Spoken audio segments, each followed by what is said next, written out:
范先生，恭喜您又中了彩票1等奖，这是1000万的值哟！嘿嘿。范先生，4次了，您不要每次来领奖都穿这一套，吓人呐！不好意思啊，我正在攒运气，而这套便装让我有安全感。欢迎下次光临。我叫范潇，是个超能力者，我可以积攒自己的运气，能将运气数额攒大，一次性使用。凭这个能力，我已经中了4次彩票，彻底实现财务自由。为了中彩票，我这次攒了1个月的运气，代价是1个月内连续遭遇小偷、抢劫、人贩子和车祸。嘿嘿，那攒2个月会发生什么呢？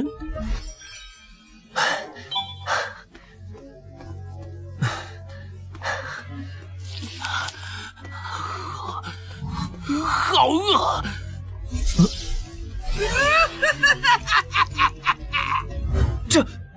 我要吃了你！不好，是进化者，这次玩这么大，还好我早有准备。接招，防狼喷雾！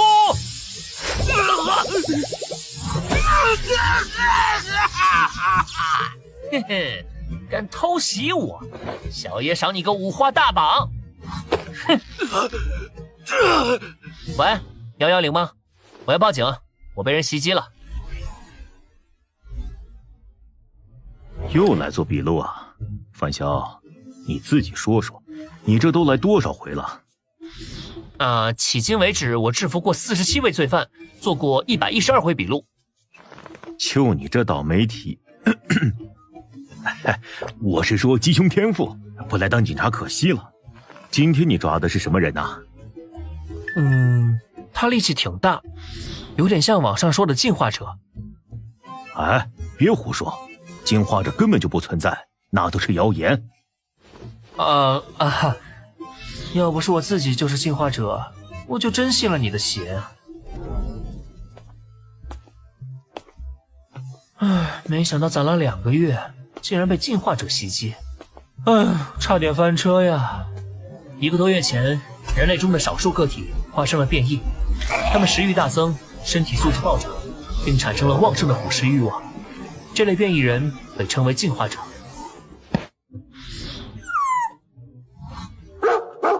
是李大爷家的二哈。好香啊，好想撕碎它，想要生啖它的血肉。不行，忍住，忍住！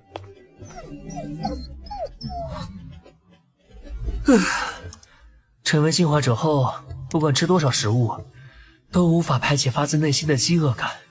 它让我时刻想去捕猎活物。怎么回事？和进化者相关的内容都被删除了。放纵食欲的后果，就是最终变得连人也想吃吗？不行，我可不想堕落成吃人的怪物。这是我攒了2个月的运气，希望能顺利解决吧。嘿，这是检测到进化者，恭喜您获得进化游戏预备玩家资格。由第9维度联合公司开发的进化游戏，致力于促进所有人类进化，期待您的表现哦。人生轨迹检测中，检测完毕，以下为适合您的游戏职业，请选择。解决方法好像自己凑上来了。扫把星，不吉利。黑暗骑士，太中二了，还是选刺客吧。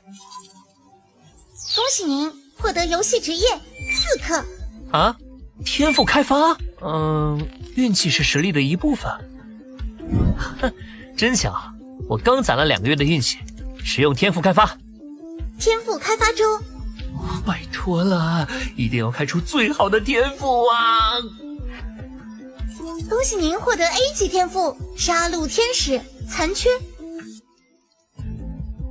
当前觉醒3原罪：色欲、傲慢、大作。看面板是个召唤系天赋，能从自己的负面情绪里召唤出挥舞7大原罪的杀戮天使。不过目前只觉醒了3项原罪，但也相当于身边多了一个能隐形、能瞬移的打手。嘿，消耗我2个月运气才开出来的，按理说应该很强吧？玩家面板生成中。作为预备玩家，您需要参与遴选副本，通过游戏副本考核才能成为正式玩家。考核将于5秒后开启。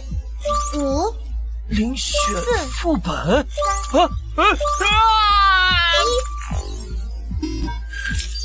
海报，遴选部分已开启。任务地点为贝城，介绍如下。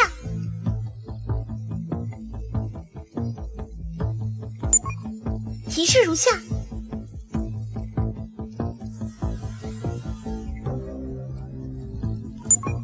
副本任务：找到 G08010A1 时空车站，进入车站完成正式玩家登记。哼哼，我来了！先把工具准备好。完蛋，防身工具包没有一起传送进副本，只能靠自己了吗？看来我们都得到了游戏提示。哦，挺热闹啊。我的玩家面板显示我的任务是找到时空车站，你们的也一样吗？完全一样。姐姐，我们接下来怎么办？放心吧，有我在。又有新玩家入场了。这里就是游戏世界吗？哎，嘿嘿嘿，小妹妹，别怕，到哥这儿来，哥保护你呀。你别过来！好疼！够了，眼下副本任务最重要。我只是想扶他而已。算了算了，我不跟你一般见识。现在是早上7点38，我们可以出安全屋了。怪物7点半才开始休眠，保险起见，要不要等到8点再出去？也可以等到9点，这样更加安全一些。我们最好不要随便浪费时间。哦，那你有何高见？这失落之城有食物的可能性很小，并且在一座城里寻找一处车站并非易事。总之，我们的时间非常有限。抱歉，我没有想到这一点。这位兄弟说的对，我们忽略了食物问题。既然如此，我们抓紧时间行动吧。好，没问题。这个人偶能被带进副本，有什么特殊之处吗？难道是道具？还有，这7个人里会不会存在有吃人欲望的进化者？遮蔽自己明显特征的最可疑，不会是他们吗？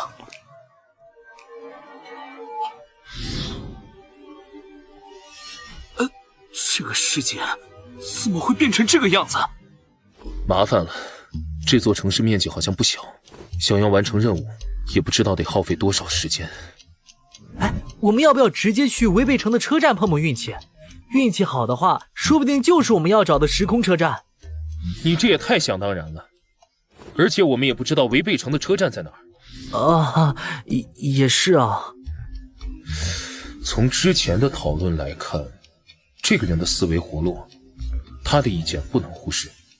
这位兄弟怎么称呼啊？范坚强。范坚强？范兄弟啊，你看我们下一步该怎么办啊？我们需要地图，可以去地铁站之类的建筑找找有没有。可每个地铁站的地图涉及区域很小，要拼全整个城市的地图太难了。我们不一定要拼全，只需要知道部分地点怎么去就行了。除此之外，我们也没有其他办法了。哎，那还等什么？咱们出发吧！行动时你们跟在我身后，我保护你们。嘿嘿嘿嘿。姐姐，滚开，离我们远点！找到了，这里就是地铁口。里面好黑啊，说不定怪物就藏在下面。我害怕。哎，范兄弟，这些东西都是哪儿来的？路上捡的呀。大家都跟在我身后吧。等等，先别下去。嗯，有呼吸声。3，不是4个，下面可能有4只怪物。这就是你的天赋吗？太厉害了吧！天赋？什么天赋啊？啊，你不知道天赋？天赋不是每个预备玩家都能开发的吗？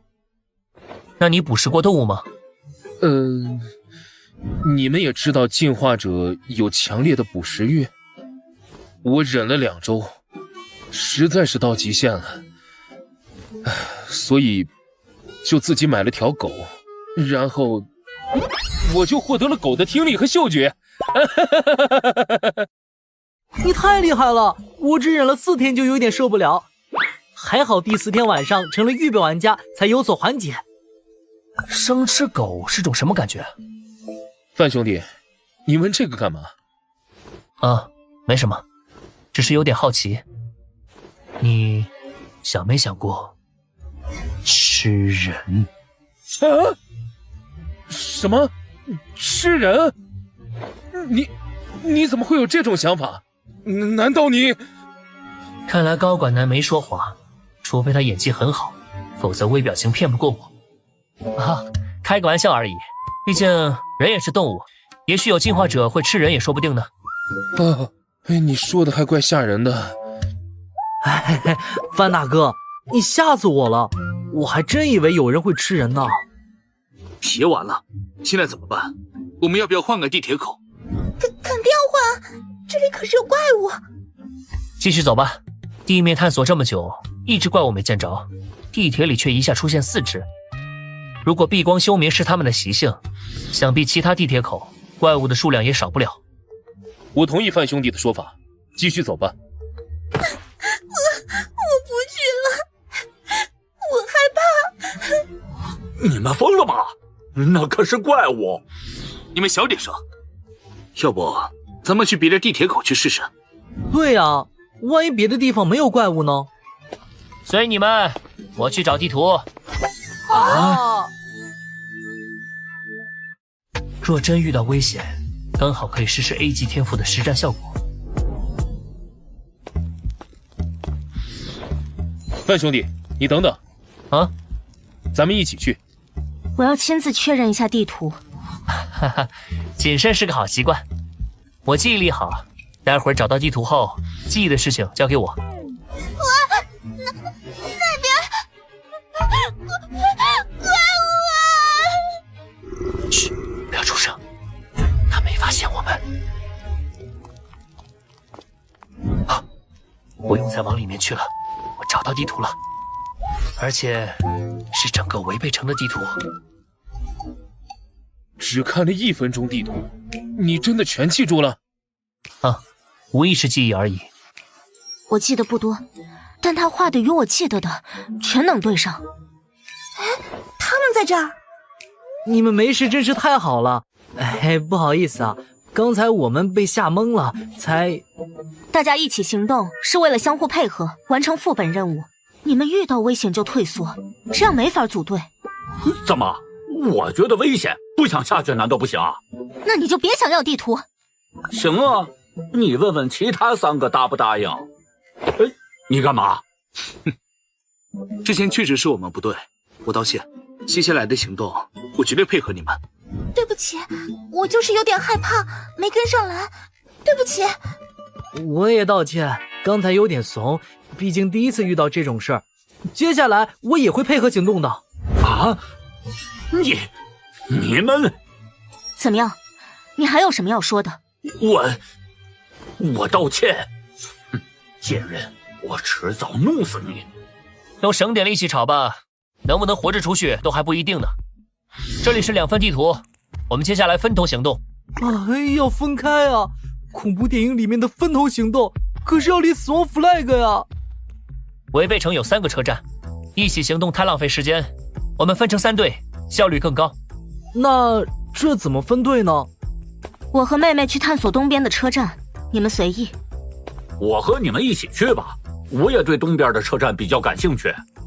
不用了，你去其他地方吧。嘿嘿嘿，我想去哪儿就去哪儿。小姑娘，你可管不着。我再说一遍，你去其他地方。小屁孩，你管好你自己就行。你想做什么？探索呀，想去哪个站不是都随便吗？我想去东站，不行啊？我也想去东站，那咱们4个人一起去吧。这小子想搞什么花样？地图我们就不用了，我都记得，你们拿去吧。行，那边有范兄弟在，应该不会出问题了。范兄弟他们4个去东站，剩下的人里你和我年龄最大，我们分别带一队吧。没问题。我去北站，你们谁跟我？我跟你一起去。那我们俩一起了，请放心，接下来的搜索工作我会好好做的。走吧。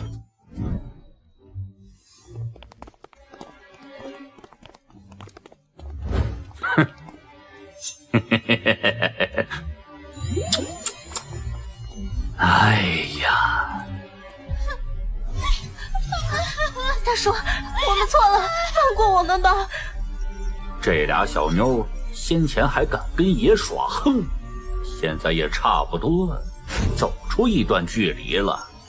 喂，你在想什么？你在想她们2姐妹都很香，很诱人，对吧？你在说什么？别装了，这2个女孩子一看就很嫩，你难道不想吃了她们？哥们儿，原来你也吃过呀？没错，人多的时候得装一装嘛，不然被围攻咋办？不过食欲难耐，我已经快忍不住了。果然被炸出来了。哎呀，都一样。我要不是忍不住了，也不会强行跟过来啊。说起这个我就来气，我们连天赋都没有，好不容易获得的动物能力，吃完人后也消失了。要不是吃人力量会变大，我都怀疑游戏在搞区别对待了。就是，原来吃人的话，进化者会失去获得的能力，但是体质上会优胜吗？哎，话说哥们儿，你获得过几种动物能力？我获得过5种，现在全没了。5种？不是最多3种吗？你竟然能吃5种动物？你确定？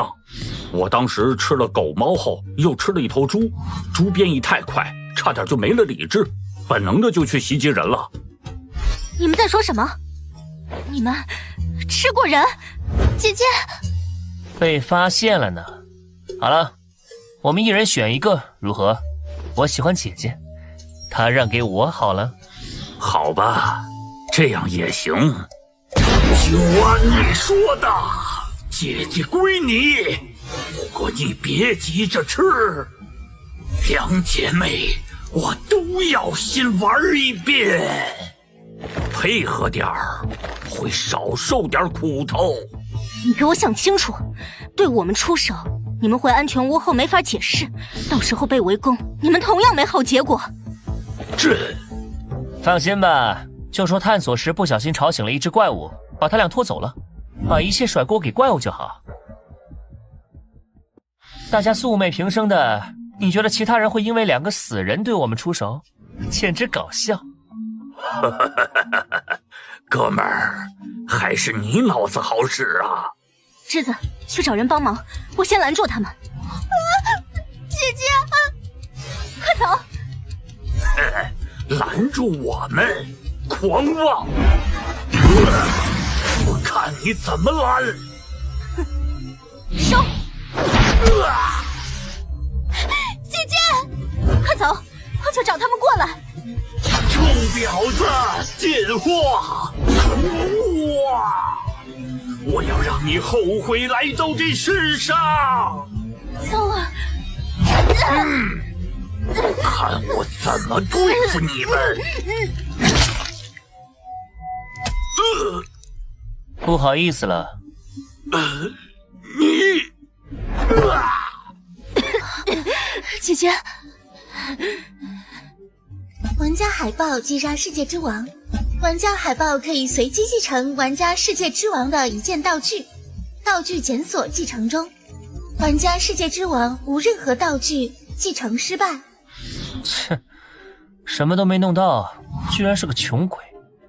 你啊，原来你不是跟他一伙的，你刚刚只是在炸他的情报。没错啊，脑袋瓜子转得挺快的。这么说，你是人类玩家，你怎么会怀疑他的？姐姐，这种事情当然不能一开始就说啊，不然就打草惊蛇，没法偷袭那个吃人怪物了。没错，在不清楚吃人玩家的数量之前，贸然提出这件事，说不定会被他们惦记上急火。而且在他暴露之前，你们也是有嫌疑的。吃人啊！想想都要吐了。正式认识一下吧。嗯，我叫陆西明。我是妹妹陆白芝。鄙人范坚强。不愿意说就算了。之前你提议大家分头行动，是为了制造机会，提前让吃人玩家露出破绽。不分开的话，吃人的怪物又怎么会露出獠牙？队伍里肯定藏着定时炸弹，对谁都不好。范大哥的意思是，除了这个油腻男之外，还有其他的吃人玩家。不错，我们去追兜帽青年和柔弱女那一组。兜帽青年，柔弱女，很贴切吧？我怀疑他们有可能是吃人怪物。那你怀疑谁？兜帽男还是柔弱女？只是猜测而已，具体是谁还得去确认一下。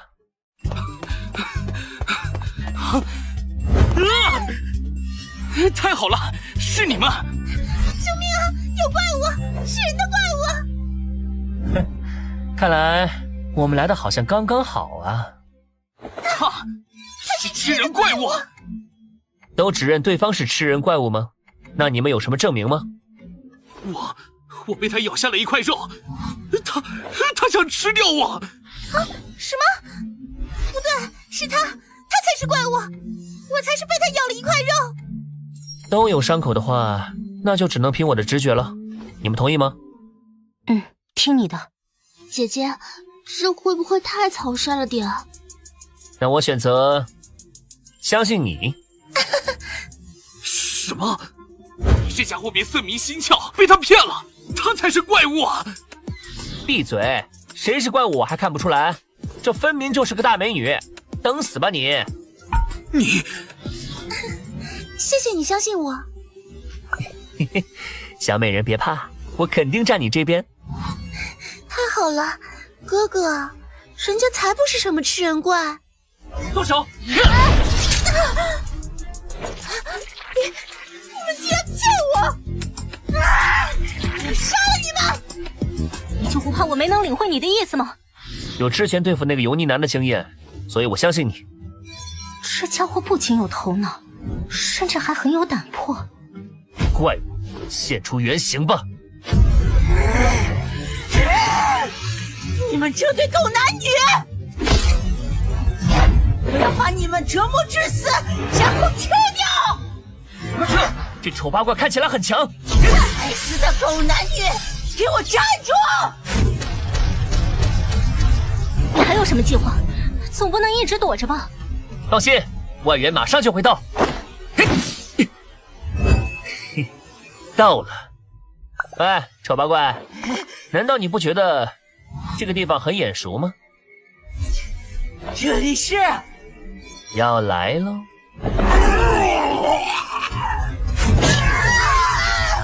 该死！你这个狡猾的家伙！好残暴！这些怪物也都在你的算计之中吗？看来他们之间也要分出胜负了。那么，也是时候该收尾了。出来吧，杀戮天使！好了，被召唤了，让我看看什么个事儿。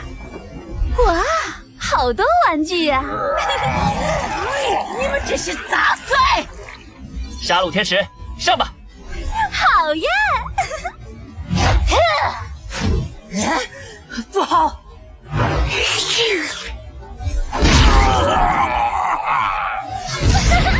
再见了！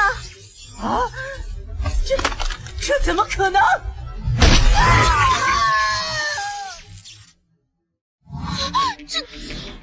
强了！到底发生了什么？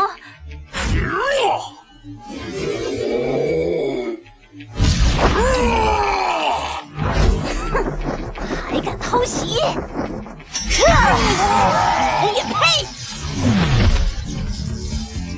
搞定。玩家海豹击杀玩家小仙女，可以随机继承小仙女的一件道具，道具检索继承中。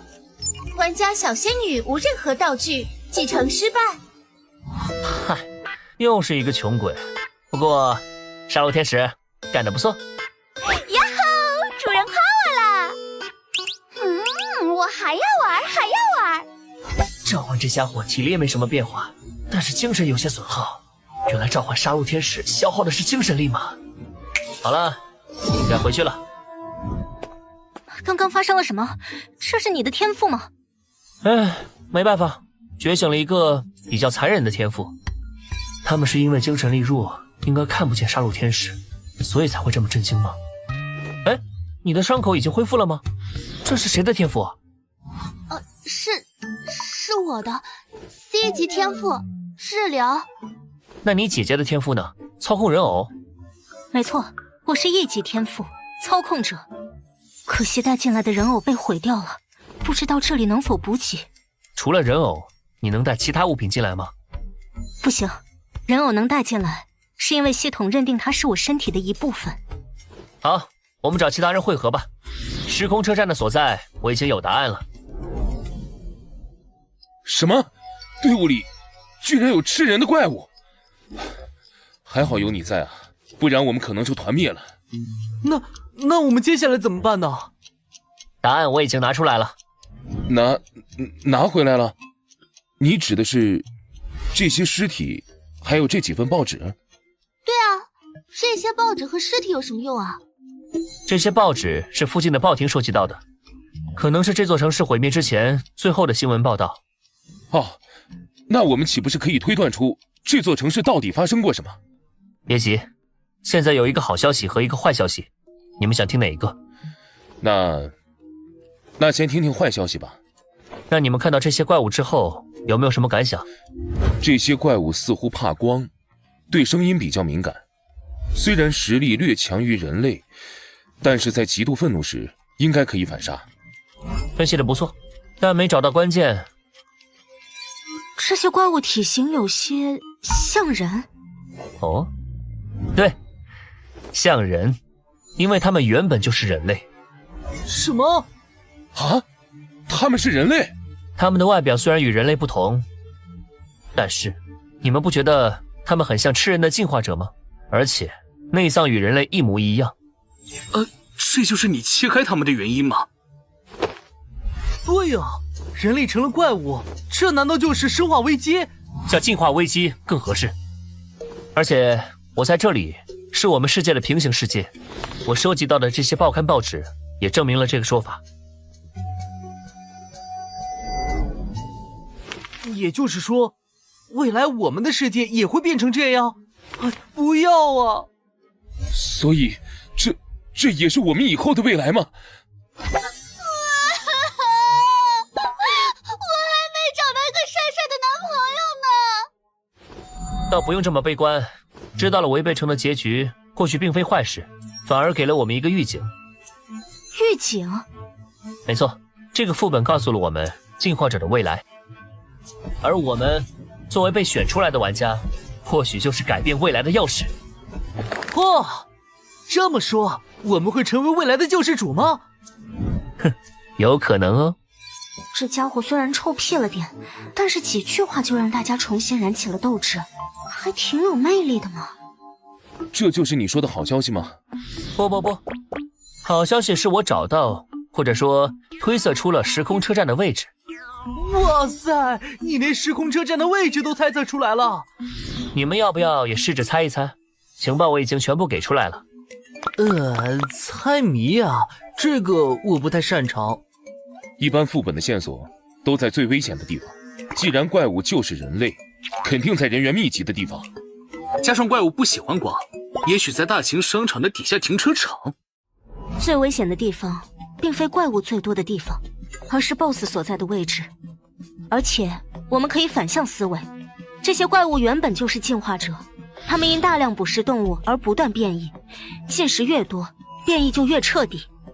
最终，当动物不够时，他们开始攻击人类，彻底丧失理智，进化成最终的 BOSS。动物多，那就是动物园喽。除了动物园，还可能是水族馆。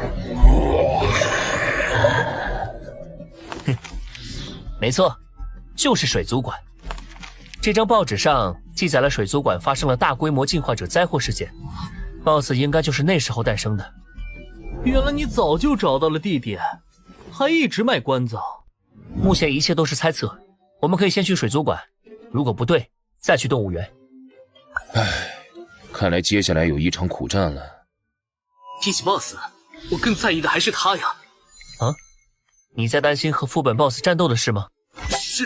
是呀。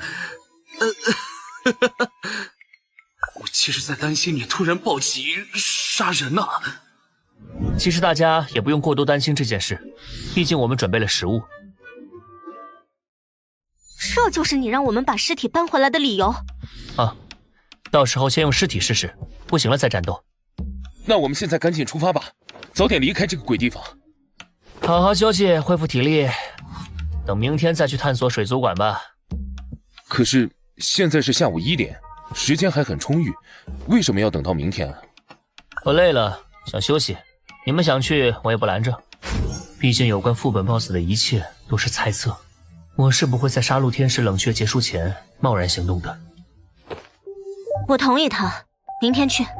我听姐姐的。那我也明天去吧。我也一样，毕竟大腿要报警啊。那好吧，既然大家都同意，那就明天再出发吧。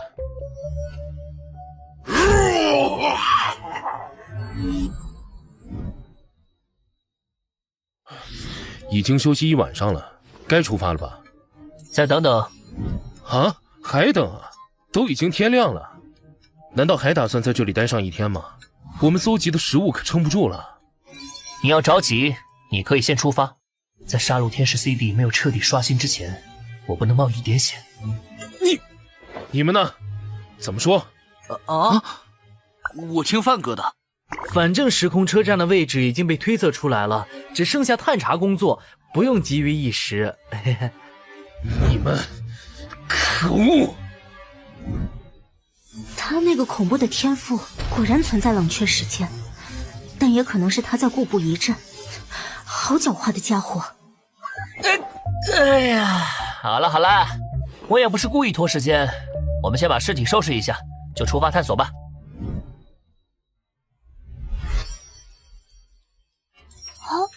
这里就是水族馆啊，怎么变成这样了？还好能找到一只玩偶，不然光是搬运这几具尸体，恐怕就要耗费不少时间了。哼，还不都是因为某人非要拖到日上3竿才出发，要是天黑之前没能赶到，就完蛋了。里面看起来有不少阴暗的区域啊，也不知道时空之门在不在里面，会不会有危险呢？危险肯定还是存在的，不是还有大 boss 吗？走吧，我们先进去探索一下吧。看起来荒废好久了。这里是什么地方啊？挂着好多照片啊！大概是展示中心，这都是游客和员工的照片。你在看什么？有什么线索吗？有点眼熟啊。看来在毁灭之前，这个地方曾经也是个很美好的地方。哎，快来看，这是水族馆地图。哎，等等，你们看这里，是G08-010-A1，时空之门果然在这里。事不宜迟，我们现在马上出发。快，大家跟上。G08-010-A1，是这里，时空之门真的在这里。大家都看见了，但也别高兴得太早。我能听到水底有东西，而且体积很大，可能就是 BOSS。我目测了下，从观众席边缘到门所在的金属台大概20米，我们不可能跳得过去，只能游过去。诱饵拖住 BOSS 的情况下，我们全力游是有机会的。可是我不会游泳。什么？你不会游泳？他交给我，我带着他游过去。你游泳的时候能操控人偶带着你妹妹直接从空中飞过去吗？如果操控人偶的话，不仅要承受2个人的体重，还一心二用，效果还不如直接带人游过去。还要处理怪物，还有一个人拖后腿，就不能让他自己。想丢下我妹妹，我坚决不答应。带个不会游泳的人下水很危险，懂不懂啊？哎，兄弟，我的意见还是带上他们。倒不是我圣母心发作，如果不带，以他的性格，你能保证他不会惊动怪物吗？是。他说的没错，不带上我妹妹，谁也别想走。姐姐，要不你们先走，我自己想办法。哎，大家别这样，都可以商量嘛。你想干嘛？放弃弱者也不一定是最优选。我水性好，这个姑娘就由我来带着，你操控人偶也拖着一点，这样的话我们就有可能突破。好。都准备一下，开始入水吧。范大哥，谢谢你啊。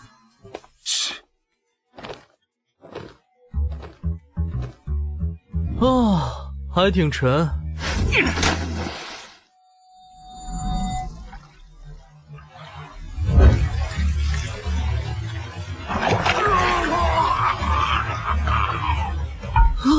大 boss 出现了！各位，趁现在，憋住气。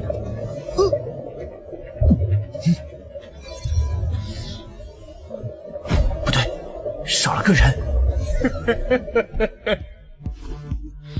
你说的没错，我想通了，你有你的选择，我也不例外。这个混蛋！怎么了？发生什么了？你说的没错，我们之中只要有一个想闹事，大家就都走不了。与其这样，不如我主动出手。怎么办？这家伙想牺牲我们，换取他逃生。你这个王八蛋！就是现在，一鼓作气冲过去。坑我们，你也别想走。别管他，利用你的能力戳下怪物眼睛，快！可恶，就这么放过他？看我的！范哥，这家伙要不行了，你还不出手吗？再等一等。都怪我太没用了。姓范的，他到底在等什么？果然，我的判断才是对的。这个副本通关的办法就是牺牲其他人。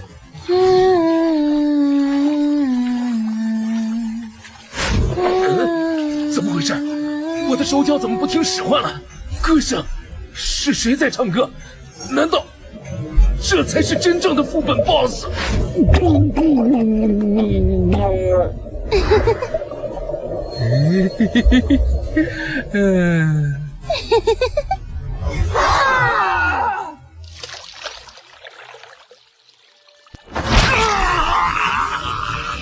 喂，能力还没有刷新好吗？再等一下，沉住气。找到你了，出来吧，杀戮天使！又见面了。去，杀了那水底的怪物！哈，强大的气息，我喜欢。找到你了。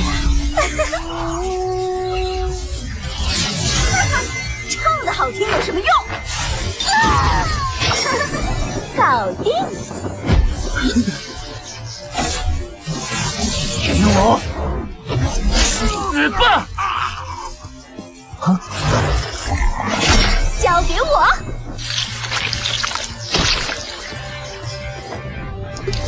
耶，搞定！结束了，我们得救了！恭喜预备玩家海豹斩杀 BOSS， 完成副本后，您将获得一份专属奖励。总算结束了。你是怎么知道水底还有一个怪物的？猜的。记得之前我说的那个看起来很眼熟的照片吗？我在之前收集的报纸上见过那对情侣。另一个版面有恶性进化者吃人事件，所以我特意关注了一下。加上那个男人少了一只手，这让我印象很深刻。又因为进化者吃章鱼会变成章鱼怪，进化者吃人会变成变异人类所推断，说不定还存在一个吃人怪物。所以你早就知道有2个怪物，你还暗示那个男人背刺我们？话可不能这么说，在这种地方，大家最阴暗的心思都会暴露出来。我不敢说自己绝对正义，但是也别指望我一点私心都没有。而且就像我说的，如果我们不带上你妹妹，你也不会善罢甘休吧？这……没错，如果你们要放弃我妹妹，我可能也会这样做。不过，我知道我妹妹不会有事的。你哪来这么大的信心？因为她的运气一直很好，像今天这样绝境逢生，也不是第一次了。哦，运气好，能有多好？难道她……这件事之后私下再说吧。好吧，我的运气值并不是特别的，是否还有跟我一样的人？自从来到这里，我发现即使在安全屋待着不动，运气值积攒速度也是过去10倍。这意味着难度越大，幸运值增长越快。就算有性命的威胁，只要消耗幸运值，怎么也能活着通关。好了，我们也该离开这个倒霉地方了。等下，怎么了？谢谢你，范坚强。范大哥，要不是你，我死定了。多谢范哥救我狗命。没必要这么郑重。还有，我的名字叫范潇。果然，这家伙连名字都是假的。范大哥，我之前好像在电视上听过你的名字。之前见义勇为，被媒体报道过。能准确地找到副本每一个线索，还能预测人心加以利用，再加上强大的异能，这是个可怕的家伙。还好不是敌人。那范大哥，我们能留个联系方式吗？我给姐姐要的，你们不是要私下说？好啊。自己想要就说自己想要，说上我干嘛？范大哥再见。美女居然主动要联系方式啊，真叫人羡慕啊。好了，我们也该走了，后会有期。恭喜预备玩家海报，通关遴选副本，成为一名正式玩家。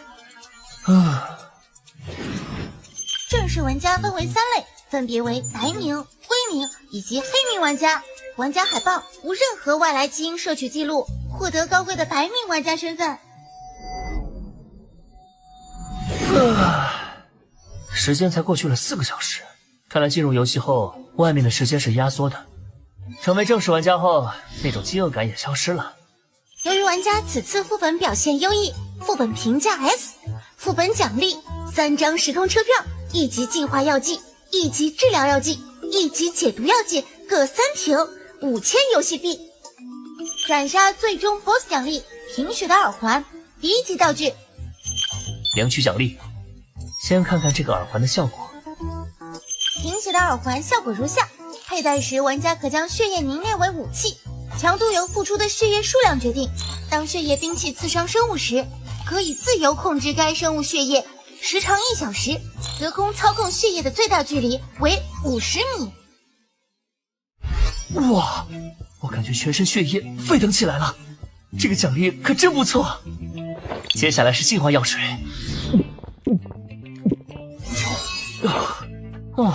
净化率居然提升了11%。恭喜玩家等级提升至1级，获得一次天赋提升机会，是否使用？嘿嘿，正好给杀戮天使升级一下。喂，哪位？是我陆西宁，我们已经回家了。今天谢谢你了。特意打电话来，就是为了这个吗？你不是想知道关于我妹妹运气的事吗？对，你说你妹妹运气好是怎么回事？很多事情，例如从小到大遇见各种离奇的致死事件，周围人全都遭殃了，唯独她没事。姐姐，你说的有些夸张了。所以这是你们猜想，没有什么像任务弹窗之类的东西展现出来？弹窗？什么弹窗？没事没事。我有点好奇，你的天赋到底是什么？难道是操控空气吗？哎呀，这才是你找我的目的吧？要是想打听我的情报，我们就不用谈了。当然不是，任务奖励想必你也看过了。我猜测，如果玩家持有同样的车票，同时使用，估计就能一起进入副本。狡猾的家伙竟然还对我没有戒心。我和白之有兴义回廊站的车票，你呢？我有玫瑰街站吉祥酒店、兴义回廊站疯狂动物园、兴义回廊站祭祀岛3张车票。既然我们有2张相同的车票，那到时候我们一起合作吧。不过得稍微等几天，我要定制几个特殊人偶。我不急，那2个副本我可以等你们，到时候这个号联系。如果跟他们组队，有2个信得过的队友，还有1个会治疗，还算不错。好了，接下来终于可以给杀戮天使提升战力了。提升天赋，杀戮天使。杀戮天使提升中，升级完成，获得武器愤怒。该武器可将攻击概念化，避开所有防御体系，造成真实伤害。升级后外观也发生了改变，不过老是杀戮天使杀戮天使的怪难听，是该给他取个名字了。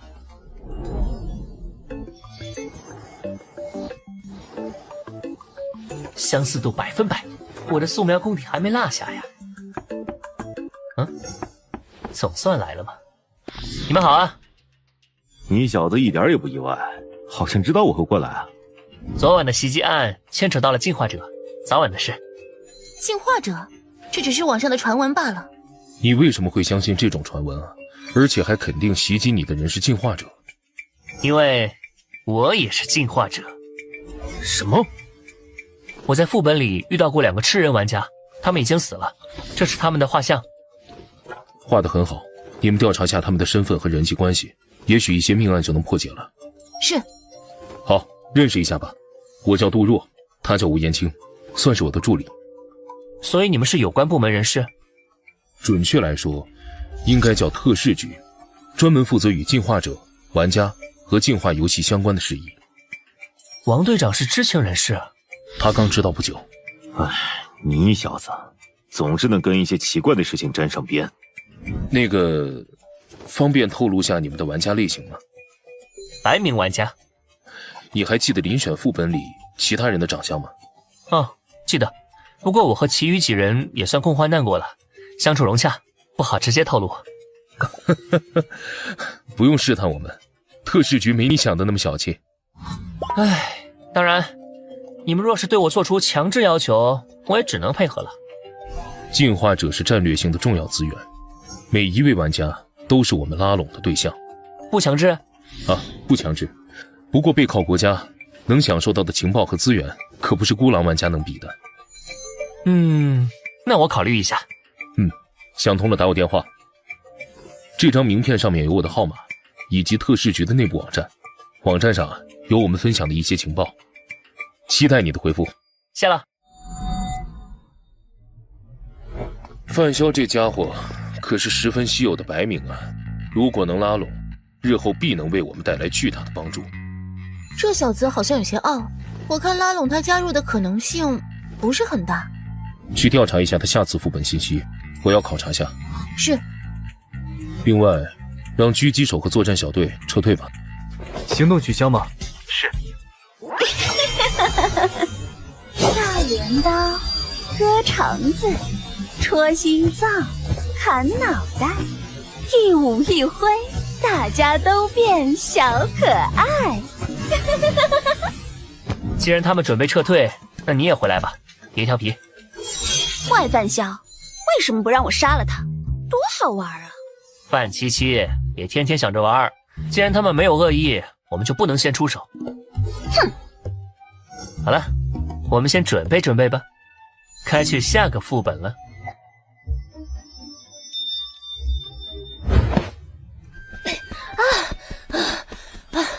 笨蛋范潇，重死了！升级之后也只能带着我飞行10米左右嘛，看来想解锁完全飞行任重而道远啊，范七七。不过有了愤怒这把概念武器，七七的战力的确得到了大幅提升。好了，回去好好休息吧，七七。能力都测试的差不多了，该去新的副本看看了。副本开启。时空列车将于5分钟后到站。作为1级玩家，您可以携带少量日常用品乘车或进入副本，但不支持存放热武器等高科技产品。这次是传送到车站吗？原来车票的作用是乘坐列车到达副本吗？哎，真巧啊，你也做副本啊？是你？我们又见面了。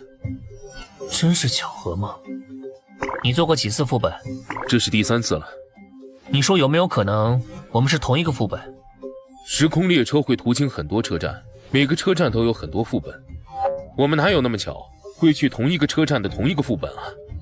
我看特事局官网上设有交易平台，应该有玩家交易车票吧？交易需要玩家现实接触，一般是特事局内部成员之间进行。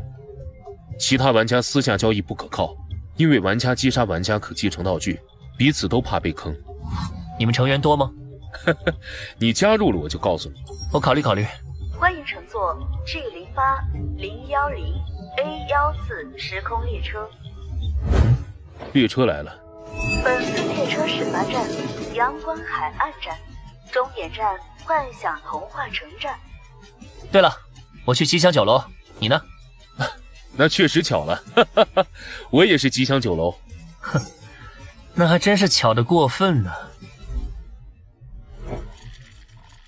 这次人还挺多的，规则好像没禁止玩家私斗。这其中可能会有玩家想杀人抢道具，或者有黑名玩家。总之我们要小心一点。先生，这是菜单。这一杯咖啡就要50游戏币，还挺贵的。我请你喝吧。这好像不是普通咖啡。第9维度联合9亿餐饮，这里面居然有公司的名字。那当然了，这里的一切可都是存在的。所以这里究竟是什么地方？大概是各个时空交汇的缝隙吧。也就是说，这艘列车上的旅客可能来自跟我们不同的世界，而这座列车的编号也很有讲究。哦 ，G08010A1，记性不错。G08代表时空节点的编号，010代表世界分区编号，最后的 A1则是车站的编号。以编号划分平行时空吗？各位玩家请注意，现在紧急插播一条悬赏通知。刺客组织生命法庭成员灭国在G08时空节点现身，此成员乃超级玩家，曾击杀游戏公司高层，极度危险。G08时空节点的玩家有任何线索，可直接向游戏提交，游戏公司会根据线索重要程度给予奖励。游戏公司竟然不能直接制裁玩家吗？还需要进行悬赏抓人？游戏公司无法完全掌控进化游戏，对玩家来说倒是好事。那你知道超级玩家的情报吗？嗨，你当我是百科全书吗？我只比你早进游戏1个月而已。玫瑰街站到了，持此车票的乘客请下车。这么快就到站了？我倒是很好奇，要是继续做下去会怎么样？我不知道，但是想在不遵守规则之前，要考虑一下自己是否有打破规则的能力，否则代价……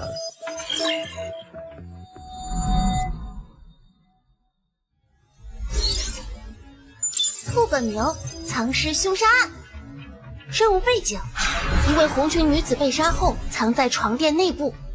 虽然尸体快速被处理，但是酒店的客人开始诡异的陆续消失，最后都会在其他客房的床垫里发现受害者的尸体。就这样，恐慌迅速蔓延整个酒店，所有人都坚信是藏尸案的受害者化作了恶灵，复刻自己的遭遇。副本任务：入住吉祥酒楼3天。老掉牙的恐怖故事罢了。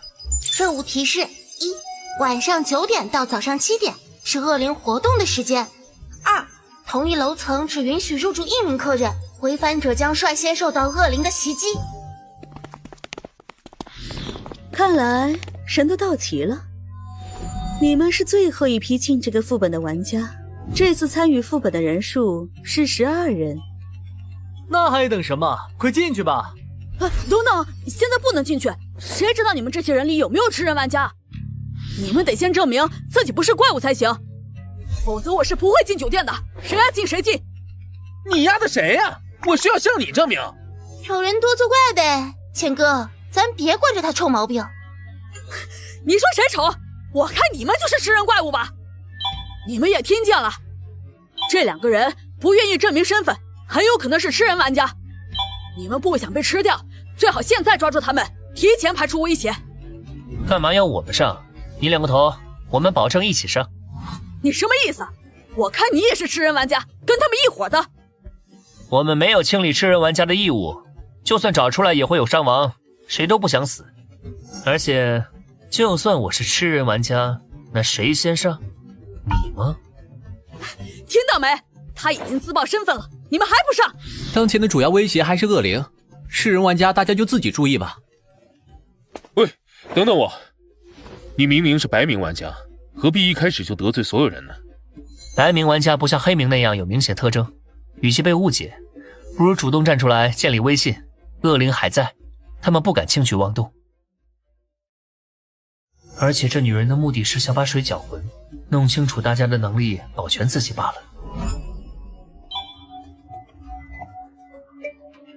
看起来这里很久没人光顾了。这栋酒店除了1楼的大堂之外，共13层，刚好够我们1人1层。这位小姐想住哪一层？7层吧，我是做生意的，讲究7上8下。我们是差不多同时到的，不如组个队如何？2楼归我了，你们随便。凭什么？2楼预示了好跑，我要了。那我住3楼，谦哥可要保护好我哦。我们先搜索一下各楼层吧，看看能否找到与恶灵有关的情报。啊，酒店房间很多，分头行动效率高一点。你脑袋没问题吧？分头行动，这酒店可是有鬼。你想和我一起搜索？也行，我同意。不用了，我只是不同意分头行动，谁要跟你一起啊？恶灵每晚9点才开始活动，现在不会有危险。我同意分头搜索，有效利用时间。我也同意。既然大家都没意见，就赶紧开始吧。你觉得恶灵是真的还是假的？情报太少了，没法判断，都有可能吧。我去13层，这层交给你。行，待会儿大堂集合，注意安全。这家伙真跟狗皮膏药一样，多半是特使局来考察我的。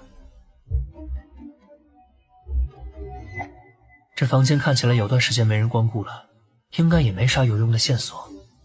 要顺利通关副本，等着线索上门不可取，正好是上个副本的通关奖励——平息耳环。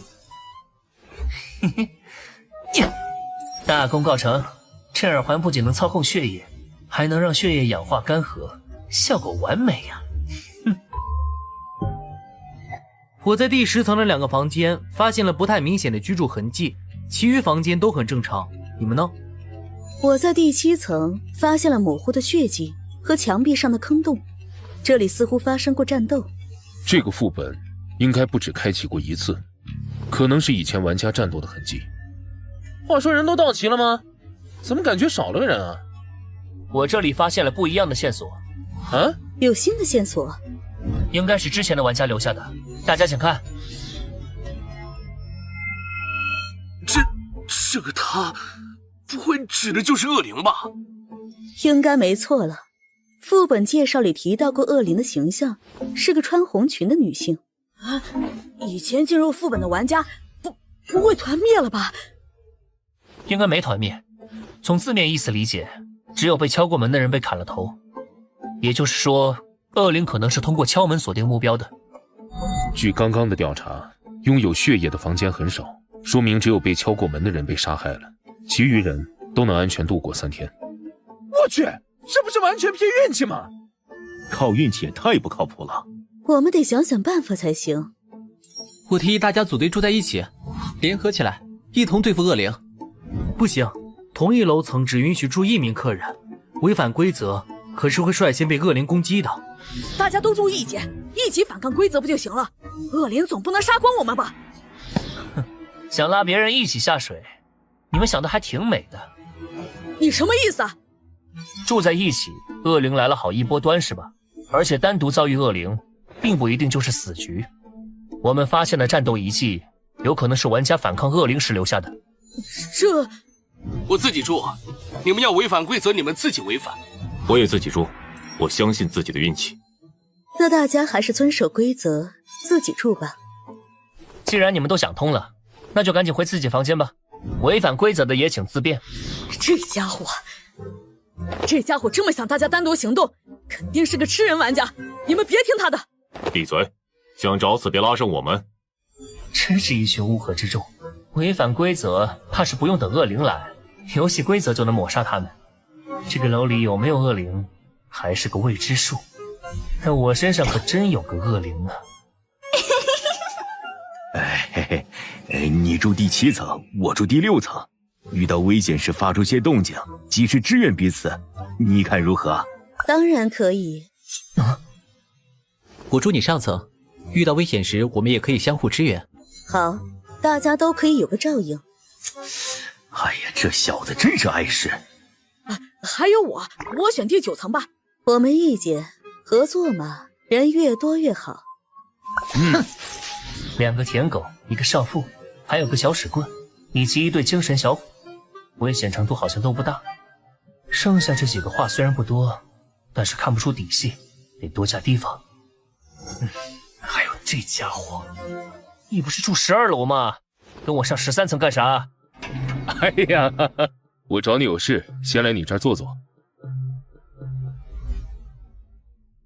离晚上9点还有点时间，不介意我跟你聊聊吧？哼，介不介意？你不都已经跟来了吗？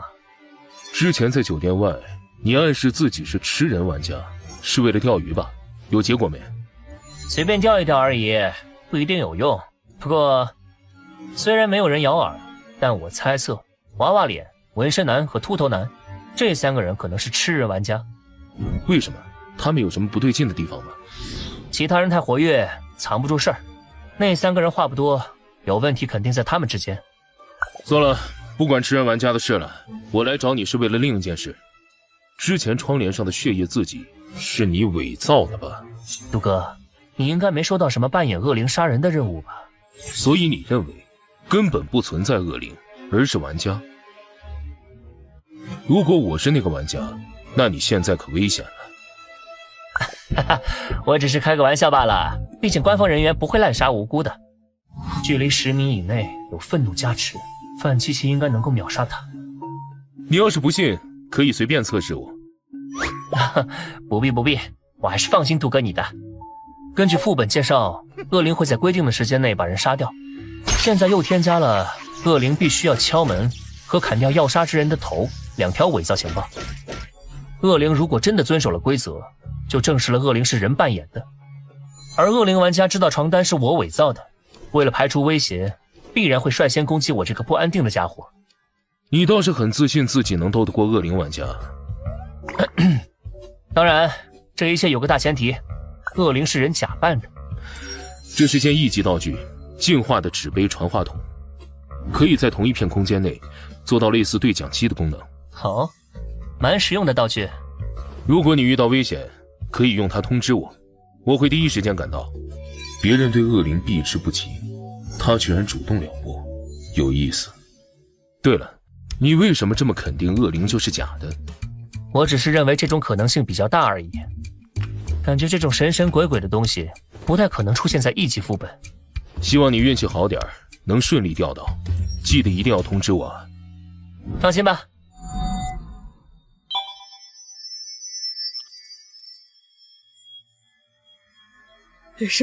什么恶灵？我才不怕！我不信我会这么倒霉。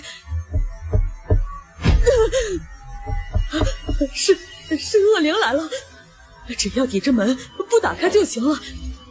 这是你好。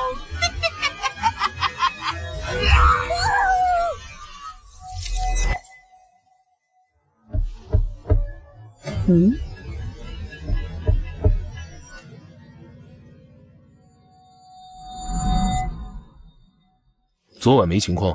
没有。可能恶灵并非玩家假扮，而是真货。我们安然无恙，不代表其他人也有这好运。先下去看看吧。他们起的倒是挺早的。只有你们吗？怎么还缺人吗？还差那对精神小伙和那个一直嚷嚷一起住的女人。他们不会出意外了吧？他们出没出意外我不知道，反正我昨晚是差点出意外了。我昨晚被恶灵敲门了，第一时间摔东西发信号，你们为什么不下来支援？可是我昨晚也被敲门了。我也是被敲门了。胡说八道，这样的队伍还不如不组。你的信号是在我被敲门后的2分钟才响起的，我不知道这是不是恶灵在伪装，所以才没行动。你这是不想帮忙的借口罢了，撒谎就不能编一个像样一点的吗？只是敲门而已，你难道不该检讨一下自己贪生怕死吗？好了好了，所以你们昨晚确实听到恶灵敲门了，对吗？当然了，难道还会骗你？看来恶灵真的存在。我得给你们坦白一件事，希望你们不要太激动。窗帘上的字迹其实是我伪造的。什么？这为什么这样做？你有什么目的？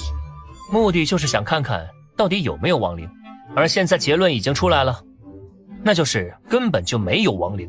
这没有亡灵？如果是真的亡灵，肯定不会跟着我伪造的线索行动。那么只有一种可能，我们之中有人接到的任务是假扮亡灵杀人。假扮亡灵的人在我们中间？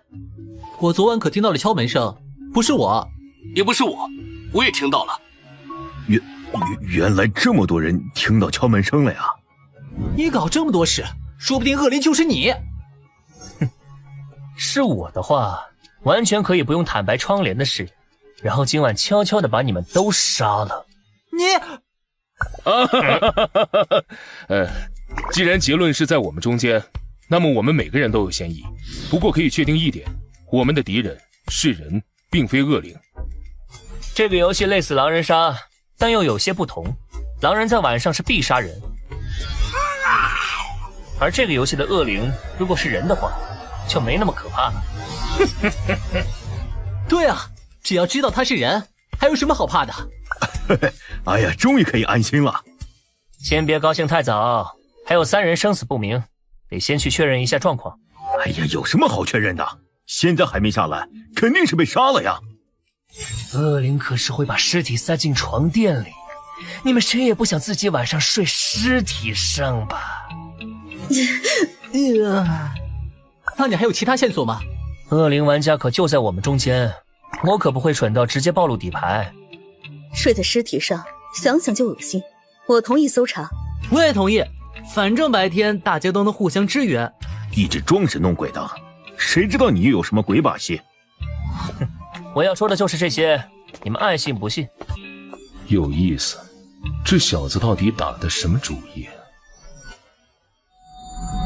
啊？上百个房间，翻了大半都没找到，难道没有塞床垫里？你要干嘛？一级道具，傲慢的门把手，放在门上可以彻底隔绝门内外的声音。所以就是你扮演恶灵杀了其他3个玩家？没错，但我只杀了那个胖女人。至于那2个精神小伙，他们是违反规则，被游戏给抹除了。那你昨晚怎么没对我出手？我有一件道具，可以让我看到玩家的大概胜率。你很强，胜率竟然有52%。保险起见，我没对你出手。有意思，那为何现在打算出手了？52%的胜率，你就不怕翻车？昨晚抢了那3个人的道具，加上我的恶灵套装，我现在的胜率可是高达68%。只要杀了你之后，再杀2个，我的任务就完成了。你把情报都告诉我，就不怕反派死于话多吗？当然。什么？身体动不了了？因为毒气蔓延也需要时间呀。真是谢谢你如此配合。心真脏啊！都68%的胜率了，还用毒这种下作手段？活下来的人才是赢家，手段无所谓，随你怎么说。找死吧！去死吧！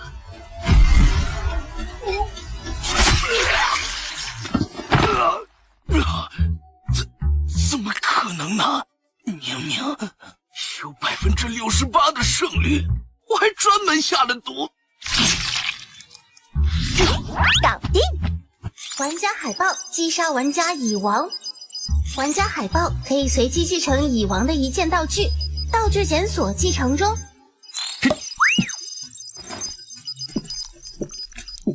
看来检测胜率的道具没法把玩家的天赋也计算进去，看来不能太相信道具的能力，特别是低级道具。恭喜玩家海豹获得1级道具傲慢的门把手，将门把手贴在门上，不仅可以封锁房间，还能将声音也隔绝在内。他的衣服好硬呀，我都没法把他的肚子撕成花瓣。等我把面具摘下来，你就能鞭尸了。才不是鞭尸，是个玩具玩耍。OK 了，不过别玩得太过火了啊，尸体我还有用。这杀戮天使就像小孩一样，还是得哄着，等他玩够了消失了再联系杜若吧。发动明显的耳环，耳环能通过自己的血液和他人的血液接触建立连接，最长1小时内能够操控对方的全部血液。而这样用鲜血手弩射出的血箭，只要能刺入别人身体，也可以达到建立连接的效果。之后就可以让对方血液逆流，或者爆炸。等等，什么情况？我以为你是叫我来帮忙的，没想到一过来就被剑指着。这是已经结束了？这就是恶灵湾，看来这里刚经历了一场恶战啊！还以为只是刚开始副本的纯萌新，看来实力超乎想象啊！就是精神状态似乎有一点问题，回去后估计得重新拟定一份犯销的档案了。话说回来啊，为什么这恶灵看起来并不像任务里描述的样子呀？应该是因为这个面具吧，摘下来它就变回原样了。只可惜不能带走，否则能卖不少钱。我还以为恶灵有什么明显的外观特征呢，没想到竟然是亚人玩家。说不定是吃的昆虫呢，特征不明显也有可能吧。不过现在有个问题，我已经解决了恶灵，副本也没有结束，说明真正的副本任务并不是驱逐恶灵，那会是什么？我也只是有个猜测。总之，我们先把尸体搬到大厅，再把事情原委给其他人说明一下吧。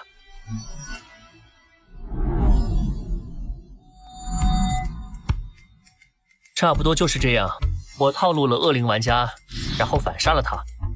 那3个人的尸体我们也找到了，只是有些残忍，就没有搬下来。不过还是多谢你了，没了恶灵，晚上总算能松懈一下了。我还担心晚上被敲门了该怎么办呢，多亏了你，今晚估计能睡个好觉了。我有一个疑问，若是恶灵玩家没有按照你的计划行动，做出敲门、砍头等行为，你要怎么办？如果那样，大家会怀疑恶灵的真实性，之后如果恶灵不出手，我们就可以安全度过副本。而一旦有人被害，大家就会集体行动，恶灵玩家的任务成功率就会大大降低。如果恶灵玩家识破你的计划，故意制造恐慌，让大家互相猜疑，自相残杀怎么办？就如果恶灵是真实存在的呢？他不会按照你的假规则行动，大家聚在一起，还可能真的引来恶灵的袭击。有就有呗，最坏的情况也是有人被害后，我们再重新一人一藏过夜，也能最大限度保证存活人数。当然，我是不会随便违反规则和你们住在一起的。你这样也太不负责了吧！要不是你伪造了情报，大家就不会恐慌，更不会死人。你这不是专门坑人吗？那3人的尸体还不够说明吗？当然了，随便你们怎么想。现实就是我已经消灭了恶灵玩家，我也不会希望你们感谢或者相信我，毕竟我也不会相信你们。我信你。既然恶灵已经被消灭了，我们不如谈谈如何分配战利品吧。战利品？啊，你是说这个吧？是从他身上搜出来的。嘿嘿嘿，哎，对，我就说杀死玩家总该有道具掉落嘛，何况是恶灵玩家。你想要？怪不得你的脸那么大，原来是要用面具遮一遮呀。你什么都没做，也想要道具，确实脸够大的。他可是吃人玩家，还用假情报骗我们。你觉得恶灵道具在他手里，我们晚上能安心睡觉吗？谁知道他会不会再设计什么别的阴谋？别激动，他是不是吃人玩家还没有定论。不过在证明之前，得先把恶灵道具交给大家都信得过的人保管吧。大家信得过谁？你吗？我可没说是我，而且我这也是为了大家的安危着想，并没有针对你，希望你能理解一下。我同意，让大家都信任的人来保管最好，那个人最好是最没威胁的玩家。那我觉得你就蛮合适的，给你吧，记得保管好了。该道具为副本专属道具，非特定玩家无法获得使用。你耍我？这是副本专属道具，你这家伙为什么刚才不说？为什么要说？看你们争来争去，就跟看猴戏一样，挺有意思的。恶灵的威胁确实没了，但吃人玩家的威胁还在。各位，他就是吃人玩家。不如我们趁着今天，一口气把危险全部抹除了，如何？没了吃人玩家，对我们所有人都有好处。你在找死！正愁没人惹事把吃人玩家炸出来，我得再添把火。看到没有，他图穷匕见了，我们一起杀了。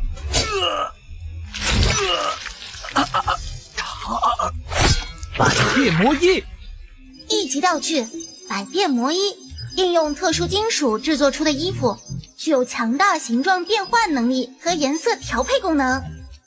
既然你主动发难，我们也懒得装了。现在恶灵没了，和你们撕破脸又如何？两位，一起出手吧，干掉他们，剩下的2天，我们直接开宴会。你们都是吃人玩家，居然有3个，这还要问吗？肯定都是啊。你们认识？不认识，我看到有点像是同类。昨晚9点前去他那里试探了一下，结果还真是。现在还有7个人，咱们3对4，胜率很稳。哎呀，饿了一天，我迫不及待的想开宴会了。我的食物们，耶！让我来好好享用一番。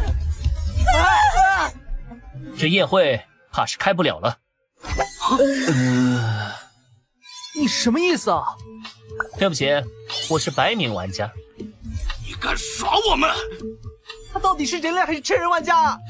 他是人类，我们在游戏外认识的，我能给他做担保。之前的行为是他的伪装和计谋。我信他。有什么话之后再说，先解决吃人玩家。巨人炸我们，我要你付出代价。这是百变魔衣，走！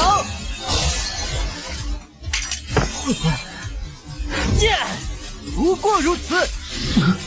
哼，女王领域，哼，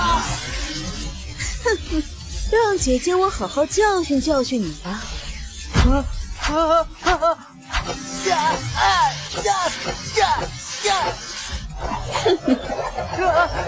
要打了，不要打了！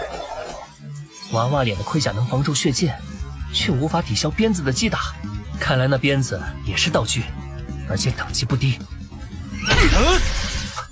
不过如此。臭小子，失我一剑。你的对手是我们。没想到被那混蛋骗了，现在变成了5对2，讨不到好处。看来特视局的实力在线，不用担心那边了。求你，救救我！啊，救不回来了，你马上就要死了。不过，反正你都要死了，道具与其被敌人继承。不要！放心，我会给你报仇的。你在干什么？反正他都快死了，这样总比道具归吃人玩家好吧？我这可是为了大家好啊！我说兄弟，何必跟我们死磕呢？哦，你没办法突破这个磁铁道具，那边还有只老鼠抢了你的人头和道具，不如趁早投降，我们可以放你一条生路。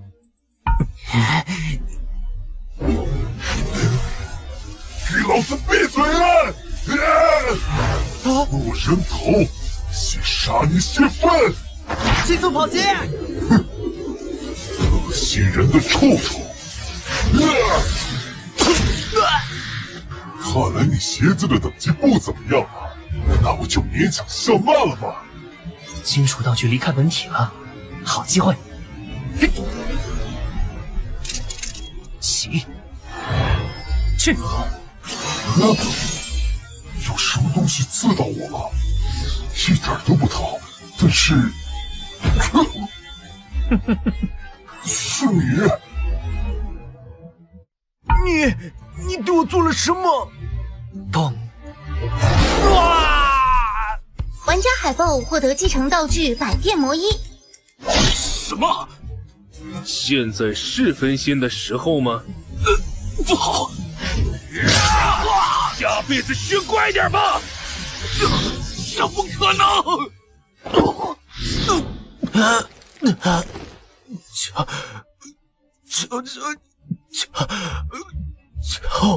救我！救不回来了，你马上就要死了，是不是觉得这句话很耳熟啊？虽然我做事不太道德，但骨子里比较人道主义，就不杀你了。毕竟你就一双废物跑鞋嘛。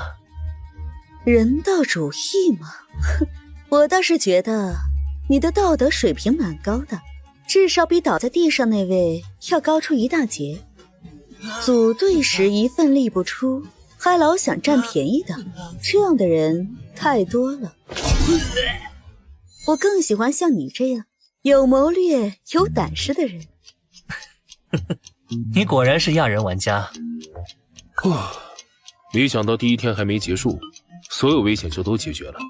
现在就剩我们4个了。副本机制原因占大头，原本以为是躲着找出恶灵，结果是狼人杀。我们得一边防范恶灵，一边找出吃人玩家。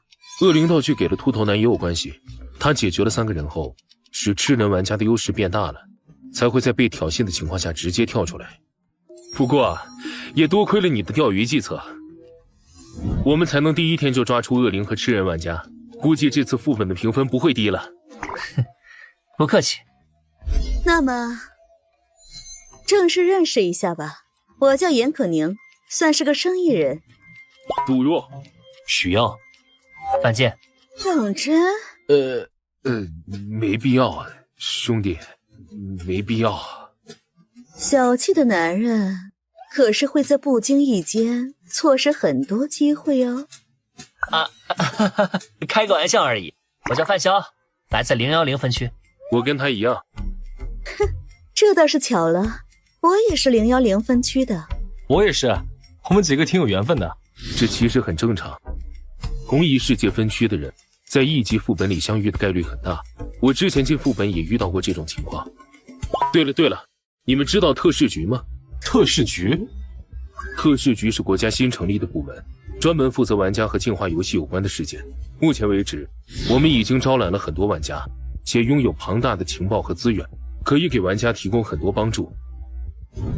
如果你们有加入进来的想法，欢迎出去后电话联系我。既然大家都是一个世界的，那就互相认识一下吧。等回去后还可以出来聚一聚，说不定还有机会再一起进副本。话说回来，恶灵和吃人玩家都被消灭了，我们这是通关了。恶灵道具是副本专属，其他玩家无法使用，也就意味着不会有新恶灵了。所以接下来应该待够2天就能通关了。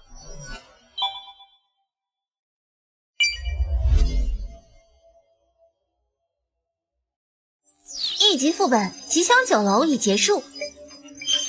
玩家兔子副本评价 B， 玩家海豹副本评价 A， 玩家布偶猫副本评价 C， 玩家雪狼副本评价 C。 好家伙，我们这是动物园吗？接下来发放副本奖励，请各位查收。副本奖励发放中，特殊奖励发放中。解毒大师，这是防毒抗毒的被动型道具，只需要发动1次免疫毒的能力，就会成为佩戴者的常驻被动属性。这东西倒是比平行耳环这种需要主动使用的更方便些。玩家海报请注意，1级玩家最多只能固定3件道具，多余道具必须主动放弃，或者选择让游戏系统以等值的游戏币回收。还有这样的限制啊？那个，你们谁要道具？我有1件道具要处理掉。你道具栏的3个道具被满了吧？啊，道具栏还有数量限制啊？是啊，1级玩家只能固定装备3件道具。不过，门把手这种道具可不适合我啊。我也不需要。门把手或许在某些时候很有用，但没必要专门花游戏币浪费一个道具栏位置。果然没人要啊，那没办法了。啥？1级道具只值1万游戏币吗？算了，先把净化药剂使用了吧。打开信息面板，净化率只提升了7%，上次3瓶药剂可是提升了11%啊！是1级净化药剂只能帮助玩家提升到27%，还是玩家的身体会逐渐产生抗药性？只能等下次得到药剂再验证了。日期与离开时错了2天，和上次不同，看来副本内的时间流速没什么规律啊。不过陆白这小姑娘还挺关心人的。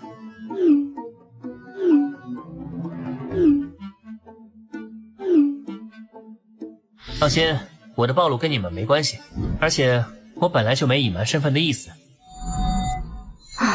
不是我影响的就好。你又进副本了？是啊，刚出来。我想买你的情报，出个价吧。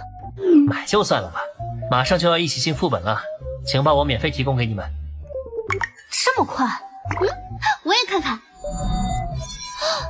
原来还存在这种狼人杀副本，玩家要完成杀人的任务，总感觉好残忍啊！居然在副本里钓鱼，还真有你的风格，就不怕恶灵和狼人玩家跟你拼个鱼死网破？钓鱼是想把使坏的人钓出来，等他做了坏事后再干掉他。我当然是有自信才去钓的。对了，你们这会儿在干什么呢？我在锻炼。姐姐说，进化者的进化率只代表身体的基本素质，想要100%发挥所有力量，还得通过锻炼把身体潜力全部榨取出来才行。我的话，在替白纸写作业。我让他自己做，不怕会影响成绩吗？不会，他基础很牢固，而且运气很好。白纸有过靠蒙答案，把不会的选择题全做对的经历。那你妹妹运气不错呀。岂止是不错，我还没见过比她更幸运的人呢。攒了一波运气，在高考时使用的事，还是不告诉他们了，不能带坏小朋友。目前先这样吧，等有机会线下再聊。怎么是特拉锅啊？哇！纸巾！目前累计运气值120到200。您剩余的食材已经超过限额，押金不退。结账吧。磨磨蹭蹭干什么呢？不会是想吃霸王餐吧？算了，付现金吧。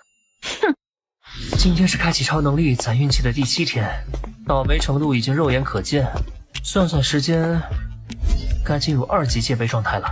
通常天灾频繁出现的时候，就得注意人祸了。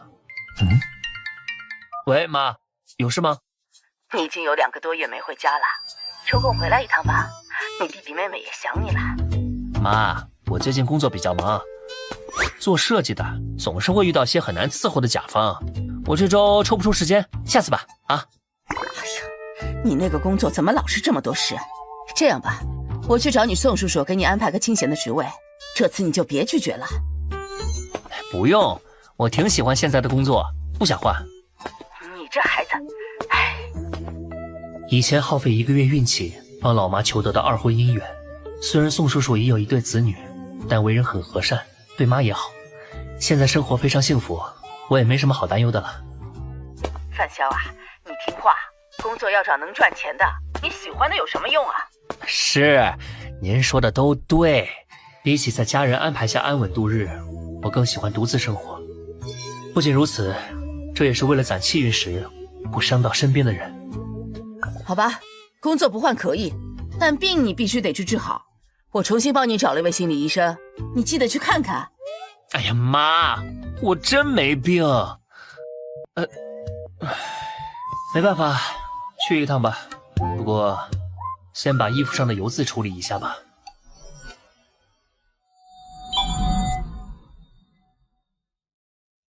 13岁那年，我下楼梯时不小心摔倒，头先着地，不知道是不是脑子摔坏了，脑袋里多出了一段模糊的记忆。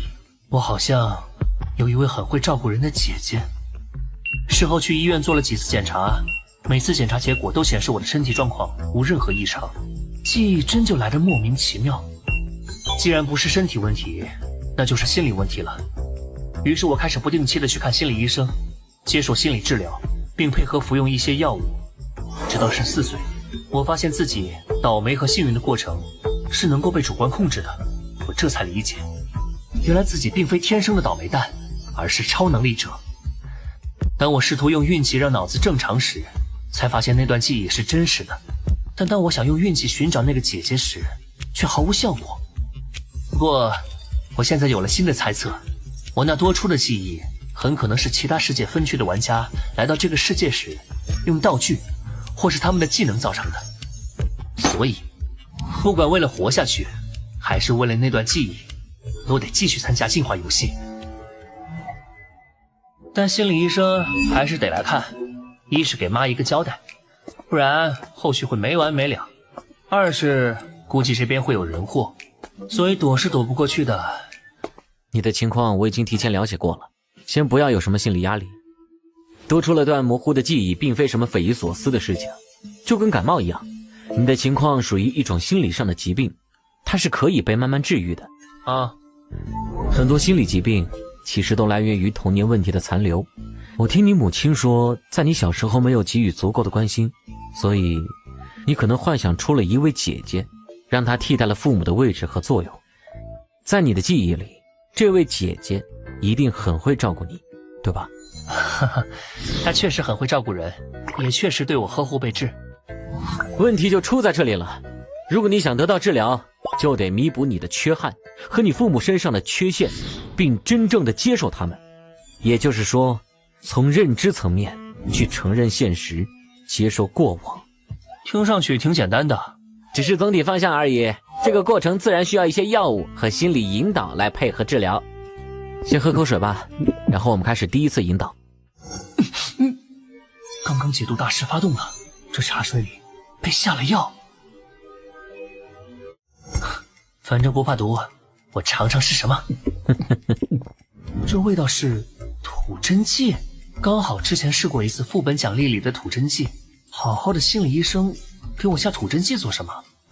看来还真是人祸，先配合看看他想做什么吧。除了记忆问题外，你还有其他困扰你的烦恼吗？有很多。哦，都有哪些？首先，我做什么事情都特别顺，比如人生中第一次买彩票就直接中大奖了。还有，我学什么东西都很快，不只是知识，还有技能，范围概括很广。等等，打住！这家伙难道是什么天选之子在凡尔赛？你最近有没有生活习惯上的变化？比如饭量突然增加了？没有。有没有因为饥饿想过去袭击小动物？没有。那力气呢？有没有突然变大？没有。这次的运气不好，来的还真是个普通精神病啊！既然不是目标，那就只能按照正常的流程走了。贫血的耳环。什么？游戏道具？你是玩家 ？Bingo， 答对了。尸体，头重脚轻，好混，这是他的道具效果吗？程医生，你也是玩家对吧？不，我不知道。精神强度不错嘛，看来得上点强度了。看来吐真气起效了，可以放松对血液的控制，让他说真话了。你也是玩家对吧？玩家等级多少？是的，我是1级玩家。你在找玩家？是的，我在找玩家。进化者也是我们的目标。我们？难道他背后有什么组织？很多进化者困扰于自身的异变，或者玩家从副本回来后出现创伤应激性精神障碍，也需要得到心理治疗。我利用现在的身份，已经成功找到过3位进化者和1位玩家。钓鱼吗？如果是特事局，就不会不认识我。那么这个组织很可能是玩家自建的，野生的玩家组织在钓鱼其他玩家。下面的拷问，特事局还是知情比较好。你们的目的是？为了养殖它们，就和养殖牲口一样。我们可以利用特殊道具控制他们的家人，以此为要挟，逼迫他们不断进入副本，上交所有副本奖励。特殊道具？什么道具？是我们 BOSS 持有的一件地级道具，通过触碰种下印记，就可以远程操控他人死于某种疾病。不过只针对普通人和进化率低于 7% 进化者有用。你们 BOSS 有地级道具？他是地级玩家？是的， BOSS 一开始就被卷入了进化游戏，1个月后他就成为了地级玩家。被你发现的那4个人现在怎么样了？4个人里有2个人不肯听话， BOSS 杀掉了他们以及他们的家人，剩下2个进入副本后就没再回来。我猜测他们应该是死在副本里了。真是哪儿都有吸血行为，倒也不奇怪了。那除了你们组织还有其他寻找玩家的手段吗？有，在1级副本里能经常遇到同一个世界的玩家，我们就会装好人接近他们，骗取联系方式。其他成员的搜寻方法效率都很低，我的效率算是最高的。真没想到自己随便出来看个心理医生都能撞见这种事。攒运气期间，我的倒霉程度又要刷新记录了。那你们组织有多少个人？正式成员目前有6个，被我们养殖的进化者和玩家目前有12个。把你知道的成员信息，包括你们 BOSS 都说出来。行了，要上交给特事局的证据差不多就到此为止了。接下来该处理我的私事了。你有哪些道具？分别有什么效果？我有3件1级道具，分别是热情的束缚，可以自动束缚敌人；极致电疗，3秒内电晕进化率 20% 以下的玩家；奇遇娃娃，预测1周内天气情况。很好，现在把道具取出来，无偿交易给我。热情的束缚。恢复理智的第一反应是使用道具。你没有天赋，你是吃人玩家吧？哼。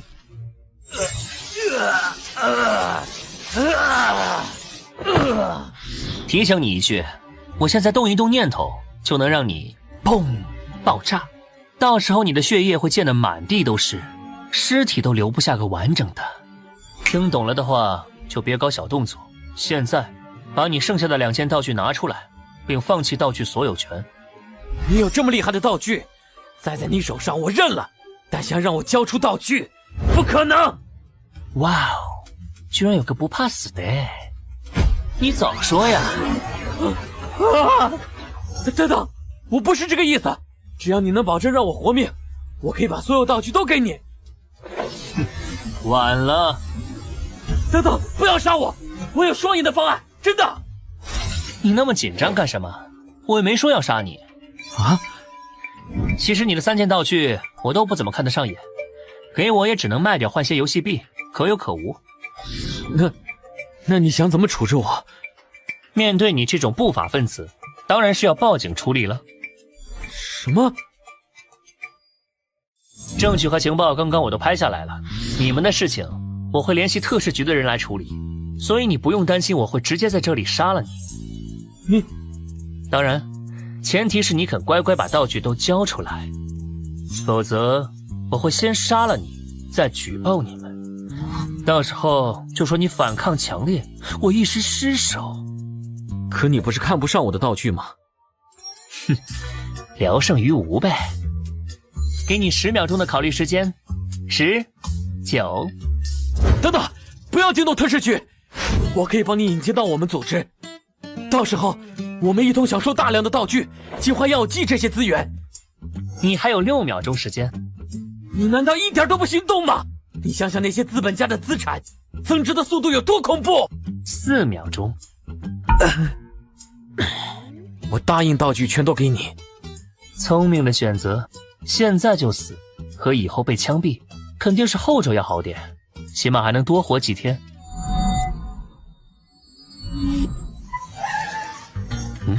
来了。你是不是被什么衰神附体了？哼，上次被进化者袭击才过去多久啊？怎么这么快又摊上事儿了？你这都算是行走的扫把星了吧？人难保不走霉运，况且我是罪犯的扫把星，可没牵连到普通人。对了，你怎么来这种地方？你的精神应该没问题吧？有问题啊，不然怎么会跟犯罪分子一样，老想着钓鱼呢？看来是没问题了。说实话啊，我挺意外你会主动找我的，怎么不自己动手啊？这段时间不太方便，而且这不是想看看你在特事局有多厉害吗？一个队长而已啦。不过等把这伙养殖玩家全端了，我应该就能升一阶了。升职恐怕不只靠业绩吧？你的玩家等级提升了？跟你们聪明人说话真累啊，得时刻提防着。酒店副本结束后，我就升地级玩家了。升地级后有什么变化没？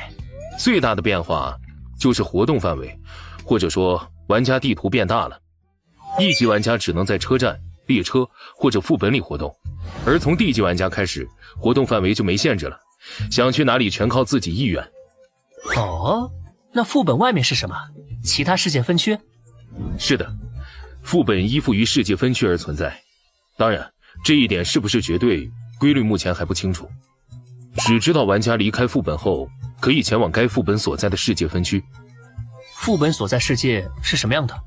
莫非是世外桃源，还是魔法世界？成为地级玩家后，我只做过1次副本，那个副本所在的世界并不美好，社会秩序破碎，文明也在倒退，高级玩家割地为王，普通人生存艰难。不过据我了解的情报，有一些世界分区情况截然不同，他们已经彻底融入第9维度，成为了进化游戏的一部分，秩序完善，玩家和普通人打成一片，文明高度发达。希望我们也能如此。但愿吧。话说回来，玩家等级到达地级，要通过多少个副本？这个要看副本评价。根据我们推断，不包括遴选副本的话，如果连续3次获得 A 级评价，估计3个副本就能升地级了。感谢您的举报，陈医生我们已经带走了，剩下的成员也会持续追踪抓捕。那我们回见，下次有遇到罪犯，继续打我电话哈。哎呀，队长，该走了。我以后的业绩就靠你了啊！道具求雨娃娃已回收。这2件特殊道具，即便拿着，也无法发挥道具效果。况且道具本身也实用性不高，就先放储备空间吃灰吧。以后有机会的话，可以交易给其他玩家，用来拓宽人脉关系。我的人偶做好了，我们可以进入副本了。之前你说不方便，那我们过去找你吧。姐姐订了10点的机票，我们大概12点能到安城。范大哥，你家住哪儿啊？我开车去接你们好了，刚好有件事需要你们帮忙。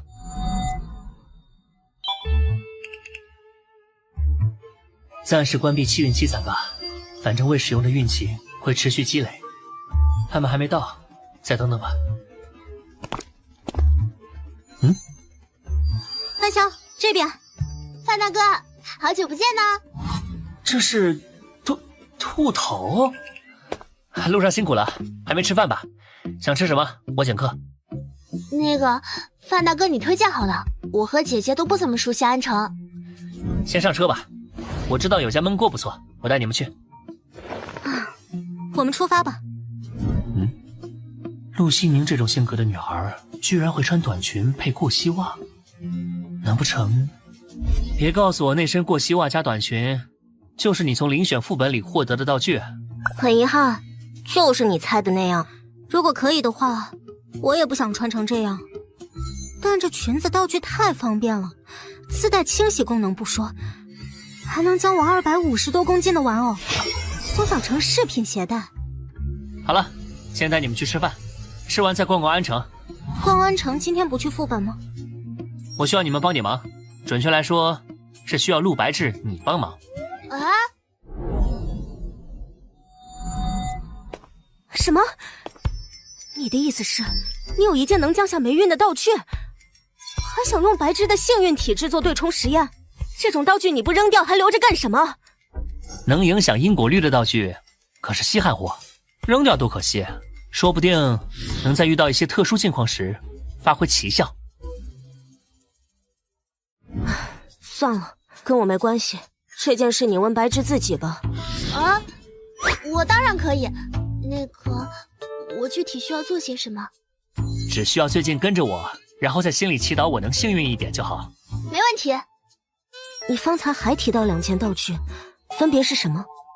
极致电疗和热情的束缚。啊，这都什么鬼啊？虽然名字不正经，但实用性还是不错的，自己看便是。极致电疗就给我吧，我可以让人偶拿着它来战斗。行，那另一个道具，热情的束缚，应该挺适合我的。我有件叫制毒大师的道具，可以给人下毒。如果能提前把目标束缚起来，就不怕对方在毒发之前趁机攻击我了。白痴，下次别再把道具情报随便透露了，虽然它可以另外。我这点警惕心还是有的。对了，除了霉运道具外，我还有一件道具，需要陆白志你的能力帮我试验一下。可以啊，是什么道具啊？又跟运气有关的。是一个能靠操控自身血液战斗的道具，但血放多了很容易陷入虚弱状态，需借助你的治疗天赋配合。原来如此，没问题。其实从吃饭开始，我就重启了运气积攒。如果今天能平安度过，那就证明运气和霉运是可以抵消的。陆白志还真是个小福星啊。好了，道具先收下吧，进副本前可以找机会熟悉一下。谢谢你，范潇。谢谢你啊，范大哥。什么声音？该不会是你的霉运道具起效果了吧？暂时还不清楚。这是吴延庆。你认识？啊，这是特使局的人。发生什么事了？是养殖组织的人，很棘手。特使局就这点本事？那给老子去死吧！先死的是你！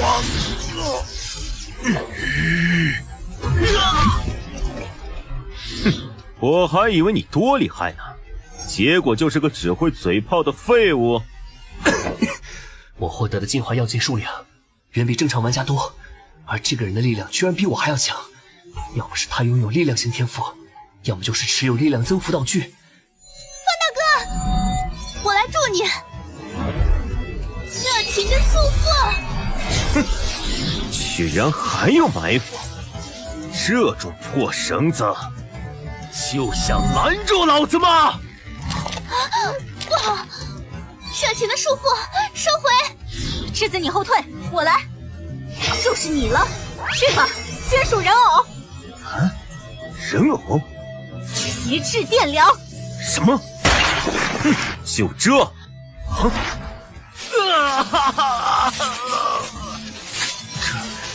这是程晓的道具啊！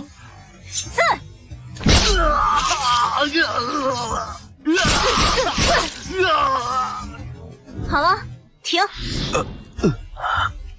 道具回收。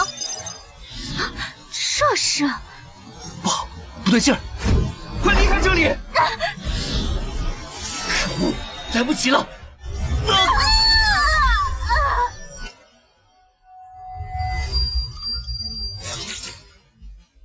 我们的位置转移了，怎么回事？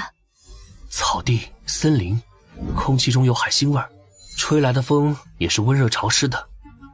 这不是单纯的幻象，还是先把攒运气的能力关上吧。现在的状况有些超出我的认知了。抱歉，情况紧急。没事。把我们传送到这里来的是你们特事局的道具，还是养殖组织的？这件事情之后再解释。现在当务之急是解决掉共同的敌人。这是杜若，他也被传送到这里了。看样子这个领头的就是程医生说的 BOSS， 他应该有一件特殊的防御道具和一件远攻道具，而且已经是D级玩家了。没想到政府已经组建了玩家组织，这次算是我们栽了。不过我们现在都正处于未知环境，看你们这懵逼的样子，现在这种情况恐怕也不是你们的道具造成的吧？不是，这个倒霉蛋怎么也在这儿？不如大家先停手如何？哼，算了，有他在，我们的把握倒是能更大一些。动手！是。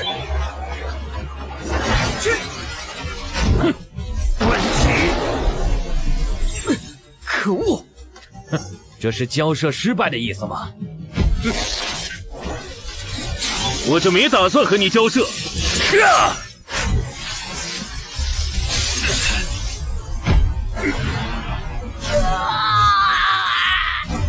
你不要脸！那是赤之杖，快散开！哦。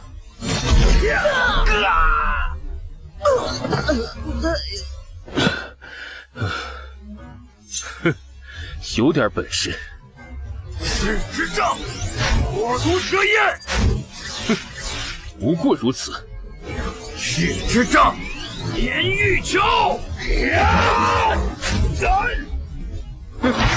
就这样了吗？对方速度比我快，攻击又能穿透我的防御道具，被杀掉只是时间问题。混蛋，这可是你逼我的！哼，不好，他冲过来了！朱杰，拖住他！好。歧视我！啊，是，可恶，肢体不受控制了，是控制系能力。哎，他冲过来了！趁他被控制这段时间，得想想办法。特使局领头的肯定有防御道具，否则也不会挡得住热浪和火焰。这几个人估计是被卷进来的普通人，先杀几个，再留下几个当人质。他的速度好快，完全躲不开啊！先抓人质！啊，人质？哼，不自量力，天险耳环！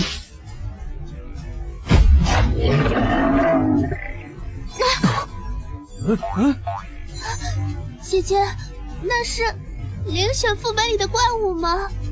正确来说，是进化失败的人类。智子，一会儿紧跟我，人偶操控术。先清理怪物。是。怪物太多了，必须要趁早清除。养殖组织的人只能拜托范萧了。哎，你们俩发什么呆呢？程医生是我举报的，我在这里斩草除根，以后可能会威胁到我的家人，必须在这里将他们全部杀掉。BOSS 小心！没想到你竟是个1级玩家，速度好快，还好这个距离我有优势。哦，原来你是地级啊！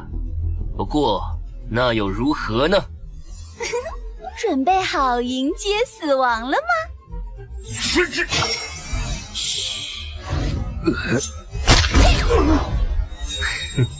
爆！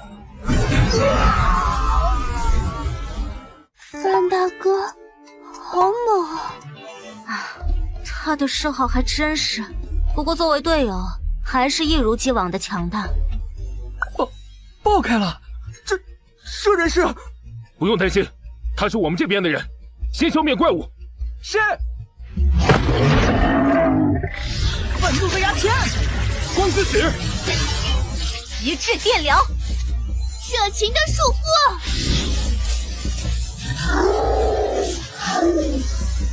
好机会，制毒。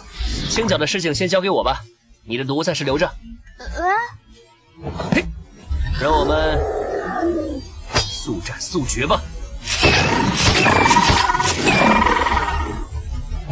哼，轻轻松松。范萧这家伙，真的只是1级玩家吗？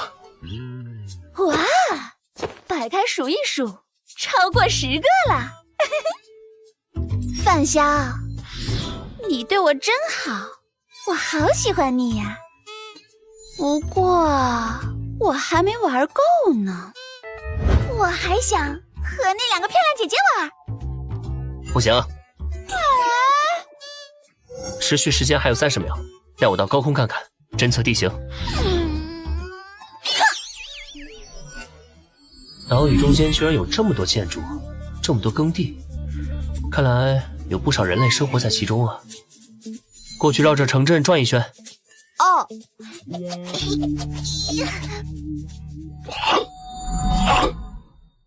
这座岛上到处都栖息着怪物，但人类城镇却很好的存在着，真奇怪。怎么样？这里是座孤岛吗？啊，岛屿的面积还不小，中央位置有城镇，应该有人居住。不过有一点很奇怪，除了城镇，其他地方到处栖息着怪物。到处都有怪物？全是怪物的岛上住着人类，这太不正常了。范萧的实力很强，即便是体型巨大如水怪的怪物也会被他瞬杀，但他的能力也存在限制。如果再遇到大量怪物，我们就会陷入苦战了。我们去人类城镇吧，那里应该很安全。他们估计有抵御怪物的方法，否则没办法留存下来。我也是这么想的，不过我们得和特使局的人合作，他们应该对目前这种状况很了解。柏芝，别害怕，这附近的怪物已经被我杀光了，只要不制造出过大声响，其他区域的怪物是不会过来的，放心吧。谢谢你啊，范萧。对了，我们之前道具的费用还没有给你，你跟我们的2件道具分别是多少钱？钱就不要了，但作为交换，你接下来很长一段时间都得在我身边帮我的忙。我真的有这个价值吗？当然，你应该对自己更有自信一点。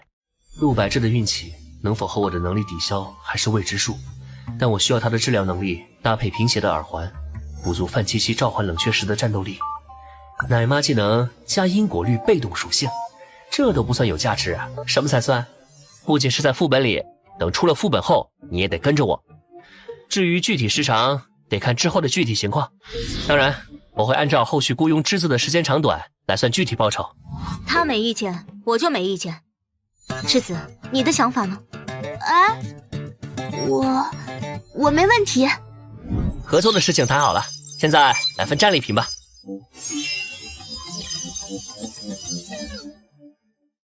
传闻有一位魔法师有重度洁癖，他开发出一种拒绝外物落在自己身上的魔法，并将魔法附着在一条项链上，随身携带着。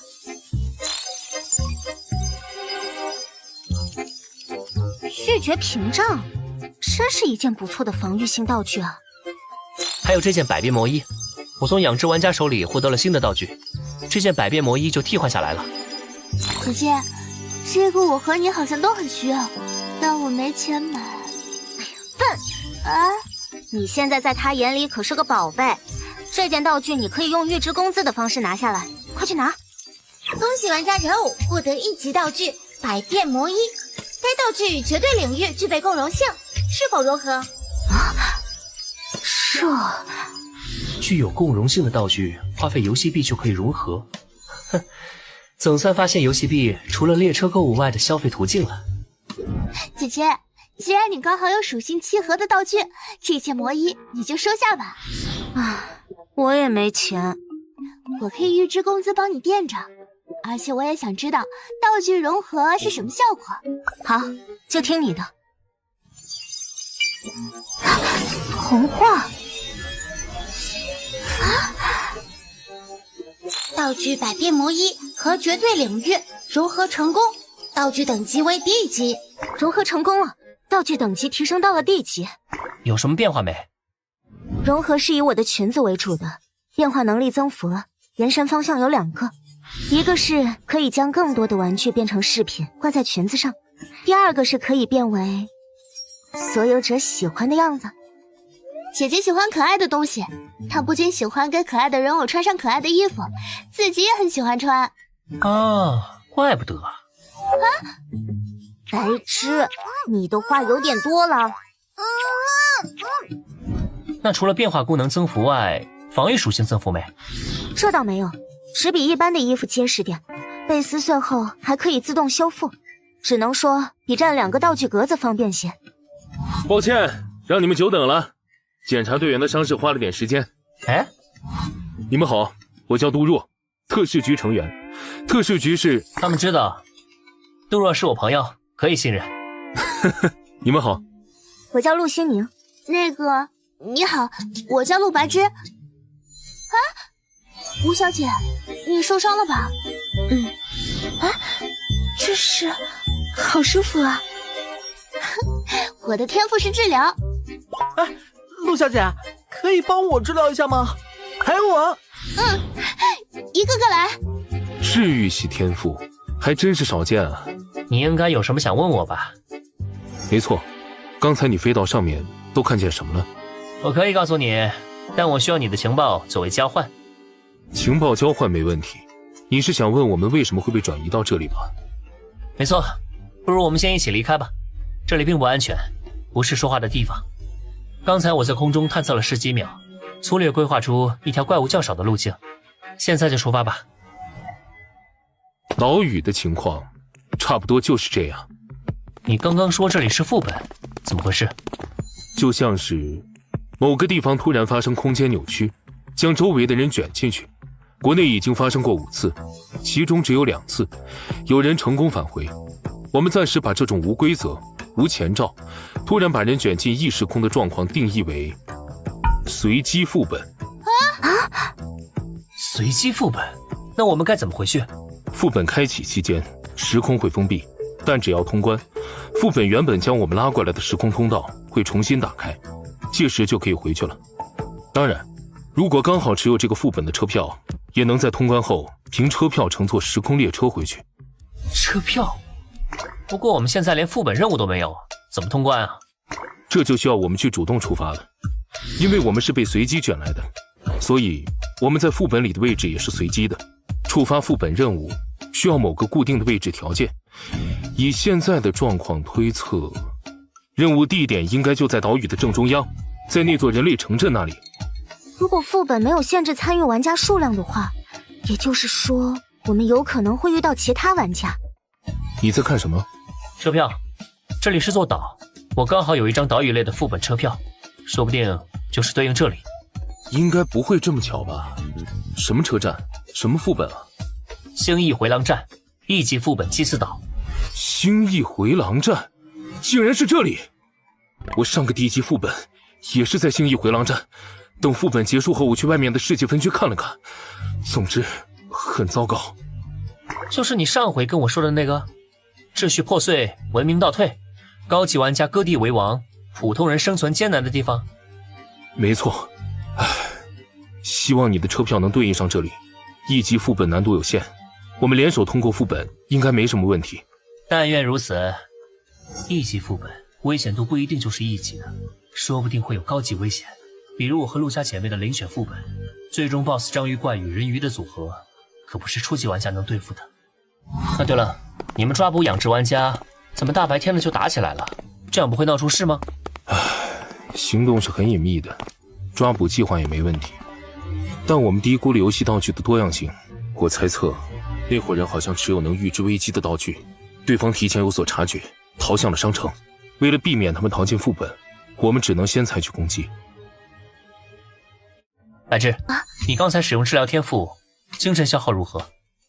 好像消耗了一半了。那接下来别再用天赋了，跟在我身边。你现在可是我雇佣的员工，天赋不能老为别人服务，为我服务才是正事。我知道了。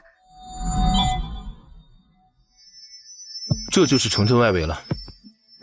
城墙很老旧，已经有些年头了，根本不可能抵挡得了怪物的冲击。这周边的区域不像有怪物气息啊，奇怪了。祭祀岛副本已开启。开启了。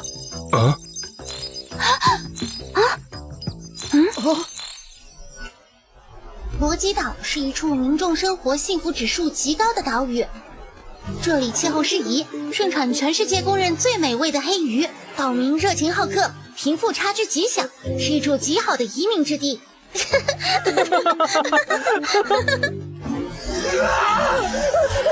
命啊！但美好往往并不永恒，怪物们毫无征兆地出现在罗基岛上，繁荣的岛屿一夜之间变得凄凉，岛民们四散奔逃。这个时候，岛屿之神出现了，他接受岛民们的祭品，将怪物驱赶在了城镇之外。在岛神的保护下，罗基岛恢复了以往的一切，祭祀活动在罗基岛上逐渐频繁起来，这里便成为了一座祭祀岛。提示：一、天黑前必须选好住宿的人家；二、每位岛民家里最多只能入住3位客人；三、不得攻击岛民，违反规则将会受到岛神的严厉惩罚。副本任务达成其一即可：一、存活3天；二、探索祭祀岛的全部真相。还真是祭祀岛啊！别看我碰巧而已。竟然是存活类副本，有点麻烦，看来危险程度不会太低了。岛神？这个世界有神吗？不排除有这个可能，当然也可能跟范潇经历的上个副本里的恶灵一样，只是个代指。副本情报都随便透露，你们的关系不浅啊！我盲猜，女朋友？我发现你这人还挺八卦的。我们是队友，可别乱猜。哎呀，我懂。我们的主要危险好像来自于岛神，也不知道神的惩罚会是什么。从游戏提示介绍来看是这样，但只要不违背规则，岛神的惩罚就跟我们没关系。所以我猜测，我们面临的真正危险来自其他的东西。确实如此，岛神只能算是潜在敌人，但说不定还是有方。总之，都提高警惕吧，时刻注意有没有其他危险。现在太阳还没有下山，我们有充分的时间来寻找借宿的人家，先分头行动吧。我发现你很喜欢分头行动，这次不会又挖了什么坑吧？都是熟人，我坑谁啊？你这属于被害妄想症。是，单纯是大家分开收集情报效率最高。行吧，现在是下午1点半，我们6点半在这里集合，交流情报吧。当然，这里毕竟不是地球，可能状况不一样。如果天黑来得早，集合时间就提前吧。我没问题。那大家就出发吧。那个，我们3个要住一起吗？当然，游戏提示的前2条明显是在强行将参赛副本的玩家分隔开来，危险很可能就在晚上，所以我们必须住在一起，一同对抗。姐姐，我不是问这个了，我在想我晚上要和谁睡在一起，因为我被雇佣了，而且范潇说我得一直形影不离的跟着他，所以晚上是不是得……不，我应该没要求到这种程度吧。现在副本里我需要的是你的治疗天赋，你的天赋使用时间不是无限的，所以不用一直跟着我。只不过天赋消耗精神，你估计会陷入虚弱状态。为了安全着想，你最好时刻待在我旁边，我也好保护你。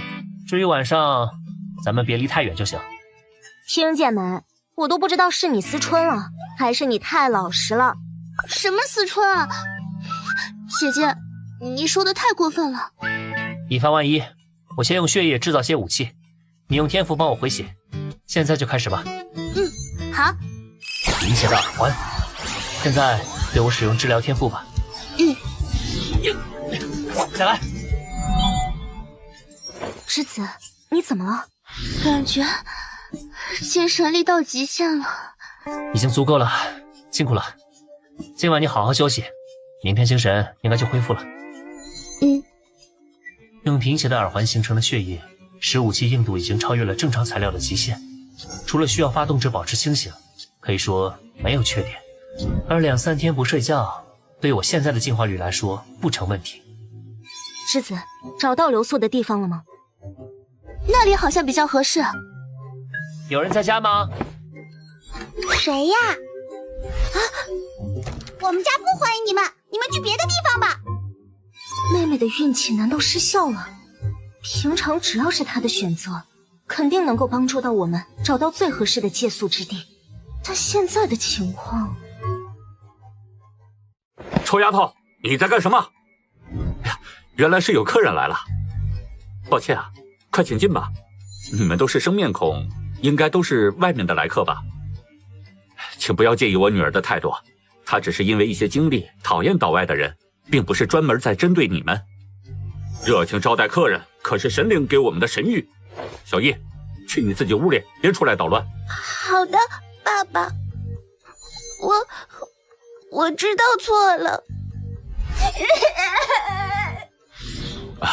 让你们见笑了。没事儿，外来的人品性的确良莠不齐，可以理解。请放心，我们都是好人，很好相处的。来到副本里的玩家基本都生性多疑，而且都目的不纯，为了完成任务做出什么事情都不奇怪，不被信任很合理。包括你这样的 NPC 也同样不值得信任。你们看上去啊，确实很面善。是过来寄宿的吧？没错，我们需要在这里借宿3晚，不会给你们添麻烦吧？不会的，快请进。茶香味不错。他也太大胆了，刚进房子就敢喝来历不明的东西。这茶算是我们岛上的特产了，被很多外来的客人称赞过。哦，竟然是你们自己种的？外面那么多怪物，你们茶树种在哪儿？北边，那里有一片平原，除了茶树外，还有很多农作物。我们整座岛的人都靠那边的地养活。外面的怪物多，我们没办法去海边捕鱼，还好神灵庇护我们，让我们能有一片地种点东西。那个，岛上这么多怪物，你们就没有想过离开这里吗？有神灵在，我们不用担心怪物的事情。而且，你们可能不知道，岛外的世界是很乱的，出去了朝不保夕。我们能有这么一块安宁之地居住，已经很满足了，没人想搬出去。请问，真的有神灵吗？您见过没有？你这是问的什么话？神灵大人一直存在，一直在保护我们，还用得着你这个小姑娘来质疑？抱歉，小姑娘不懂事，好奇问一问而已，请别介意哈。算了，不过你们千万记住，在这座岛上必须尊敬神灵，不敬神，迟早会被降下神罚。我们一定记住。我们互相还不知道名字，自我介绍一下吧，我叫范二。叫我栀子就好了。人偶。你们外来人的名字还是一如既往的奇怪。我叫李文栋。你们招待过很多外来人吗？是啊，每隔一段时间都会有一批人到来。外来人是不是有很多会死在这座岛上？那是他们自己找死。明明好好遵守神灵定下的规则，就不会有任何事情，但他们做了很多违规的事儿，还不敬神灵。你们3人最好注意一下，不要违背神灵的规则，否则连我也救不了你们。这样吗？神灵都定下了哪些规则？我们只知道要必须借宿这一条。你们不知道其他规则？其实很简单。第一，夜晚必须找到借宿的地方；第二，每家每户最多只能同时招待3名客人；第三，不能攻击岛上的居民；第四，晚上10点必须到中央神殿参拜，向神灵祈福夜晚的平安。只要遵守这4条规则，就不会出什么问题。你们可要记清楚了。4条规则，比游戏提示多了1条参拜祈福的规则。游戏提示是不可能出现错漏现象的，所以，要么是李文栋在说谎，要么这条规则本就得从岛民口里得知，算是副本考验的一环。到底是哪个？以往来的外来人里，是不是有一些有特殊能力的人？你是指玩家吧？确实有这类人混在外来人群里，把我们这座岛当成什么副本，说是要来通关，还说神灵大人是什么副本 BOSS。 哼，真是一群神经病。你们不会就是这种玩家吧？当然不是，我们是被突然转移到这里来的，然后遇到了一些有特殊能力的人，他们还威胁我们，说要把我2个妹妹抓走，还好最后有人帮我们解围。原来那些有特殊能力的人是玩家吗？真是奇怪的称呼。哦，对了，李大哥，你们是这里的原住民吗？为什么这么问？我在想，你是不是和我们一样，是被突然转移到这里，然后回不去了，便定居下？当然不是，小伙子，你担心过头了。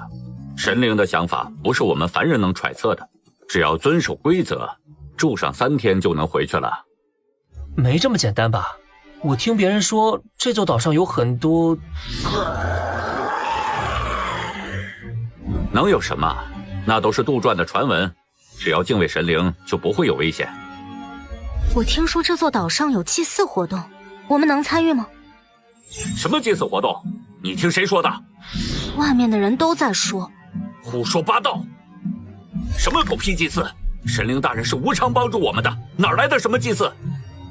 我又没说祭祀是不好的事儿，你自己不也说每天需要参拜吗？你这是什么话？啊！你是要侮辱神灵吗？你再亵渎神灵，就给我滚！哎呀，李大哥，别激动，别激动！亵渎神灵的人，我这里不欢迎。我这个妹妹耳朵和脑子都有点问题，经常说胡话的，她可能是听错了吧？哪有什么祭祀活动啊？我就没听过。您大人有大量，把它当个屁放了就好啊。为了情报，我忍了。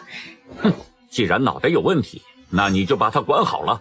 在这座岛上说神灵的坏话可是要负责任的，出事儿了别怪我没提醒过你们。啊，对了，李大哥，你们家的房间够吗？你也看见了，我们人多。这栋房子就我和小易2个人住，剩余的房间很多，你们跟我来吧。2楼一共有5个房间，专门供来客借宿。接下来3天你们就住这里吧，房间随便选。啊，谢谢啊，那我们就打扰了。那我就选靠楼梯口这间吧。我们2人一间，住你旁边。李大哥，你看这天还没黑，我们想去中央神殿看看，免得晚上不认路浪费了时间。您说一下大致方位，我们自己去就好。哈哈，好说好说。不然我带你们去吧，你们人生地不熟的。再说了，你们不懂岛上的规矩，还带着脑袋有问题的人，我带路能保你们安全。啊，哈哈，不用了，我们顺便逛逛，拜访一下其他住民。谢谢李大哥你的好意。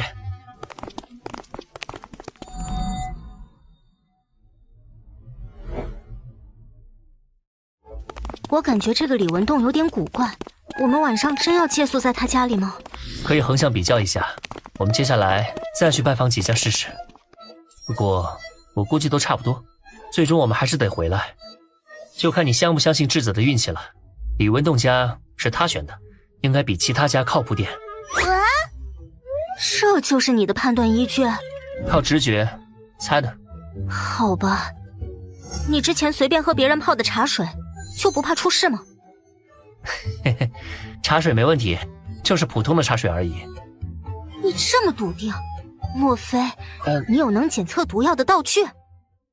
那即便是这样，也有点莽撞了。1级玩家只能够获得1级解毒剂，能力肯定有上限。你这么做有点冒险了。道具只是一方面，正常人面对现在的情况都会变得谨慎。对面只要不是蠢货，就不会刚见面就下药。而且有栀子作为队友在，行为冒险一点也没关系。范少，你放心吧，解毒和治疗的事情就交给我了。栀子的运气，我是相信的。借宿就定在李文栋家吧。李文栋说的第4条规则要不要遵守？我们得先仔细探查一番，不能盲目从信。对了，你不是很会看人微表情吗？李文栋说谎了吗？微表情不是读心，你可别把我想的那么神。总之，在我看来，李文栋确实有问题，但同时他的演技很可能非常好，得注意提高警惕。姐姐，范晓，已经下午3点了，离约定汇聚的时间只剩3个半小时。不早了，该确定路线了。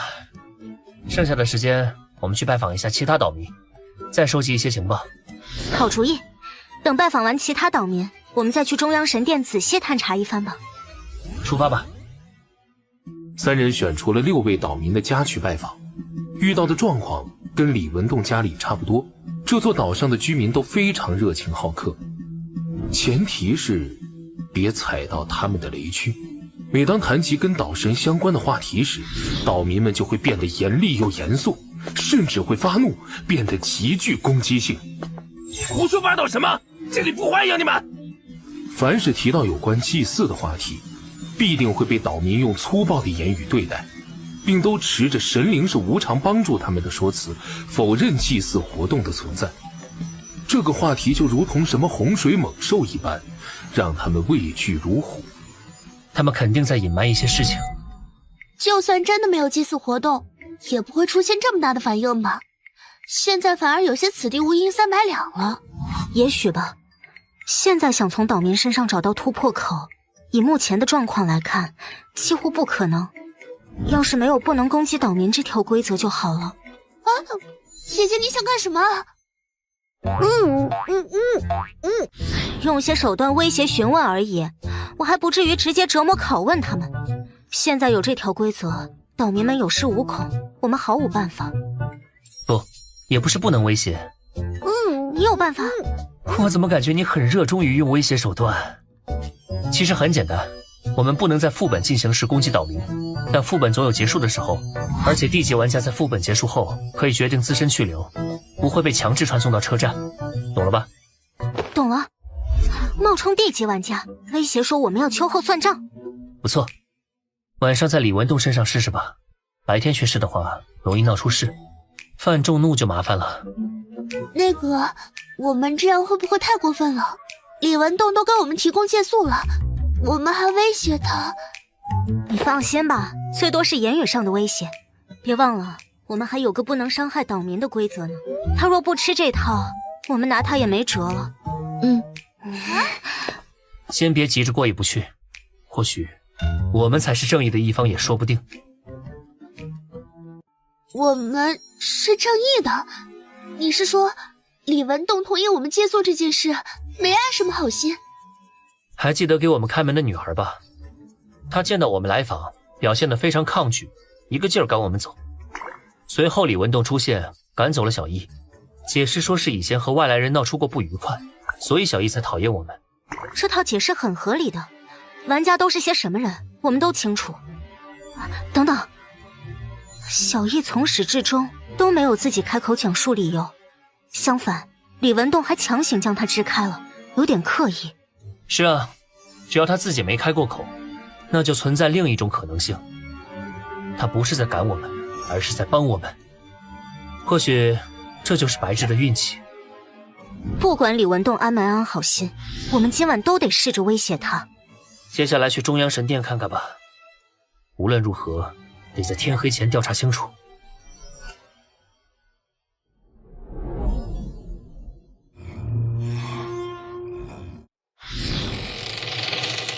啊，没猜错的话，这应该就是所谓的岛神了。这座神殿看状态，估计已经存在30年往上了。岛神最起码是30年前出现的。30年，这期间副本应该开启过很多次吧？这里好像没什么不对劲儿的，就是一处普通的神殿。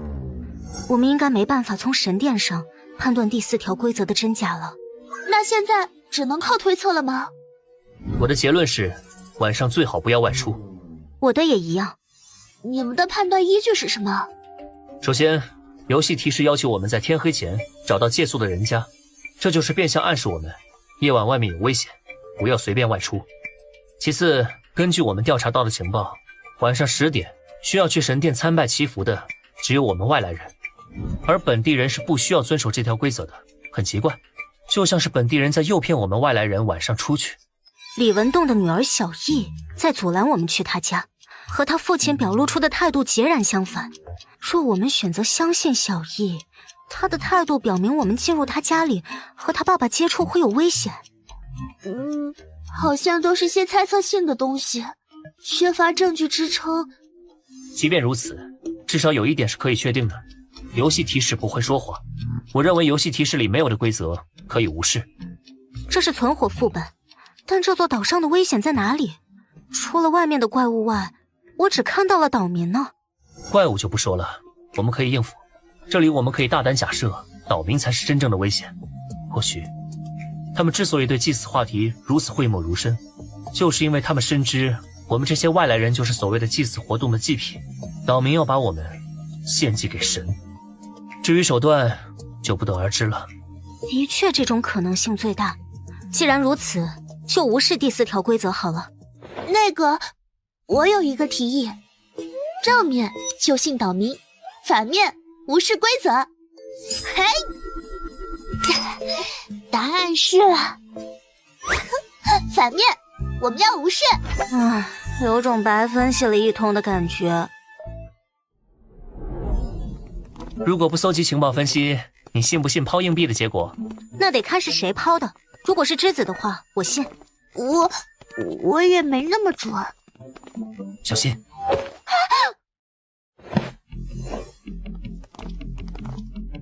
穿着不像岛民，而且看不出什么兽化特征，是人类玩家或者吃人玩家的可能性更大。让开！脾气别这么大，小姑娘，你们也是玩家吧？可有找出这座神殿的古怪之处？就算是找到了又如何？跟你们没关系。当然有关系了，我们可以交流下情报。通关副本靠单打独斗可行不通啊！行啊，你把你们的情报先说出来听听，我判断下有没有交流价值。年轻人，你似乎有点看不清形势。有资格说这种话的是我们，懂了吧？我再说一遍，让开！再不让开，就别怪我不客气了。道具千奇百怪，防不胜防。为了避免翻车，最好的做法就是先下手为强。够味儿，我喜欢。待会儿他交给我。嘿嘿，确实够味儿，真是个攻击性十足的小姑娘。娃娃长大了。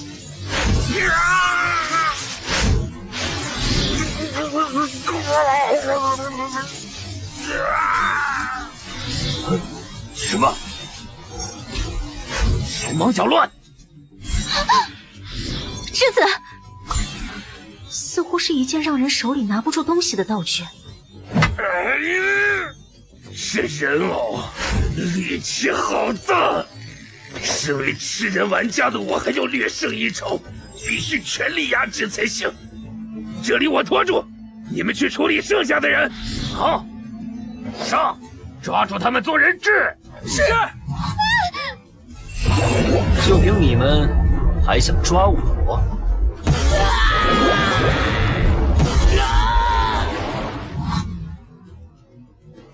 一直保持清醒，控制血液是对的。能想在玩家喊出道具前出手解决他们。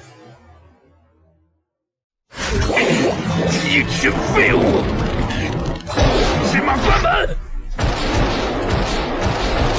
不好，快撑不住了！快跑！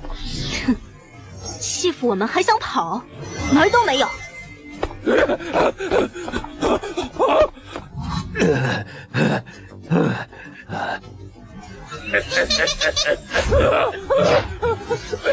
别过来啊！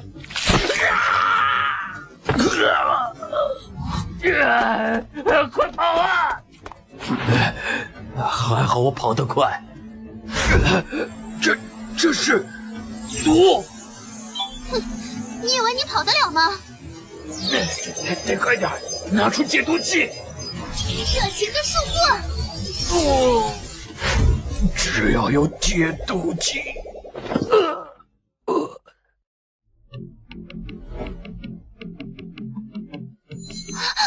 好可怕！他们的玩家编号显出来了，都是吃人玩家。哼，果然不怀好意。范晓，这种事情很常见吗？啊，算是吧。玩家长期游走在生死边缘，心里或多或少有些扭曲、残酷。杀人、抢道具这种事，再正常不过了。何况他们还是吃人玩家。嘿嘿嘿嘿嘿。吃人玩家就是凶狠残酷的代名词。或许他们里面也有善良的人，但随着被食欲一次次折磨，什么事都做得出来。应对杀人玩家，就要见一个弄死一个，基本没有杀错的可能性。好了，收拾战场吧。血液凝固的武器，连道具大门都差点劈开，穿墙断钢，估计更简单。而我准备了13把。嘿嘿，好不容易得到一件道具，还是被你给砍烂了，倒霉！别告诉我你继承了那个道具门。姐姐，我想和你换道具，我觉得你的道具更适合我。栀子，你不用照顾我，你继承的道具明显更好，让人手上握不住东西，可以废掉敌人的大部分攻击手段。这件道具的效果很强。不是啦，我需要的是防御道具。先给人放毒，再把他捆住，然后再用防御道具保护自己，挡住对方可能拥有的远程攻击道具。这样一套组合下来，等毒素彻底发作后，对面估计就没有什么反抗能力了。这还挺厉害的。对啊，虽然手忙脚乱也算防御道具，但没有你的道具门全面，它只能防住敌人拿在手里的道具，像是操控型的，比如范萧那样的耳环就防不住了。而且姐姐，你更适合我这件道具，你的人偶是近战型，想象一下，等你的人偶靠近敌人后，你突然发动道具，卸掉对方手里准备用来战斗的近战武器，对方一定会很懵。可以，这次就算是我占你便宜了。没有啦，而且我们分那么清楚干什么？啊！范萧不会误会我是个腹黑阴险的人吧？道具回收成功，获得2万游戏币。好了，既然战利品也结算完毕，那就先回东门那边跟特使局的人会合吧。哦对，时间不早了。没想到这座岛上除了我们外，这里还有其他玩家。有其他玩家才正常，除了我们这类被卷进来的玩家外，肯定还有正常通过车票进来的玩家。这个副本很大，估计城镇4个方向的大门处都是副本任务的触发地点，所以进来的玩家应该还不少，我们得提高下警惕了。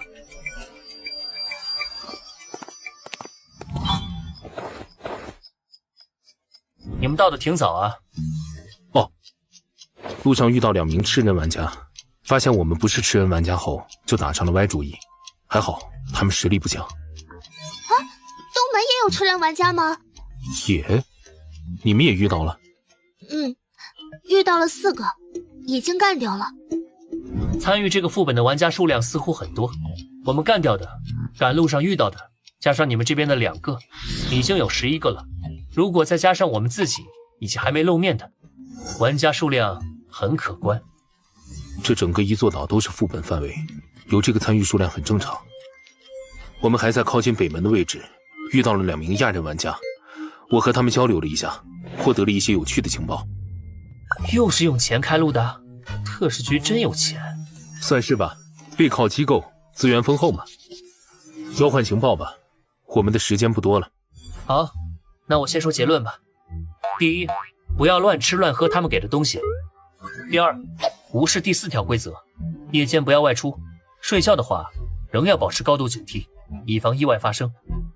你是说第4条参拜祈福的规则是假的？十有八九，而且我还注意到，城镇里很多民居都处于空置状态，没人住，很可能跟副本背景介绍里的移民有关。我的情报都说完了，你那边有什么不一样的情报没？有，不过重要性得你自己判断。我们从2名亚人玩家那里打听到了有趣的情报。首先是他们的身份比较有趣。祭祀岛这个副本属于星翼回廊站，而星翼回廊站属于 G08004 世界分区。我们遇到的那2名亚人玩家就是来自这个世界分区的，算得上是这里的土著玩家了。除了世界分区所属外，那2名亚人还谈起了有关移民的情报，他们来自于004世界分区的2个不同地区。不过相同点是他们那里都有过祭祀岛是移民好去处的宣传，并且这2个地区分别在5年前和3年前发生过一次移民，每次都有200多人移居到了祭祀岛。以小见大的话，我估计有移民宣传的地区应该不止2个。或许这座岛屿外的世界有很多地区都在宣传祭祀岛移民，并且不断的有移民来到这座岛上。你之前不是说这个副本所在的世界很乱吗？移民在正常社会合理存在，但在这种领主模式的社会，没有领头的高级玩家点头同意，这种事应该不会发生吧？这个嘛，具体细节不清楚。不过如果猜想为真，那些高级玩家既然没追究，应该是默认了这件事，可能他们和祭祀岛有着什么隐秘联系吧。隐秘联系？副本的背景介绍里提到祭祀岛曾经的名字是罗基岛，而罗基岛气候适宜，生活幸福指数极高，是一处极好的移民之地。而后来怪物出现，一切都毁了。直到岛神突然出现，驱赶了怪物，一切又都恢复了平常。既然说是一切，那么移民政策的恢复自然也被包含在内。李文栋说过，岛外的世界很乱，而岛内很安全，没有岛民想出去，这跟杜若的说法能对应上。不过李文栋应该在部分真相上撒谎了。岛内其实并不安全，最直接的证明就是那些空置下来的房子。多次移民，不应该啊，人数对不上。城镇里的空房子很多，总不至于一座小破岛上还有什么房产泡沫吧？会不会是人口死亡的问题？比如人口老龄化，或者后续又搬走了？可能性不大。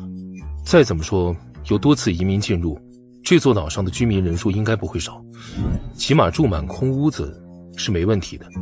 估计因为什么事情死了很多人吧，就跟之前怪物降临肆虐一样。这座岛应该还发生过另一件我们不知道的大事，导致了很多人死亡。也许不是大事造成的。啊？你想到什么了？我们可以换一种思路，从结果推原因，并不是有什么大事件造成了岛民的大量死亡，从而出现了大量空房子，而是不断有岛民在持续的死亡着，才需要一次又一次的移民来填补岛上的空缺。不断有人在死，岛外还在宣传移民，这背后不会有什么阴谋吧？确实很像。你们不觉得怪物和岛神相继出现这件事有点太巧了吗？也许祭祀岛一开始就是个阴谋，不，应该说是一个陷阱。比起陷阱，我更认为这是一桩交易。交易？确实有很大可能是一桩交易。岛外的世界高级玩家割地为王，那些高级玩家应该和岛神存在某种交易，他们持续输送移民到这座岛，岛神则满足他们的一些愿望。啊，岛神有这么强吗？连高级玩家的愿望也能满足？岛神的实力应该不怎么样，如果很强，哪需去宣传移民，直接去抢不就好了？而且我估计这个副本连随机传送人进来都存在使用次数限制，否则也不需要移民了。不错，并且会把谁卷进来也完全随机，否则我一个地级玩家卷到1级副本里，这不是送分吗？哼，你倒是挺自信的。不是自信，成为地级玩家后，我就被限制参与1级副本了，手里的1级副本车票全都无法使用了，净化游戏应该不会做出没意义的限制。你觉得理由是什么？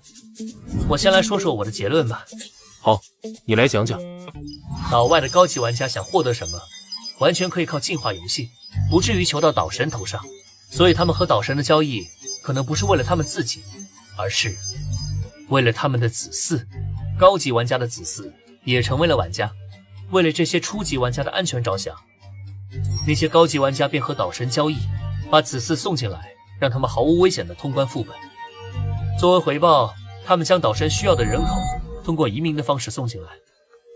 子嗣很有可能。副本里的危机对所有人都一视同仁，即便是高级玩家的子嗣也不例外。贿赂副本 BOSS， 间接制造出可受掌控的安全副本，这不仅可以汇集子嗣，甚至能当做一门生意来做。我猜测岛神本身也有高级玩家的实力，否则高级玩家可以通过威胁岛神来达到这种效果，用不上以移民作为代价。既然是猜，哦，那我们不妨猜得更大胆一点。岛神不一定有着高级玩家的实力，而移民进来后又消失的这些人，我猜岛神是吃人玩家，他们都被吃掉了。什么？谁也没规定玩家不能成为副本 BOSS 吧？岛神是吃人玩家，那么和岛神搞暗地交易的高级玩家也全都是吃人玩家。吃人玩家的子嗣估计也成了吃人玩家。他们不断把移民送进来，说不定是让自己子嗣在通关副本的时候还能享受一场场吃人盛宴。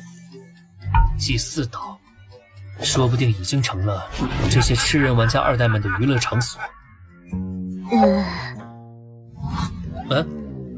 你们这么看我做什么？这太残忍了。你说过你的直觉一向很准，我还没见你猜错过。如果你的猜测成立，那么除了消失的岛民外，也许不必守3条规则的人也会被岛神抓去吃掉。可能这就是所谓的严厉惩罚。答案错误。我试了试用你的猜测提交答案，没成功。你动作可真够快的，提交答案的机会只有3回，省着点用吧。现在玩家2代藏在哪儿？祭祀活动是怎样进行的？岛上还有哪些危险？这些东西我们都还没弄清楚。就算我的猜测正确，信息不完整，也算不上真相，怎么可能直接通过？嘿嘿，我知道，试试而已，万一成了呢？我们这里这么多人，每人拿2次机会来试交答案，试错的机会次数是很可观的，不该省的时候就不用省了。算了，先度过第1晚再说吧。你们带食物了吗？我建议别吃岛民们给的东西，在晚上时尤其要注意。我带了，我也有一些。从这里返回借宿之地后，估计天也差不多要黑了，我们先在此分开吧。希望明天大家都还在哟。你少立些 flag 吧。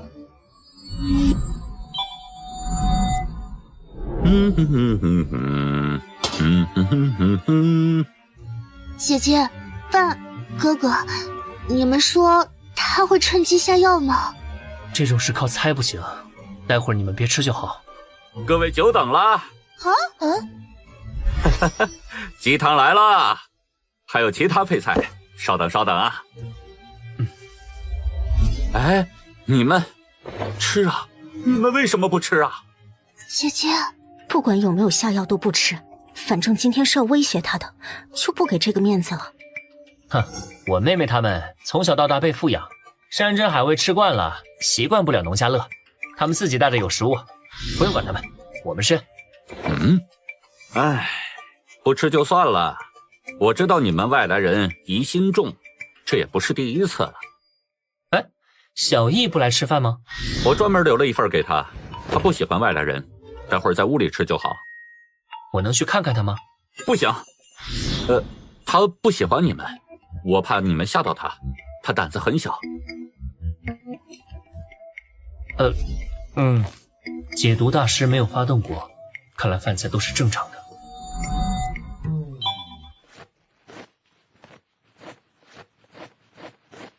哎，你们不去神殿参拜祈福吗？再晚就来不及了。这个嘛，我在心里祈福就好了，就不过去了。我也是，心意已经到了。现神讲究个心诚则灵，位置不重要。你们这是拿自己的命在开玩笑！夜晚不祈福，迟早会出事的。既然你这么说了，那要不一起去？你也需要祈福吧？不用了。我们生活在这座岛上的人，本来就受到神灵的庇护，不需要专门去夜晚祈福。哎，祈福神灵又不会吃亏，就是多走几步路而已。一起吧，除非你不敢去。我胡说八道！需要祈福的，从来只有你们外来人。我好心提醒，你们却不领情。既然如此，你们都给我滚出去！我的家不欢迎你们，给我滚！他急了，不过我都27%进化率了，让他推也推不动。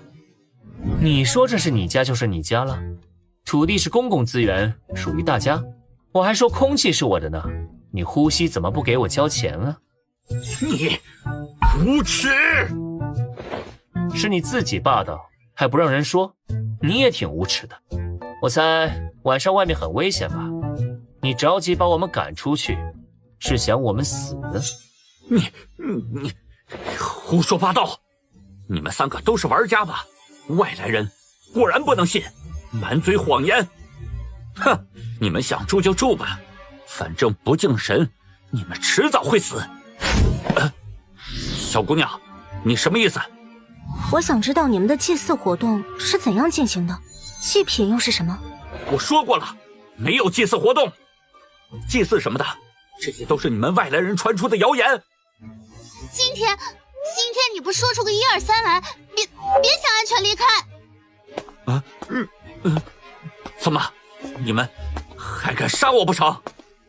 来啊，有种就碰我一下试试！来啊！我们确实现在不敢碰你，但你也别得意忘形。我告诉你，我哥哥可是地级玩家，还是人面兽心的变态，对付人的手段狠着呢。嘿嘿嘿嘿嘿嘿。就算在副本里头没办法奈何你，但等到副本结束，哼哼，你还有你的女儿都别想活。你敢得罪我们，他迟早会把你们父女折磨致死的。你们3个神经病，我根本不知道你们在说什么！给我让开！你们这些不敬神的混账东西，迟早会死！迟早会死！他不上当，我们怎么办呀？他子害怕夜晚外出，至少我们的猜测正确。第4条规则确实是骗人的，晚上不能出去。要不我们去问问小易？他刚才开门时我瞥了眼，小易就在他房间，估计是早就防着我们了。不能问又不能外出，看来今晚是得不到什么有效线索了。那我们去2楼的房间睡觉。2楼是他推荐给我们的，说不定有陷阱，最好别去。猜测这个没意义，这个副本明显开启不止1次了。岛民们若是想坑玩家，肯定已经把损招都研究透了，说不定待在客厅里也有陷阱。哼，反正我们已经和李文栋闹翻脸了，不如就做得更绝一点，直接闯进他房间，给他当守夜人，如何？好主意。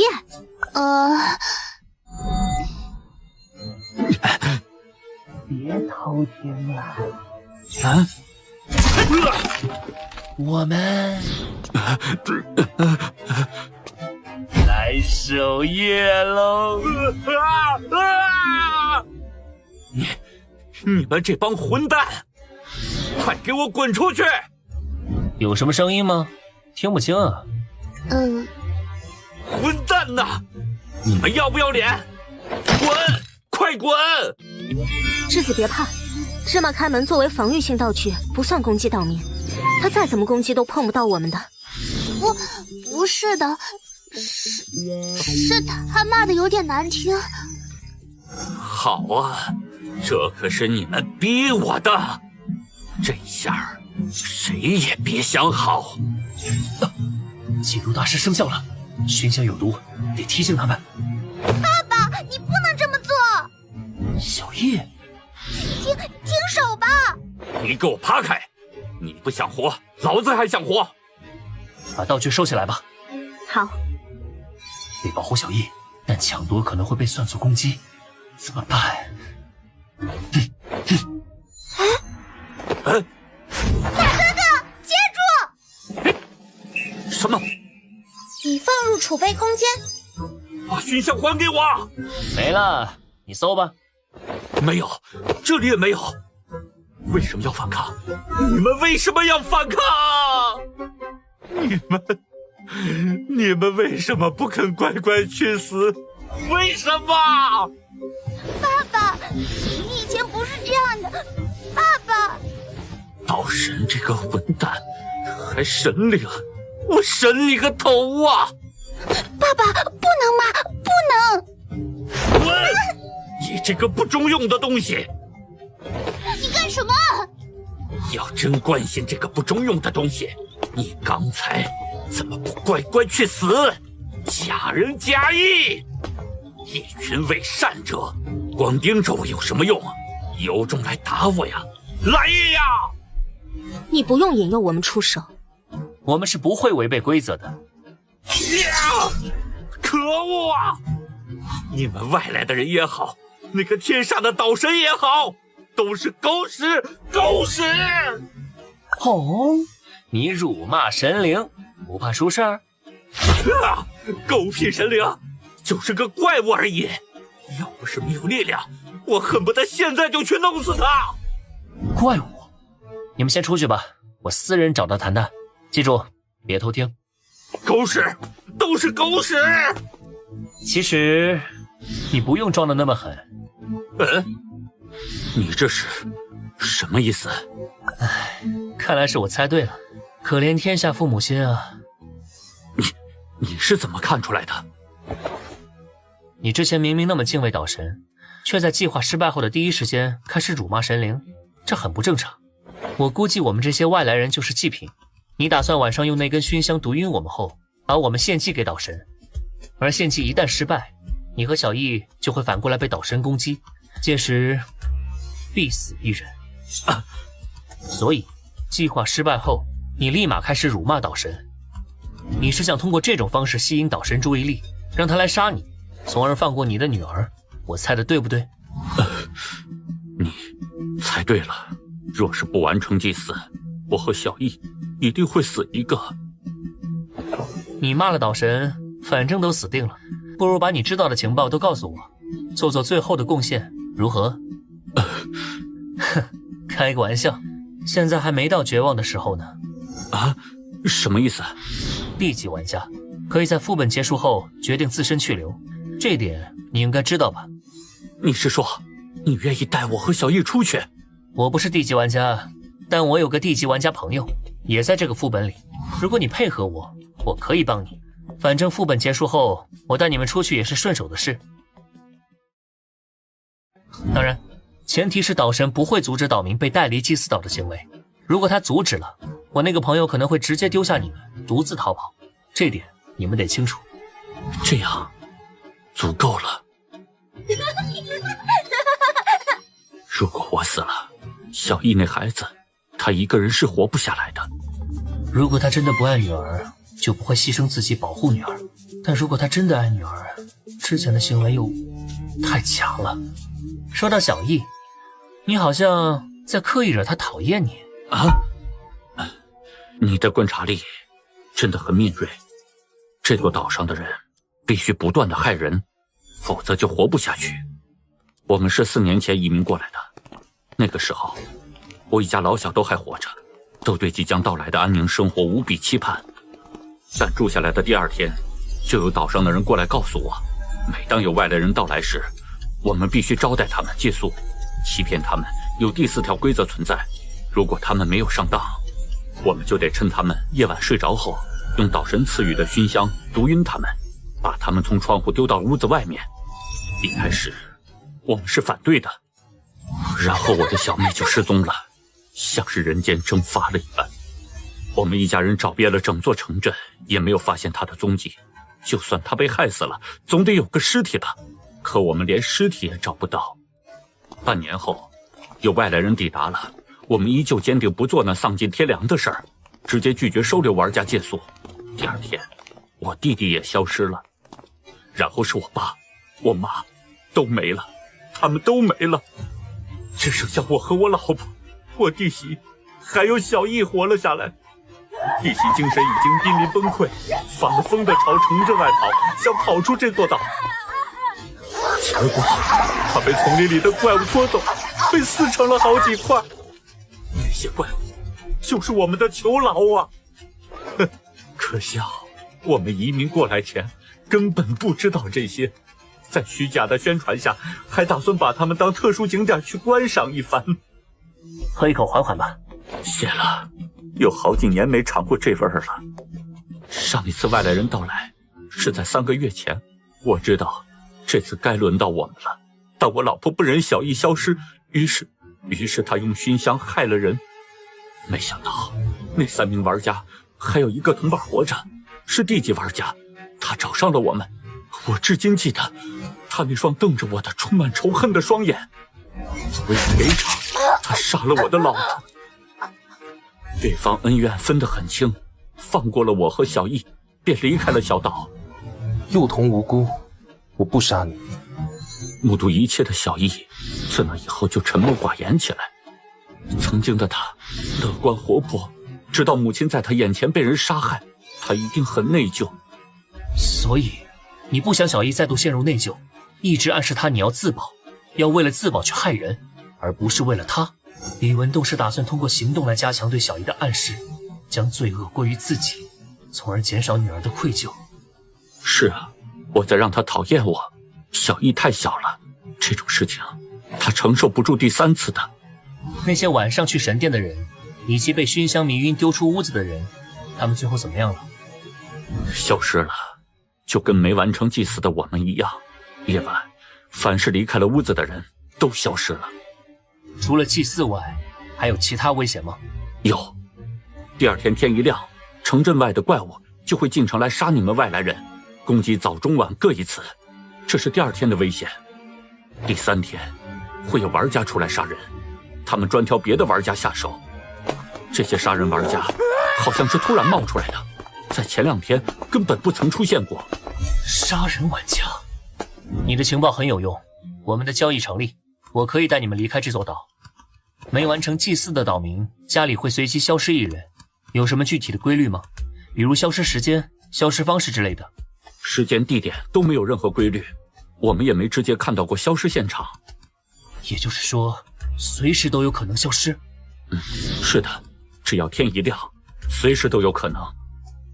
你和那2个小姑娘都是不错的人，你们之前威胁我时是在故意装得很凶残吧？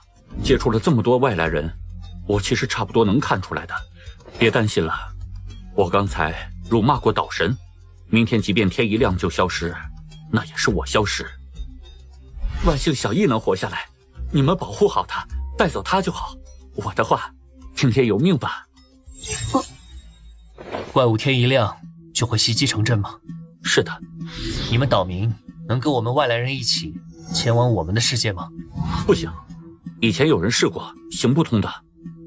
那就等明天一早驱赶完怪物后，我们直接去海边试试，看能否让我朋友带你们出去，从海洋离开，然后找个相对安全的地方安顿下来。先度过今晚吧。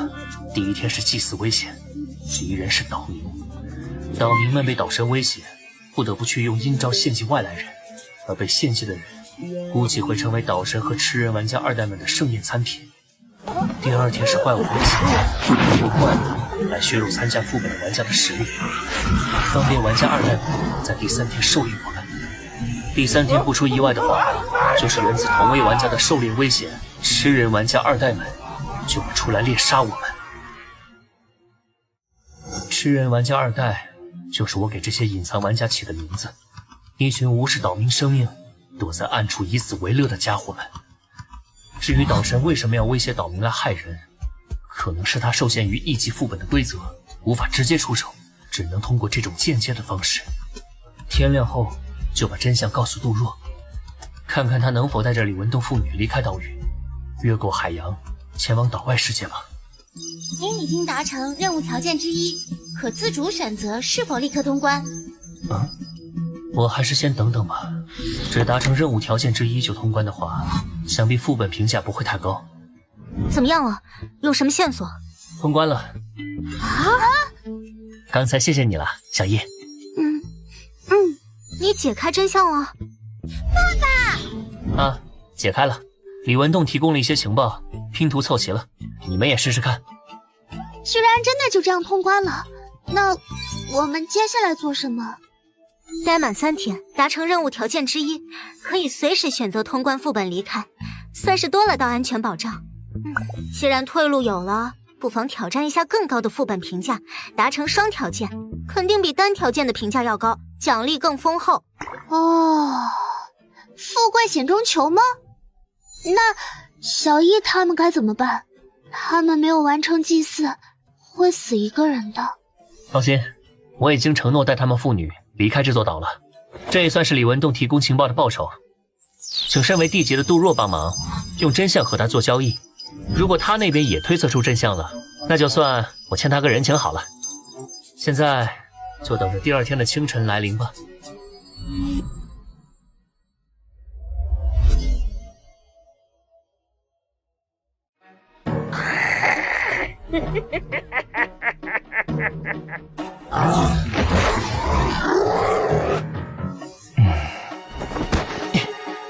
怪物从北门那边冲过来了，做好战斗准备。我们去杜若那里会合，特使局的人相隔都不远，他们这会儿估计也在会合。好，都出来吧！你们也跟过来吧。我们岛上的原住民不会被怪物攻击，你们不需要保护我们。等驱赶完怪物，我们一起去岛屿边缘位置，看看能否出去。好吧，我们走，小易。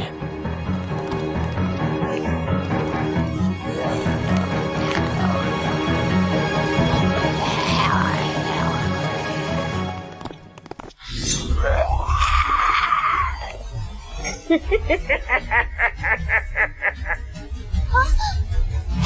心！我来，别找死！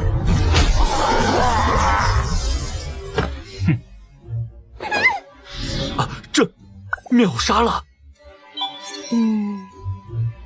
继续往前走，保持警惕。好。他竟然这么厉害！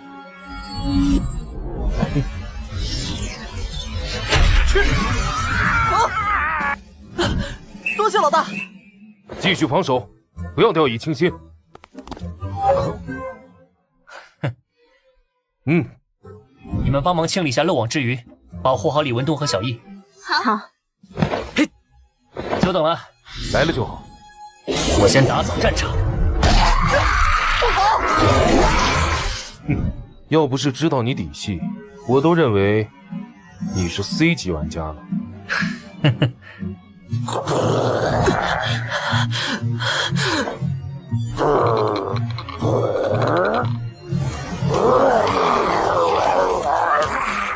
怪物逃走了。怪物竟然是沿着正常路径撤退的，甚至没有破坏建筑，感觉跟遴选副本里的怪物定时行动休息的规则很像。岛神难道是利用了这种手段吗？辛苦了，你找到真相了？找到了。我把副本真相告诉你吧，你自己分析。不过作为交换，你得答应帮我一个忙。范潇这小子居然要我帮忙，不过他应该不会故意坑我吧？说吧，想必你也不会给我出什么太难的题。等你得到答案，通过副本，你得帮我把一对妇女带离这座岛，帮他们在004世界分区找个安稳的地方安顿下来。安顿，这可有点难度啊！想在这个世界安顿下来，可不简单。还好，我上回在004分区调查情报时，得知了一个人类玩家组建并统治的一个安全区。去那里的话，花点游戏币贿赂贿赂，安顿下来应该没问题。不过我得提醒你啊，擅自把岛民带走，有可能会遭遇到岛神的强烈阻拦。我知道，若是岛神阻拦，我会挡住的。不过我的方法还没验证过，停留在猜测阶段，不一定管用。万一没用的话，你就自己逃跑吧。如果是这样的话，我没问题。全员集合。接下来我来告诉你们通关答案。啊，真的成功了！吴谦，你在战斗中受伤比较多，先结束副本，回去疗伤，顺便把这件事报告给总部。好，你们几个跟着我，试着寻找下岛神和那些玩家二代们的藏身之地，尽可能搜集副本情报。好，范二，啊，快下来！就不能取点正常名字？别管了，个人爱好。怎么了？出事了！李文东父女不见了。什么？两人都不见了？是的，之前刚开始战斗的时候，他们就在我和之子身后。等我们把注意力集中到战斗上，回过神后，他们已经不见了。看来应该是岛神出手了。可不对啊，没完成祭祀不是只会抓一个人吗？没道理两个人都消失了。只抓一个人，这只是岛神自己给岛民们制定的规则，而不是副本的游戏规则。它毫无可信度，也无约束力。实际上，辱骂岛神都不一定是规则的条件。可恶！啊！岛民的生死完全看岛神的喜好，很可能只是为了方便管理岛民而固定了抓人的条件。冷静，冷静，先找到消失的前后发生了什么。先别着急。啊！他们刚刚才被抓，只要能找到隐藏地点，我们就有把人营救回来的可能。隐藏地点会在哪儿呢？李文栋和小姨之前进屋没？没有，他们一直在我和之子身后。我害怕他们被落单的怪物盯上，还专门提醒过他们别过去。外面，之前说夜晚离开房屋的人也会消失，共同点是外面。外面和房屋里有什么不同？导致房屋安全是墙壁，还是天花板，又或是地板？对，是地面。地面？地面吗？你是说地下有问题？不知道，但可以赌一把。他们就是在这附近消失的。如果真有问题，应该就在我们脚下。无尘之盾，果然，地板下面不是泥土，就是那里。呵，好，欢声笑语，谈笑风生，是玩家二代吗？而另一边的是，李文东父女应该还活着，在那里。和我预想的一样，消失的岛民以及想到的玩家二代，岛神暂时还没现身。不好！喂，被发现了，在不确定岛神身份的情况下，不能打草惊蛇。啊！竟然闯进来了！你怎么敢的呀？第一反应是害怕与躲闪，这两个人应该不是岛神。这里是？那是……这几个都是玩家二代，先动手干掉他们！岛神，快救我们！快呀，他们要过来了！你们这些低贱的家伙，不准过来！追！好，好。这就是岛神。岛神怎么会是这副样子？不应该是吃人玩家吗？有些吃人玩家如果不收敛自己的食欲，遴选副本后，如果继续摄入其他生物基因，一旦出现意外，不是没有变成怪物的可能。只要能保持意识清醒，不彻底成为没有理智的怪物，应该也能算是玩家。什么？在副本里岛神被限制了，别管他，先救岛民。是老大。没错，如果没有限制，岛神刚刚就能使用道具或者直接攻击我们。岛神，快出手啊！岛神，你在干什么呀？岛神，遗言说完了吗？完，不好，完了。说完了就去死吧！不要！你们这种渣子，全下地狱去吧！暗之弓。什么人？李强，我的剑士有破甲属性，却没能破盾，说明这件道具至少是D级。1级玩家拿着 D 级道具，该说不愧是玩家2代吧？D 级防御道具，那上方呢？敌防御！什么？玩家2代这边交给我们，你们先救人。好。虽然叫上范七七，应该能秒杀他们，但七七是我的底牌，不能随便用。当心，不要攻击岛神！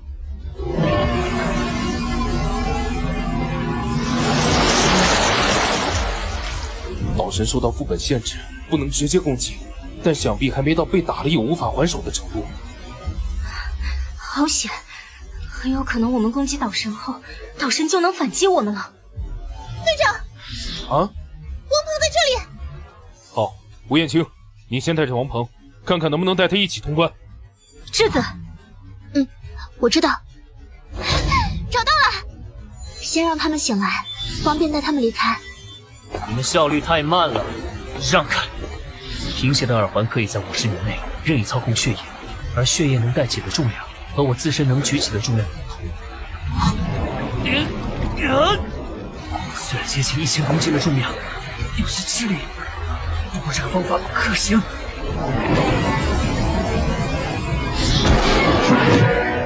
不好，他需要杜若，试着用剑士攻击玩家2代，分散岛神的注意力。好，你负责救人，我们拖延时间。暗之弓，岛神！终于吸引到注意力了，不能射入触手，否则会被岛神攻击。质子，快用毒！好，制毒大师。那什么，过来了！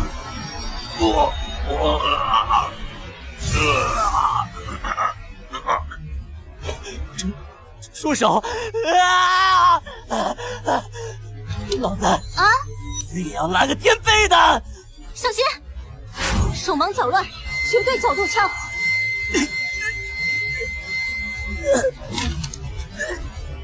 手不受控制了，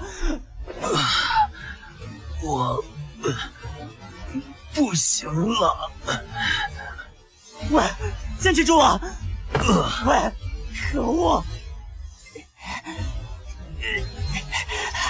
捡到了！啊！还差最后一个！救我！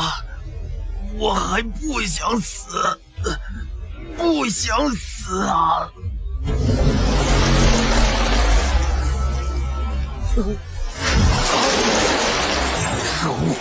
这样就完全没法攻击到了。先撤退！你是玩家，应该能听懂我们的话吧？堵洞口，保护人，这2件事，你恐怕只有精力做1件。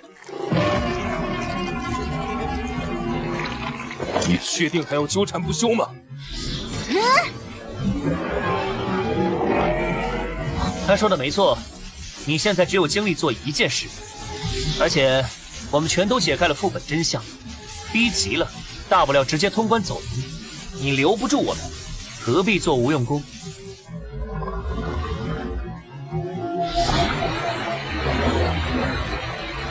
你们先上去，我有办法脱身。好。如果你刚才彻底发飙，全力阻拦我，即便我有同伴干扰你，想必我转移那些晕倒的人也不会那么顺利。你留手了，对吧？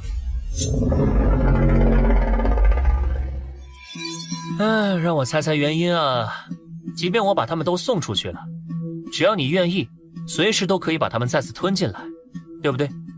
可惜我会把他们送到房子里去，你想吞也吞不了。当然，这只能解一时之急，岛民不可能永远待在房子里不出来。不过，我从刚进入这里就在观察，无论是昏迷的人山，还是玩家2代们活动的区域，无一不是围绕着这根中柱而存在。如果我没猜错的话，你应该掌握着一件大范围影响型道具，可以干涉城镇的土地，把人吞掉，然后送到这处地下空间来。是不是毁掉这根立柱，你就再无法把人吞到这里来了？哼，猜对了，西西，就是现在，在，动手。好，来玩吧，战灵。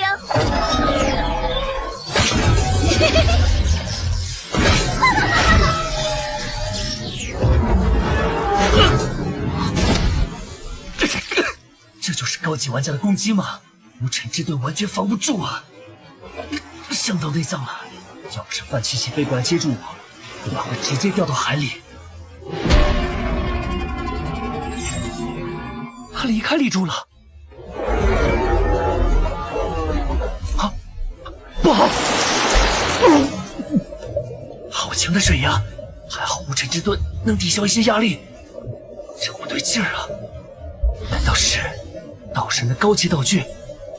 若是换成人类玩家，脑袋被这么来一下，铁定当场毙命。七七面对大型怪物，威力还是太差了。亦或是射程影响了攻击，不知脑洞没能伤害到岛神大脑的中心位置，起不到致命作用。范萧，大怪物好经玩啊，好有趣。我想慢慢的，一点一点的撕开它。攻击机会只有一次，岛神现在意识到了危险，绝不会再让我靠近。去！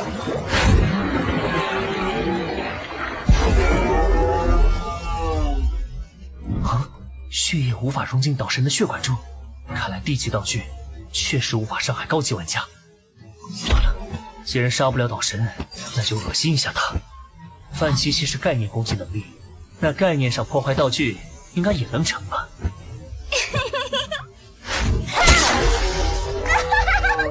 终于被看出裂纹了，再来！你们在干什么？快住手！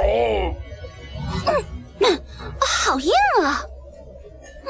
砍这么久才坏，不好玩。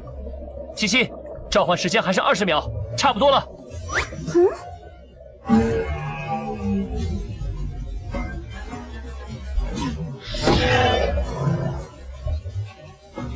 休想逃！岛神发动了，快走！范萧到底对岛神做了什么？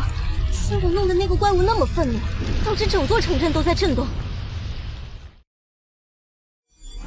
是范萧，他终于出来了。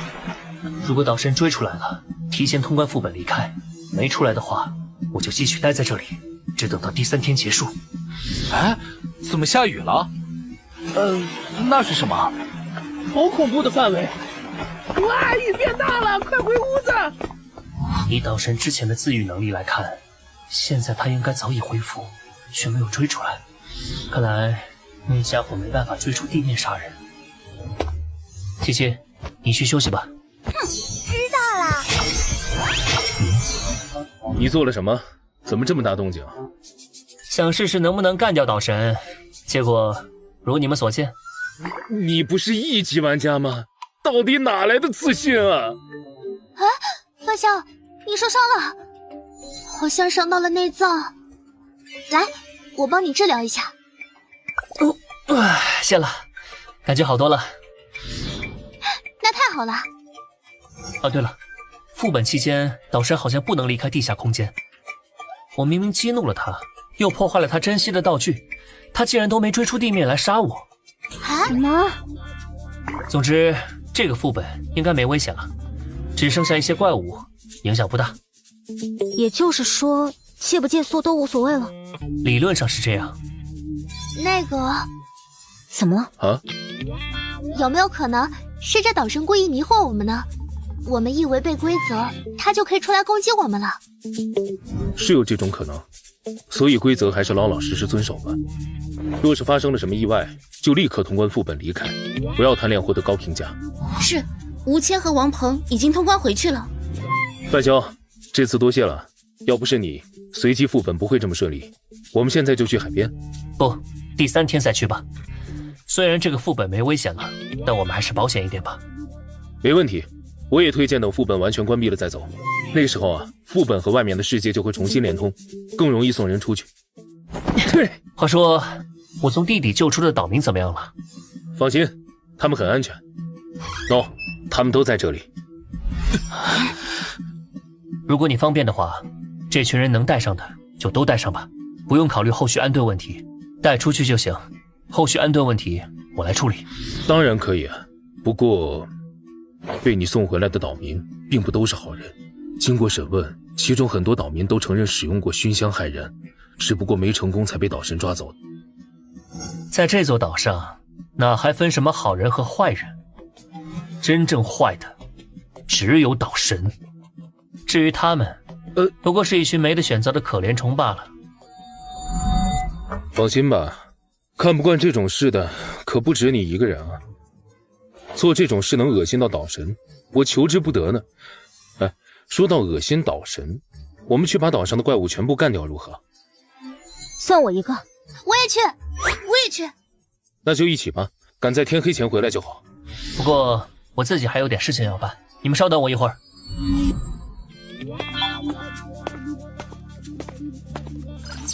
玩家海报请注意，第1级道具上位者的面具和敌级道具无尘之盾具备共融性，可消耗1万游戏币将2件道具融合为1件道具。融合道具是否融合？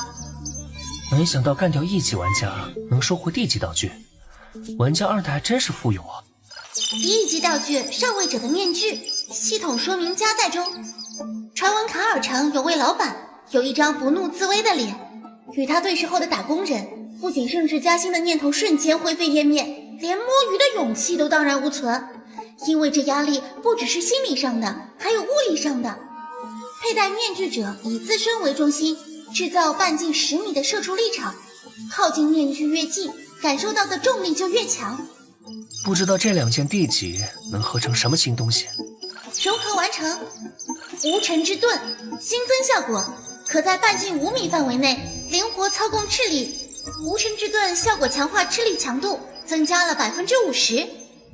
范围内操控，也就是说，脚底板喷气就能原地升天，后背推一把就能自由飞翔。哈哈，完美！嘿，大家，我回来了。怎么样？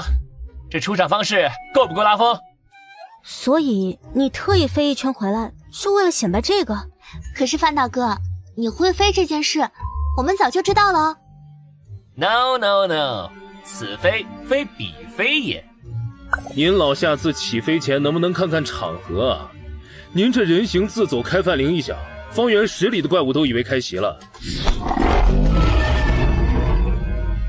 全员警戒，听着动静，数量可不少。收到。上吧。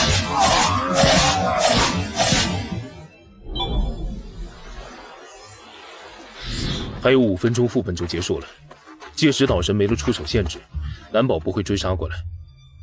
你确定你真有办法拦下狂怒的岛神？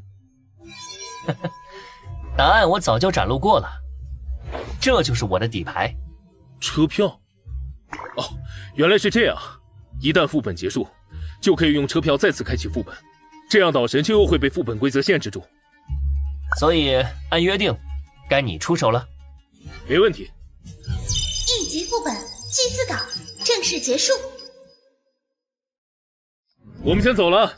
玩家兔子副本评价 C， 回见。玩家海豹副本评价 A， 一路顺风。1级道具自适应龟甲立场。难怪杜若之前不愿透露道具具体名称，乌龟壳什么的，确实有损形象。姐姐啊，姐姐再见，我会想你们的。再见，小易。玩家东方智子副本评价 C， 玩家人偶副本评价 D。范大哥，回见啦。回见。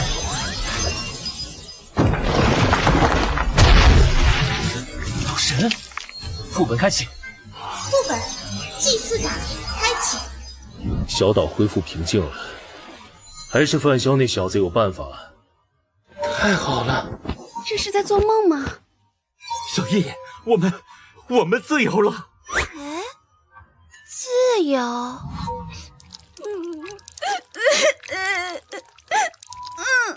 爸爸，我们自由了。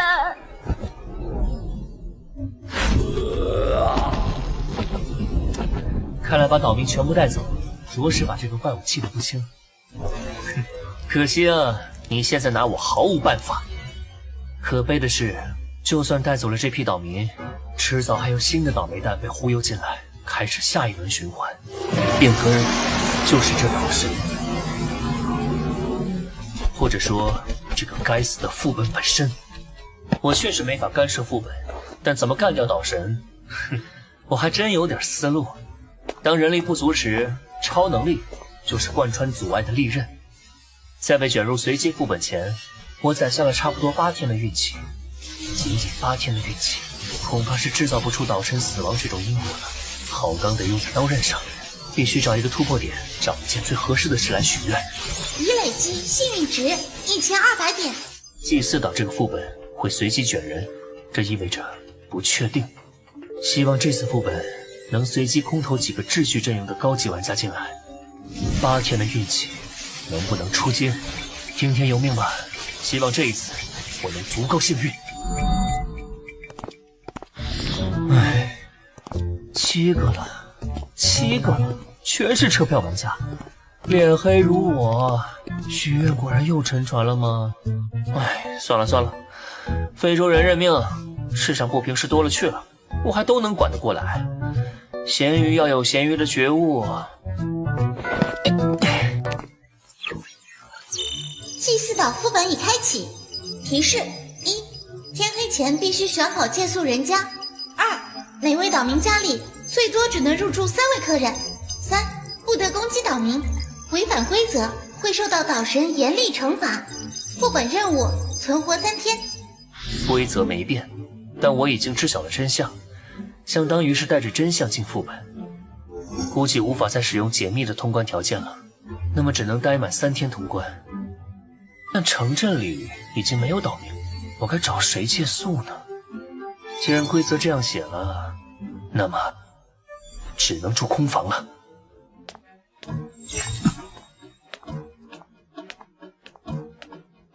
我的第6感不会错的，这个小女孩极度危险。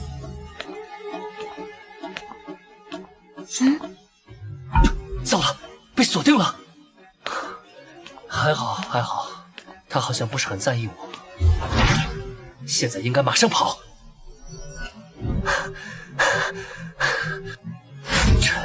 这距离应该安全了吧？警告！警告！警告！啊，怎么了？这感觉比刚才还早，要出大事了。祭祀岛副本空间正在崩溃，所有玩家默认完成副本任务，强制转移开启。怎么回事？这他喵的又是什么情况？不好！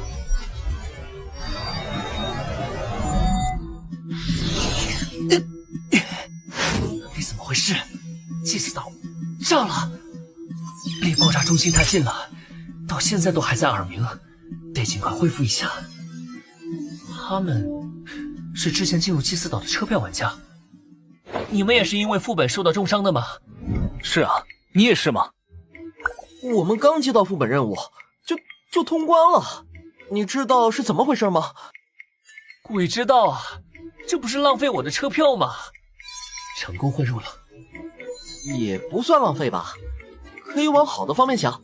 这次我们非常轻松的通关了，白捡了一回奖励。1级评价给的奖励有个什么用啊？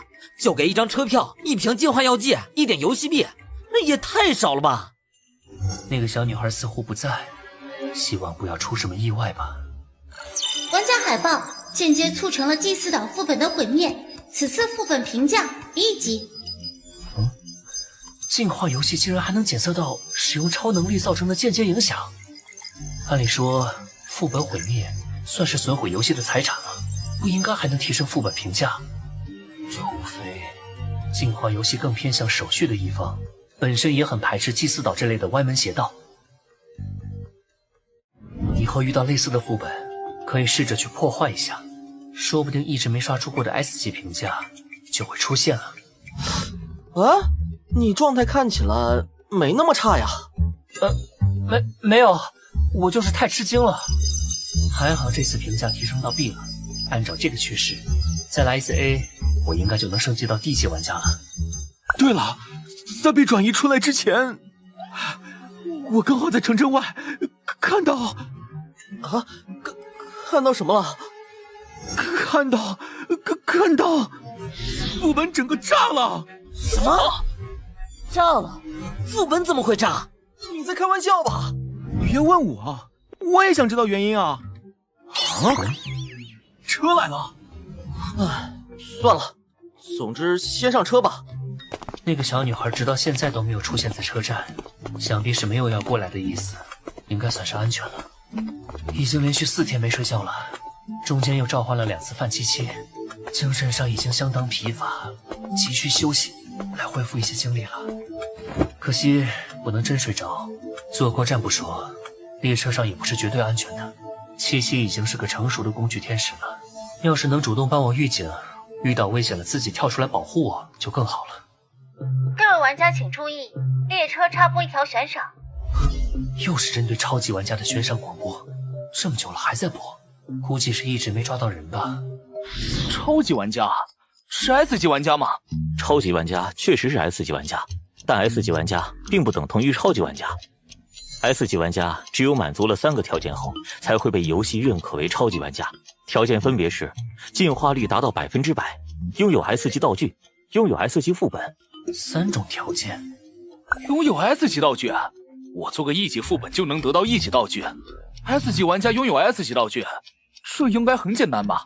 具体情况我也不清楚，只是听说 S 级道具很难通过正常途径获得，基本上所有高级玩家都在争抢。没想到还能意外得知 S 级玩家和 S 级道具的情报，还是有点收获的。并不是每一位刺客都值得我亲自找过来。希望你有这个价值。是他是怎么进来的？杀戮天使！哇，范潇，她好漂亮啊，我好喜欢她。你的精神刚才波动了一下，是在使用天赋吗？不过无所谓，去。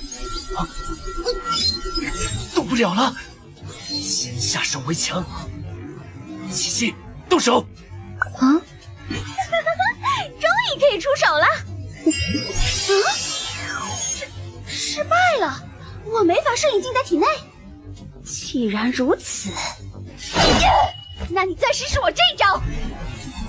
居然能伤到我，你好像很有趣。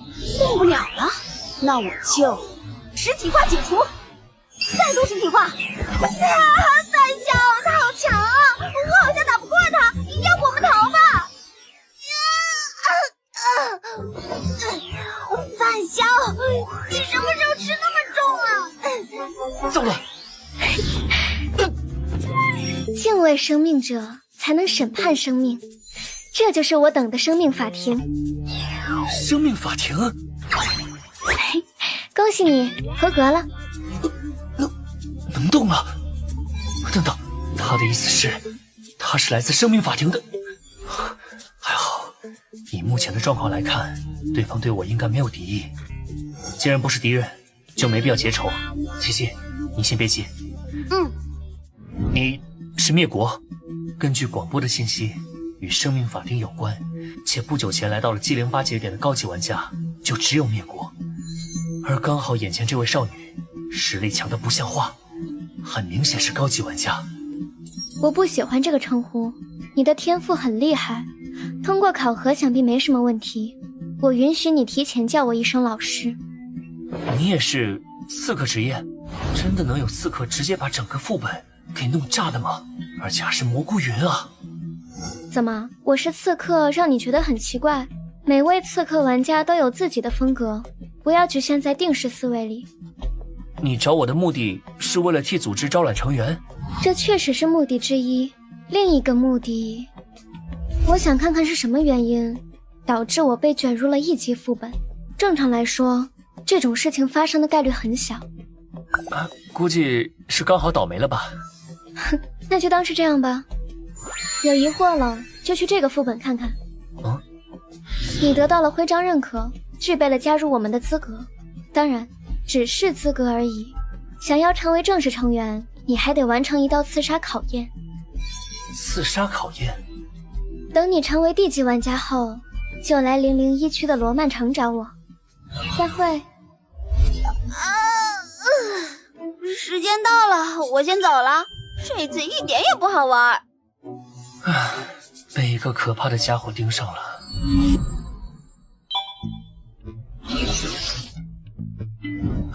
总算回来了。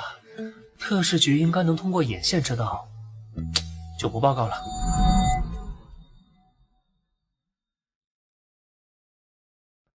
先在车里补个觉吧。生命法庭这种等级的玩家组织，怎么想都不会求着我一个1级玩家来加入。灭国，但少女离开时是近似命令的让我去曼罗城找她，或许是看见七七后对我产生了重视吧。能看见范七七的玩家，他是我见过的第一个，而且还能无视时空列车的规则，甚至列车上的守卫都没有反应，难不成是怂了？灭国似乎是看出了我有些异常本事，那是不是说我能在这张车票对应的副本里找到一些疑惑的答案？唉，算了，既然抵抗不了，那就躺下享受。唉，等成为地级玩家就去看看吧。至于现在，先睡大觉。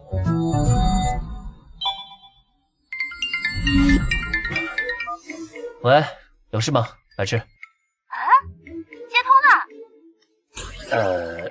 你打电话难道不指望人接？不是，姐姐说你通关需要3天，但副本和我们这里在时间流速上有差异。我在想你是不是已经回来了，就打电话确认一下。没想到一下就拨通了。哎，我现在跟姐姐还在安城，我们什么时候见面？我还得接受你的雇佣。发个定位给我，我来找你们。这次进入副本后，现实时间过了3天，果然每次流速都不一样。祭祀岛副本奖励发送中。趁这个时间整理一下道具吧。玩家本身持有的车票越多，完成副本后给的车票就越少。虽然我已经有很多1级车票了，而且一旦升到地级就作废，但多来点也好啊，万一特事局能回收呢？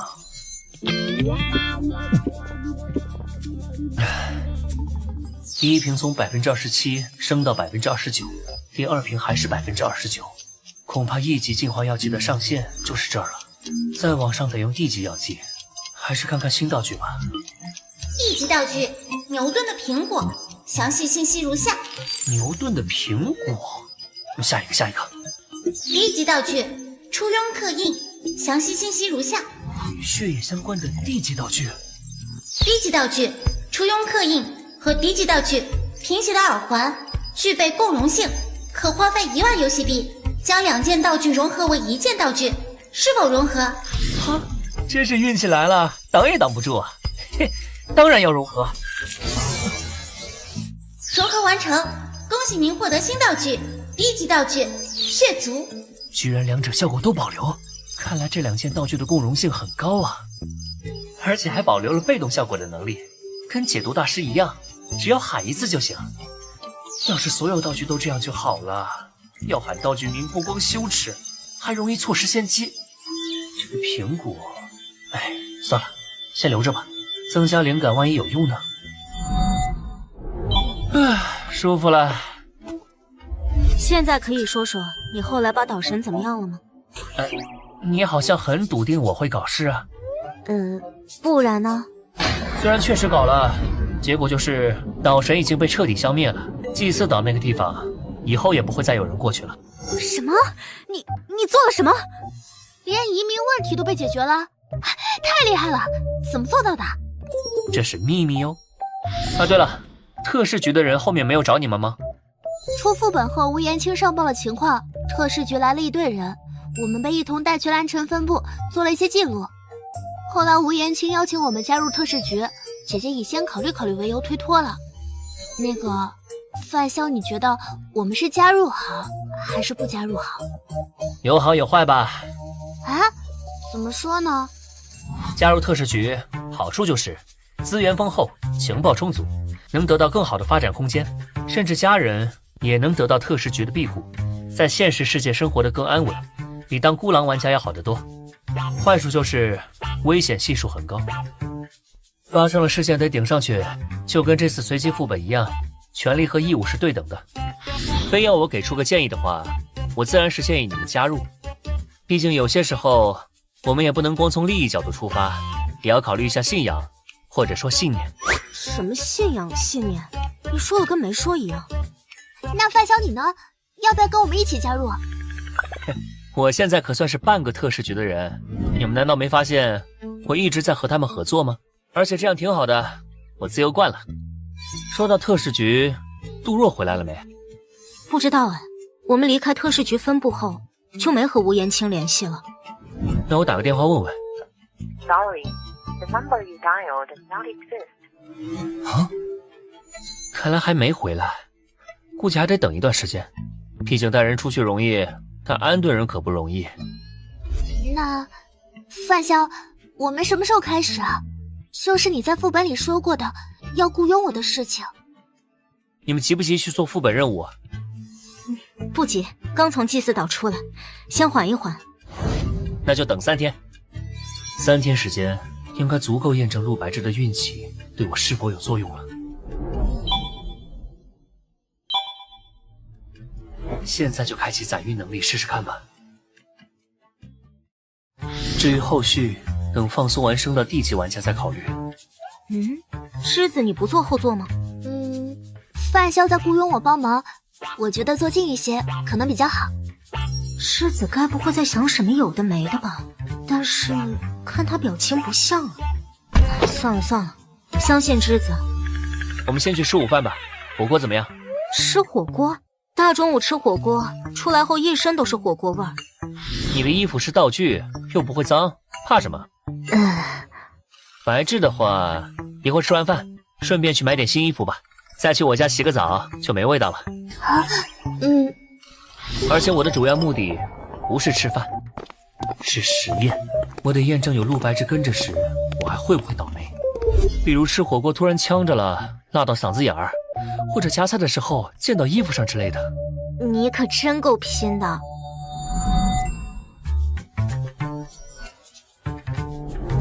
到目前为止，并没有发生什么意外，没有突然降临的副本，也没有被辣子呛到的小事发生。都创造出这种倒霉条件了，开着超能力时却没遇到倒霉事，真不容易啊。当然，仅仅1次成功还无法完全证明我的猜测，还需要多测试几次。即便测试成功了，还存在一个极限的问题。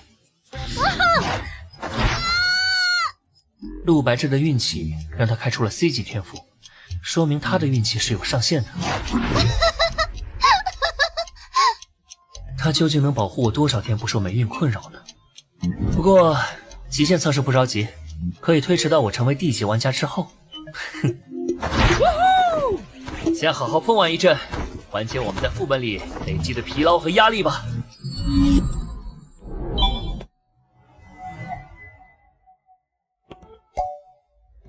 哇，真是没看出来，你做饭竟然这么好吃。姐姐也这么觉得吗？范萧，你以后的女朋友肯定有口福了。那我就谢谢你们的夸奖了。要是我能天天吃到就好了。不是，我的意思是范萧你好厉害，好像所有的事情你都会做一样。行了，别解释了，你这种解释只会越抹越黑。哎，话说，我们什么时候去副本？明天早上吧，毕竟不知道要在副本里待几天，养足精神后一早出发最好。现在是下午1点半，那接下来我们做什么？实验已经做完了，剩下的时间我们找个地方好好玩一下，放松一下，不是为了实验故意去体验极限项目，而是真正的玩。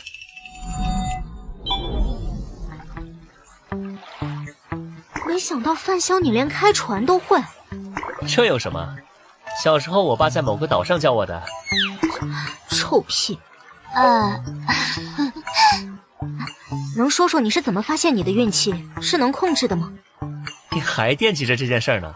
我就是个普通人，只是爱研究一些稀奇古怪的课题罢了。运气是其中之一，没你想的那么神秘。白质可比我要神秘多了。啊，没有啦，我也不是从小就这样的。哦，你的运气不是与生俱来的？不是的，我以前跟大家一样，运气很普通的，甚至可以说有点倒霉。比如小时候和姐姐玩猜拳，老是输。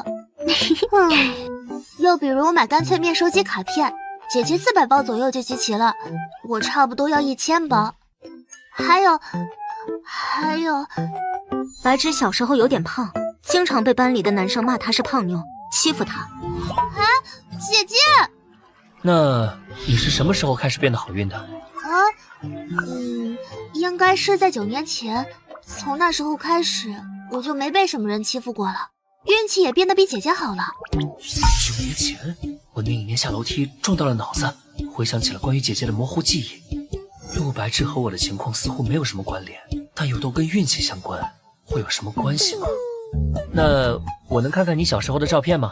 虽然之前就检索过记忆，没有发现陆白芷以前和我认识的情况，不过现在得到了新的情报，也许得重新审视一下了。这个一定要看吗？我手机里没留照片，相册都在家里。要不以后再说吧。没关系，我手机里有老照片。啊，姐姐，你可真够主动的。我都说我没什么秘密分享给你了。看个照片而已，哪有那么多算计啊？哼，确实是个小胖妞啊。那个，请不要笑话我。怎么会啊？挺可爱的。那些欺负过陆白芷的小男孩，看到他现在的模样，估计肠子都要悔青了吧。不管是现在的样子还是小时候的样子，都在记忆中搜寻不到。难道真的没有关联吗？哦，对了，你们小时候有没有来过安城？来安城？我们就是安城人，只不过家里生意做大之后，和亲戚产生了一些矛盾，之后就搬到海城去了。你们也是安城的？是啊，我和姐姐都是在这边读的小学，只不过好多年没回来过了，对这里已经不熟悉了。以前住的房子也卖出去了。怎么样，想到什么了没？什么也没有，我就是好奇问问。太巧合了，都是安城的，人生都在9年前有所转折，还都跟运气这个概念有关。只可惜情报太少，没法分析出什么，以后再说吧。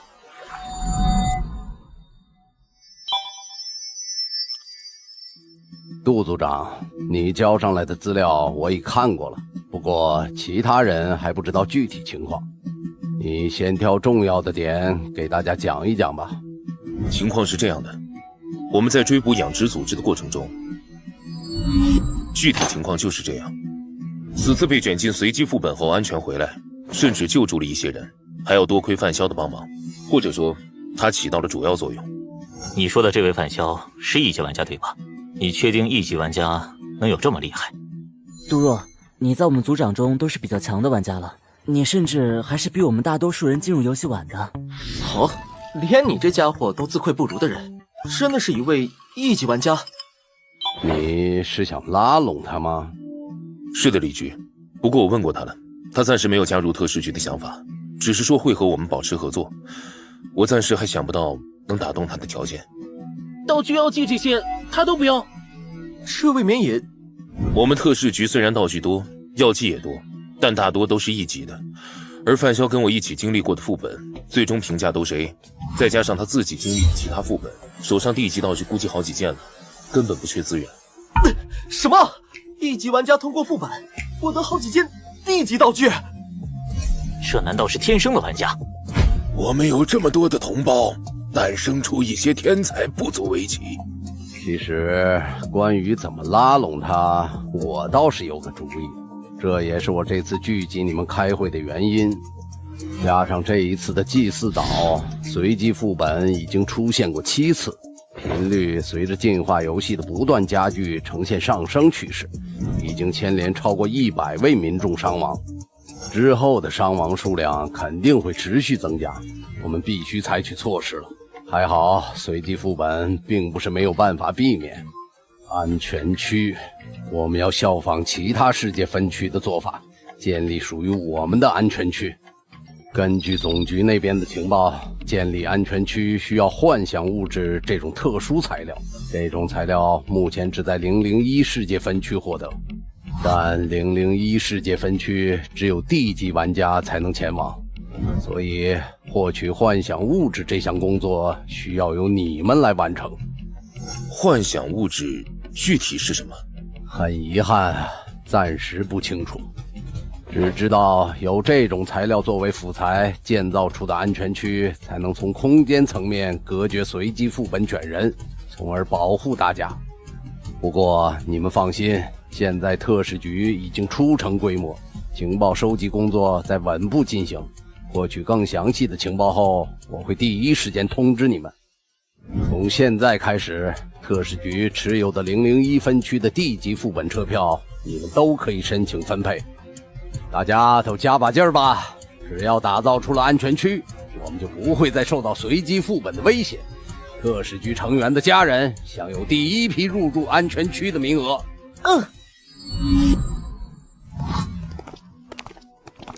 李局，你是说我能用安全区的名额去拉拢范潇吗？不，拉拢不是靠交易。杜组长，你的眼光要放得长远一些。拉拢靠的是持续的善意，既然他愿意和我们合作，说明他心里有国家，有时候缺的只是个契机而已。你调查下这位范潇同志的家人情报，根据具体人数给我上交一份申请上来，这算是特使局给予他此次帮忙的奖励。没问题，是我欠缺考虑了。李文栋妇女我已经安顿好了。啊，谢了。花了多少？3万游戏币。3万？你没趁机虚报吧？这都值3件1级道具了。你就是这么看我的？我可是把他们安顿到了安全区啊！安全区并非只是个名字，建造它的辅材里有幻想物质这种特殊材料，故而安全区可以隔绝随机副本卷人。我这么一说，你应该理解筑建安全区的名额的价值了吧？好吧，我之后转给你。不过，幻想物质是什么？哼，果然好奇了。这个我也不清楚，目前只知道个名字，以及在001区有获取途径。你那边若是有什么情报了，可以提供给特使局，我们会视情报的价值给予一定的报酬。001区嘛，我记下了。先说到这里吧。001区我迟早会去的，灭国还在等我呢，或许还能从他那里打听打听。等等，先别挂，我也有重要的事。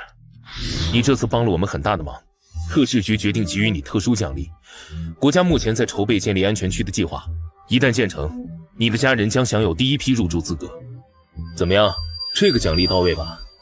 啊，谢了，恩情我记下了。这下加入特使局的优势又多了一个，你们可以好好考虑一下。安全区还没建成呢，现在讨论这件事还为时过早。我打算等成为地级玩家之后，再考虑加入特使局的问题。我和姐姐一样。也好，那就成为地级玩家后再说吧。走吧，我们在外面吃顿饭，然后休息一晚，养足精力，明早进赴。这杜若还有什么事吗？是妈呀，妈。范少，我今天打电话到你公司去了，他们说你早就辞职了，怎么回事啊？嗨，甲方太难伺候，就辞了。你为什么要骗我啊？是不是嫌妈管你太多了，还是嫌妈照顾弟弟妹妹没有关心你啊？没有，这不是怕你担心吗？我最近有点忙，没时间过去。你都辞职了，还忙什么呀？既然你闲着，就过来待段时间吧。我们很久没有见过面了，你妹妹小玉啊，也成天闹着要见你。妈，我真没空，忙着和女朋友玩，现在正在约会。女朋友？啊？真的？当然是真的，你不信我发张照片给你看。那你发过来吧，正好我帮你看看合不合适啊。啥？好，您稍等，我就客气一下。我妈怎么还当真了？这下怎么办啊？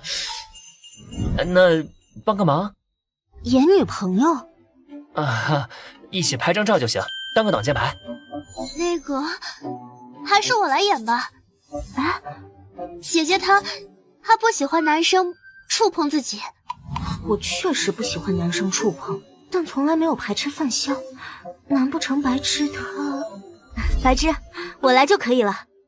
还是我来吧，姐姐你的表情太冷淡了，估计不怎么讨阿姨喜欢。白痴，一下就试出来了。那麻烦你拍张照了。好吧。真麻烦你们俩了。那你可得多请几段。姐姐。没问题了。嘿嘿。总算应付过去了。下次我妈再打电话问，就发和陆熙宁的合照，说前一个因为不合适已经分了，这个正在花时间追，如此又能拖一段时间，简直完美。啊！好了，出门吃饭。总觉得那家伙在谋划什么。吃饱后进副本吧。好。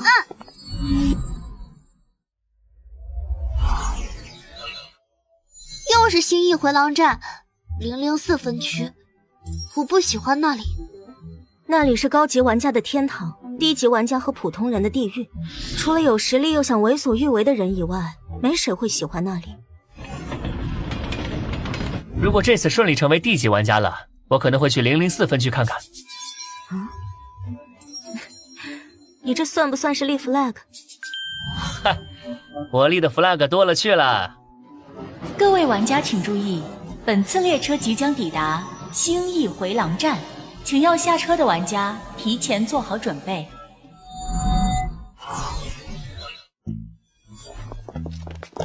啊，好多人啊！一般副本都是那么多玩家吗？这次参加副本的玩家数量这么多，这么多人应该没法集体行动了。和陆家姐妹组队行动应该没什么问题。疯狂动物园副本已开启。背景介绍：陈院长是位善良的动保协会成员，哪怕是面对会让人产生强烈不适的奇形怪状的动物，他也会一视同仁。为了给这些动物们一个温暖的家，陈院长推翻了此地的旧设施，建造了这座动物园。他细心地照料着所有动物们，和他们玩着互动游戏，10年如一日，不曾有丝毫懈怠。动物园也变得越发出名，慢慢吸引了来自各个地方的游客。副本任务已发放，提示如下。啊，副本名字好像跟动物园名字不一样啊，不是新义城动物园吗？确实，虽然没规定必须一致，但白芝注意到的地方可以重视一下。另外，你们发现没有？游戏提示里说夜晚不能外出，又说集齐10枚徽章后可以外出，而集齐10枚徽章就可以直接通关副本离开的，没必要继续留在这里。所以我推测，集齐10枚徽章很可能是完成第2个副本任务的前置条件。没错，以此来推理，这座动物园的一些秘密可能要在晚上才会呈现出来，白天恐怕找不到什么有用线索。不过还是先进去看看再说，光凭几条游戏提示推理，很容易因为信息不完整而出错。看起来和地球的普通动物园差不多，白天果然看不出什么忙。投喂用的食物，请在此处购买。啊，上好的饲料只需要1000游戏币一袋。1000？老头，你抢钱呢？投喂用的食物只有我这里有，其他食物动物们都不会吃的，你们爱买不买。不过我可得提醒你们，好朋友徽章只能从动物那里获得，而想要动物把徽章给你，你必须得先完成一次投喂，让他们舒服了才行。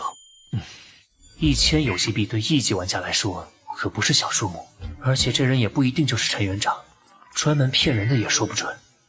你就是陈园长吧？没错。这个动物园内有多少动物？万一数量有限，我们这么多玩家，怎么可能每个人都凑齐10枚徽章？这是你们自己的事，跟我没关系。我只提醒你们一句，每只动物每天上线送出3枚好朋友徽章，能不能抓住机会，就看你们自己了。或者，你们可以抢夺别人的徽章。什么？这抢别人的？陈园长的意思是，副本限制对他和动物出手，却没限制玩家私斗。抢夺他人徽章是不违规的吗？这么一来，很多玩家都会倾向不劳而获。一是不用花钱，二是本来游戏就有吃人玩家存在和继承道具的机制。我们怎么知道你说没说真话？万一你骗我们的钱咋办？对啊，我们凭什么相信你？是啊，是不是真话，你们可以自己去验证。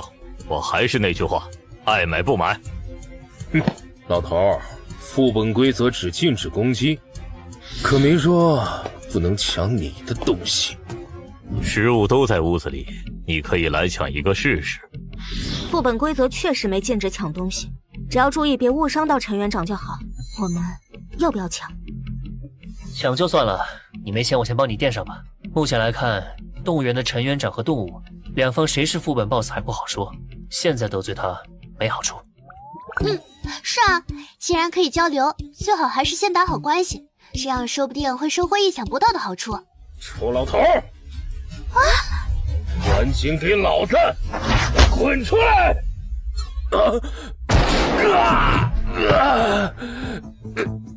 居然毫发无伤，难道那木门，还是说房子是道具？要买的就来买，不买的就离开。怎么办？再看看。给我来2袋。我要1袋。哎，陈园长，你说任务需要完成孩童的心愿，那这个动物园里有没有孩童啊？这里只做食物生意，不做情报生意。哎，买了就让开，别挡着别人买。那个，我游戏币不够1000，可不可以先赊账啊？游戏币不够，或者没有游戏币的，就用苦力来换食物。陪我打1天工，帮我把动物们的粪便全部清理完，再把动物园里里外外打扫干净，我就给你1袋食物。有人盯上我们了。兵来将挡，水来土掩，暂时先别管他们了。我们先去动物们那边吧。每只动物每天只会送出3枚徽章，我们必须要抓紧时间才行，可不能被其他人抢先了。3枚徽章，你们说会不会早中晚各送1枚？如果是这样，3餐跟我们人类一样的习惯，说不定这些动物原本都是人类。是人类也不足为奇，说不定都是进化失败的进化者。别忘了副本的背景介绍里提到过，陈园长养的是一群奇形怪状的动物。那这座动物园确实够疯狂的。万有引力！终于舍得出手了。围城！动手！我见好雨，同体自然。手忙脚乱。身体燃烧起来了！赢！无尘之盾！什么？还有后招？可恶，看不清他们在哪儿了。找到了，就是这个方向。制毒大师，锁定！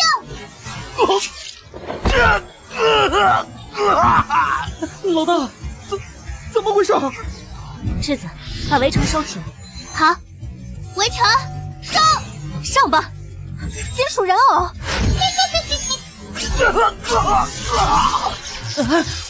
居然毫发无损的干掉了老大！我可不想随便死在这里！快跑啊！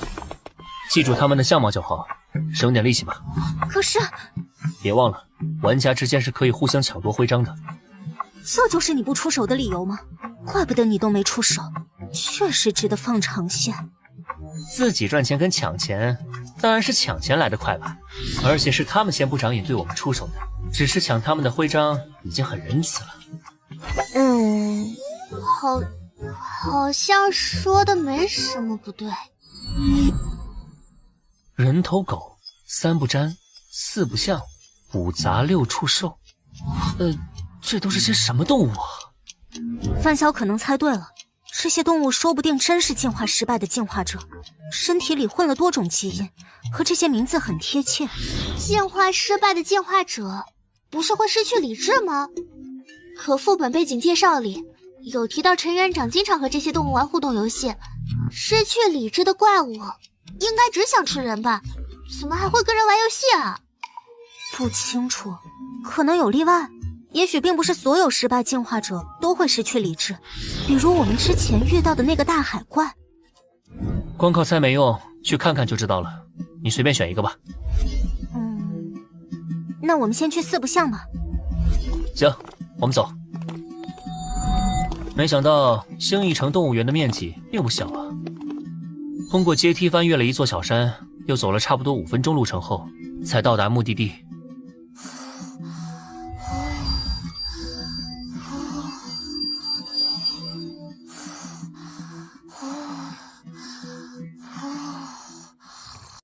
这是什么呀？世界上哪有这么奇葩的动物？绝对是失败进化者没跑了。你们注意一下，离我的距离不要超过5米，我能保护你们。啊？这里有提示立牌。这是什么意思啊？是让我们跟这只猩猩玩游戏吗？估计是吧，先进去看看。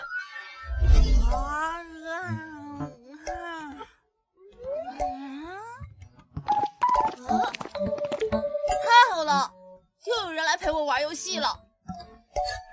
这个东西竟然说人话了，这星球崛起！他竟然还会说话！这个怪物怎么想都不会是高级玩家吧？总不可能有玩家愿意被圈养在动物园里吧？还是有理智的怪物，可应该得是岛神那样，被游戏认可的高级玩家才能保持理智吧？你们怎么不靠近了？还玩不玩游戏啊？停一下，我们带来了你的食物。熏肉干儿，熏肉干儿！呵呵，小朋友，我们给你熏肉干，你把好朋友徽章给我们，好不好？那我给了你们徽章，你们还会和我玩游戏吗？当然会啦，哥哥和姐姐们最喜欢玩游戏了，你看怎么样？这样啊，但是我拒绝。啊？你们都是笨蛋，笨蛋！外来的家伙真好骗。所以想要得到徽章，必须先和你玩游戏。是啊，等你们赢了我，再给我喂完熏肉，我就把徽章给你们。那要是我们输了呢？输了你们也要给我喂熏肉，但我不会给你们徽章。赢了我们，你就别想吃熏肉了，我把它丢掉也不会给你的。不给就不给。陈叔叔说了，有的是人带着熏肉过来，抢着和我们玩游戏。你们要是不给我熏肉，下次我就不陪你们玩了。哼。这狗日的陈园长真会做生意，不光垄断销售，游戏输了居然还要喂食物，反复割韭菜啊！这是。怪不得这座动物园这么干净，估计是很多玩家被反复坑钱和食物，最后只能打工换取一袋投喂食物。这也侧面反映出，想赢下互动游戏恐怕并不容易。你要玩什么游戏啊？猜拳扇耳光，我们先猜拳，赢的人扇输的人耳光，谁能连续打对方5个耳光，谁就赢。这规则明说了黑猩猩可以用力打人，但玩家却不能攻击他，真是毫无公平可言啊！另外，我只和你们玩1个小时，1个小时后没分出输赢，那就是你们输，输了也要喂我熏肉吃。这不公平！你们是大人，当然要让着我吧。好，我来和你玩。智子，有把握吗？猜拳的话，没问题。决定好了吗？我肚子好饿哦。决定好了。放心，输了也没关系，我帮你挡着。规则没说不能用道具，用无尘之盾挡住冲击力还是没问题的。我们开始吧。小姐姐，我得提醒你一句，猜拳输了的人一定要挨打哦。不挨打就跑掉，我下次不和你们玩喽。来吧，石头剪刀布。不好意思，你输喽。好，愿赌服输。嘿嘿。哼，第一把而已，是我让你的，再来。嘿，再来。再来，再来，我不信，再来！大人已经输5次了，我们的游戏结束了。为什么不让我？你们大人好过分，好过分！你这大怪物才过分吧？反差感太大了，有点恶心。那乖，把东西吃了再哭吧。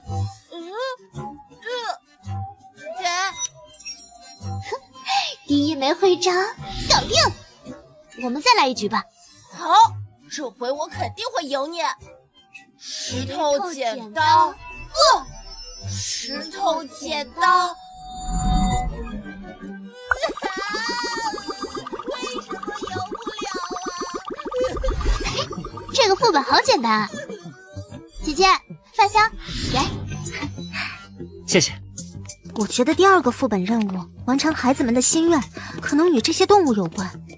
那只动物的嗓音听着跟儿童一样，会不会其他动物也是这样呢？他们会不会就是所谓的孩子们？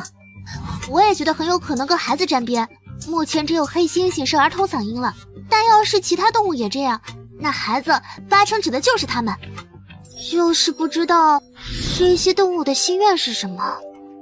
黑猩猩很喜欢玩游戏，如果其他动物也和他一样，估计孩子们的心愿就是和人玩游戏吧。或许我们陪这座动物园里的所有动物都玩一遍游戏，任务条件就能达成了。都玩一遍吗？目前看来，不仅动物有问题，我看陈园长8成也有问题。啊？说不定他表面是动物园园长，背地里却是个科学怪人，喜欢搞人和动物的融合研究。这里的动物，搞不好都是他的杰作。不知道你们注意到没？副本的背景介绍里提到过，陈园长推翻了旧设施，建造新动物园。这里的旧设施指什么？会不会有猫腻？这有可能是游戏给我们的情报暗示。姐姐觉得会是什么？可能是一座大型孤儿院吧。陈园长拿孤儿院里的孩子做实验，搞出现在这些会说话的怪物，这种套路在小说里很常见的。范大哥，这件事你怎么看？你们推测的有一定道理，但是动物等于孩子这个推测有点过于想当然，也有点过于简单了。这里只是个1级副本，本身难度就是有限的，而且需要和所有动物玩一遍游戏，也许是猜起来简单，做起来难的副本考验。我们之前不是还猜测动物园的秘密只会在晚上显露吗？这还没到晚上呢。先别着急下结论，一边收集徽章，一边收集情报吧。那我们先去其他动物那里确认一下吧。这上面的动物和之前的完全不一样，要验证我们的猜想可就麻烦了。那也说明不用担心徽章不够了。怎么样，智子？这次我们去哪儿？这一次我们去6处社。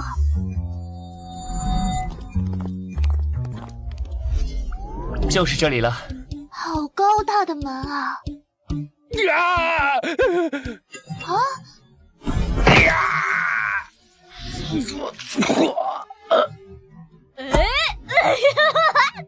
你输了！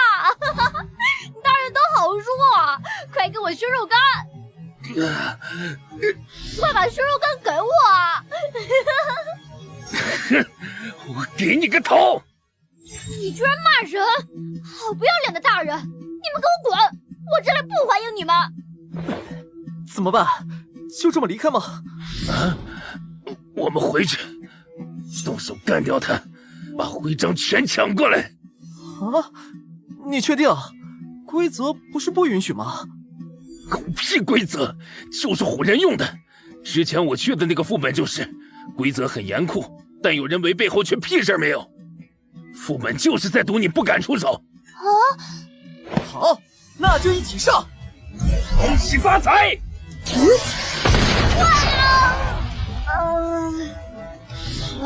我没事。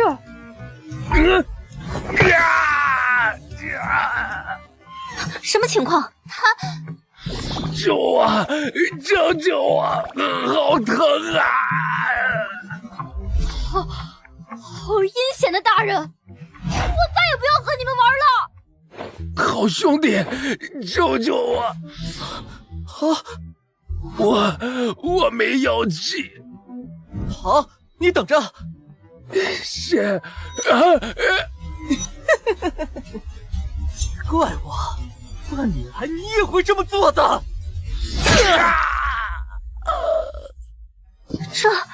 他是你的同伴吧？你为什么？哼，临时搭伙罢了。这里就让给你们了。算了，动物在前，没必要追他消耗精力。难道是因为他违背了副本规则，攻击了动物？攻击的伤害反过来降临到自己身上？看起来确实是这样。这究竟是道具效果，还是其他什么原因？暂时没法确定，要么是陈园长的道具，要么是副本规则会主动惩罚违反的玩家。我们对副本的了解很少，还是先不要妄下定论好了。也是，反正这个副本难度对我们来说不大，没有必要铤而走险。人类好可怕！人类又进来了！你们不要过来啊！别害怕呀，小朋友，我们是来玩游戏的，不是来伤害你的。真的吗？你们可不能骗我！果然，声音和心智都和孩童类似。这些动物很可能就是副本任务提到的孩子们。玩游戏赢了你，给你喂熏肉干，你才会给我们好朋友徽章，对不对？对啊，这是陈叔叔的规定，不能违反。对了，你叫什么名字呀？我才不告诉你呢！陈叔叔说不能把名字告诉你们这些外来人。你悄悄告诉我好不好？你悄悄的跟我说，你的陈叔叔又不知道。不行。这样吧，只要你告诉我，我就多陪你玩几局游戏，行不行？真的？陈晓，我叫陈晓。真乖。那我们赶紧玩游戏吧，快点！别着急，你还没介绍你的游戏规则呢。对啊，我的游戏是比铁头功，看看谁的头更结实。哦，怎么比？很简单，用脑袋撞脑袋，谁的脑袋先流血，谁就输了。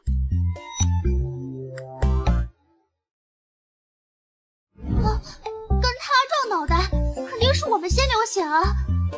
栀子，上吧，交给你了。你之前不是挺兴奋的，一直想和动物玩游戏吗？姐姐，你就别数落我了，人哪能撞得过牛啊？要不我们去其他地方吧？不行，你们必须和我玩，不许耍赖。放心，我来和你玩。好呀！范潇，你放心交给我吧。你很有气势嘛。无尘之盾，血族。好了，我们开始吧。那我可要上喽！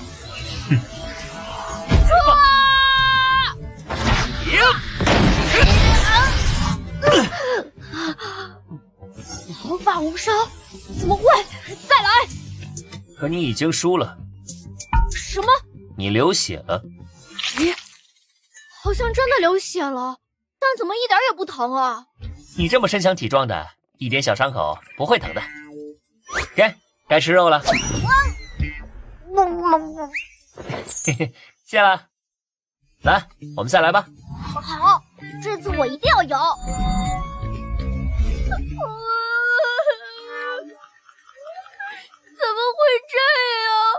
怎么会这样？下次有机会再陪你玩。我们先走了。拜拜。小孩子真好骗。你是用你那件可以控制血液的道具，往他头上抹了血液，对吧？是啊，确实没动手和脚，对吧？这个牛头怪物说自己叫陈晓，这明显是人的名字。陈园长为什么要给动物取人的名字啊？也许这不是陈园长取的名字，或许陈晓本就是这个牛头怪物的名字。我们不是怀疑这些动物之前都是小孩吗？而且他们还都姓陈，说不定这个牛头怪原本还是陈园长的亲人。应该不会吧？陈园长应该不至于拿自己亲人做实验吧？这谁说的准呢？别忘了这里是星翼回廊站。我看陈园长对这些动物挺好的，说不定他们变成这样，并不是因为陈园长，反而他是一直在照顾他们的人。对啊，而且姐姐你要记得，我们没有必要去探究清楚真相，只需要专注于副本任务。也对，我们专注于集齐徽章，完成孩子们，也就是动物们的心愿，这2件事就好。是啊，而且我们还不知道孩子们真正的心愿是什么，情报太少，等晚上我们去员工宿舍探索以后，再考虑这些吧。好，那白芝，我们接下来去哪个动物那儿？我看看。我们先去长颈驴那边，再沿着这个方向一直继续吧。于是范潇3人从长颈驴开始，沿途依次去了5只动物所在的场所。长颈驴，范潇使用无尘之盾的斥力效果飞起来，从而伪装成跳高。一积水，范潇同时动用血族和无尘之盾，以300%的身体素质，再辅以炮弹般的斥力辅助，强行赢下了游戏。马骑马，范潇直接贴地飞行。海豚鲸鱼，他同样靠着无尘之盾扫开水的阻力赢了下来。狗头兽，陆白芷再次上场，自然也是大获全胜。至此，3人一共获得了21枚徽章。陈晓、陈清泉、陈烈、陈然，还有邱泽、邱平。除了最开始的黑猩猩的名字没问，其他6只动物都问过了，并不是所有动物都姓陈。这下发现问题了，如果这几人都是陈园长的亲属或者亲朋好友，不可能在变成动物前都是小朋友吧？所以我们只能推测，是他们变成动物后智商倒退到了幼儿水准，甚至连声音都变稚嫩了。但这样一来，他们还算得上是真正的孩子吗？所以那也只是一个推测。我们还有之前陈园长利用孤儿院孩子做实验的推测，和现在的情况也非常符合。还是跟你下午说的一样，等晚上收集情报后再讨论推测吧。对了，你们也发现了吧？宿舍和大门相距很远，几乎是故意被隔开了距离。哦，陈园长刻意让玩家晚上待在宿舍，说不定是因为秘密会在晚上暴露在正门。很可能陈园长在试图隐瞒什么，我们直接悄悄跟着他一晚。既然要跟着陈园长，那我们现在去员工宿舍干嘛？直接现在就跟着他不好吗？我们已经有21枚徽章了，可以让2个人在夜间行动。姐姐，难道你们要去抢其他玩家的徽章？别说的这么暴力，别忘了今天早上攻击我们的玩家，我们现在不是抢，叫索要赔偿，出来混迟早要还的。你别忘了玩家都是什么人，我们怎么可能单独留一个人在宿舍呢？而且只要我们一亮徽章，肯定会有人动心。所以我们不是抢劫，是挨打以后索要精神损失费。就是这样。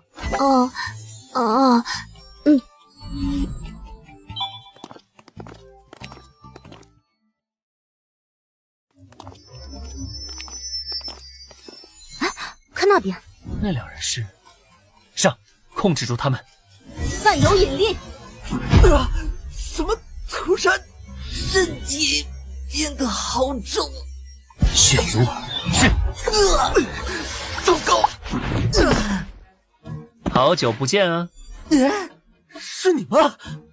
你们已经中了我的道具，现在我动一下念头，就能让你们死。识相的话，就把徽章交出来。你得保证不杀我们，否则你什么也得不到。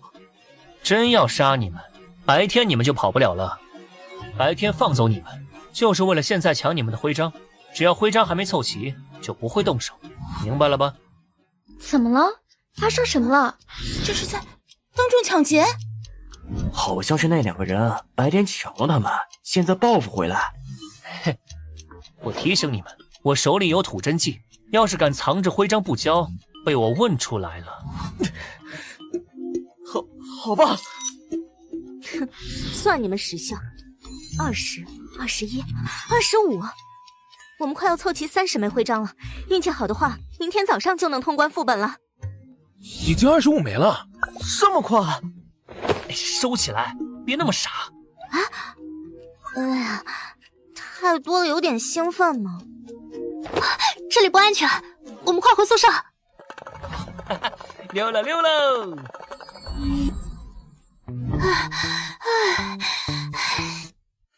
能成功吗？会不会被人看出是陷阱？放心，玩家又不是傻子，这么明显的陷阱还能看不出来？但贪婪会压倒恐惧，一个人不敢来，多聚一些人就敢来了。我们现在可是大肥羊。先做好准备吧，别阴沟里翻车了。金属人偶，无尘之盾，城墙。先把血刃埋伏起来，万一有穿洞的，我们直接打击到。布置好了，等鱼上钩吧。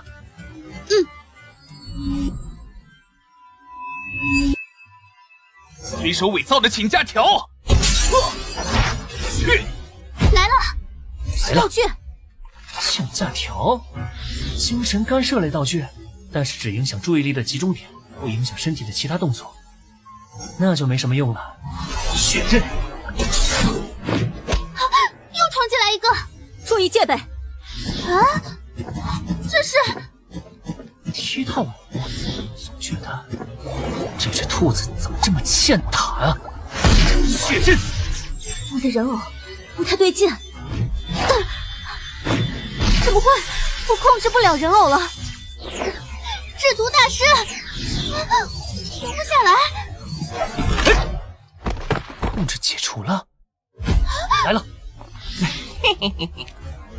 我树礼帽，小心，注意闪避。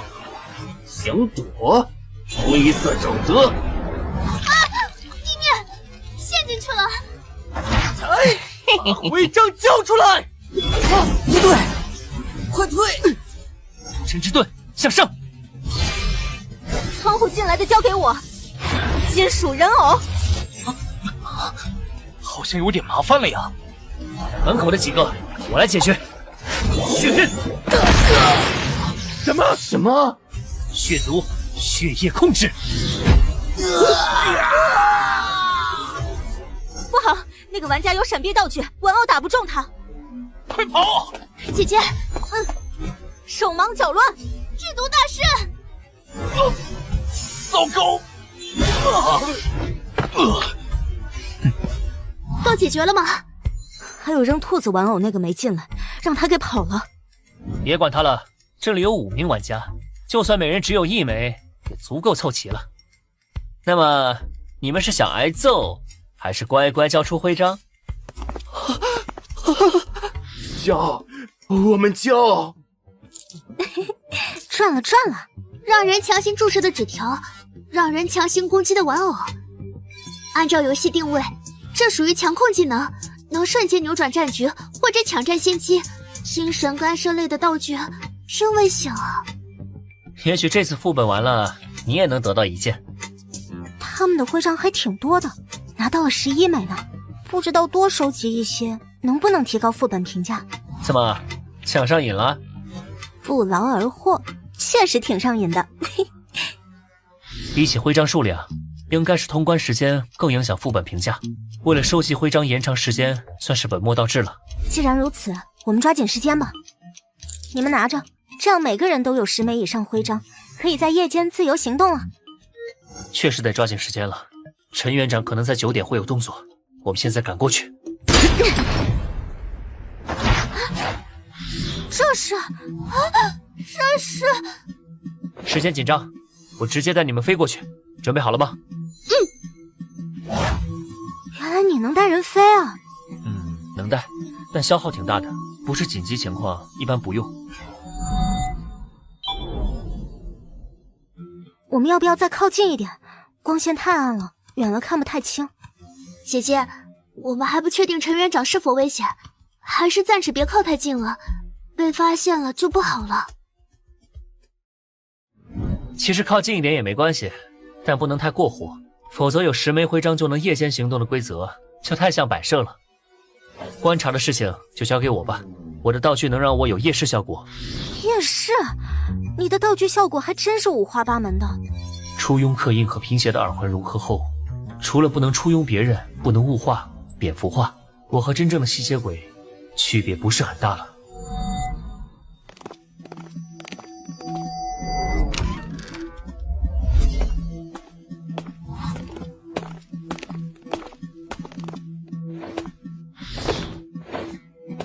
这是之前我们见过的玩家。总之，先跟上去吧。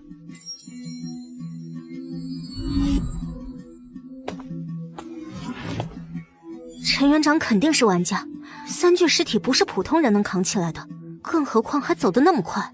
可是他总共找到7具尸体，为什么只选择了其中3具啊？我有看到他在检查尸体手臂上的编号。啊？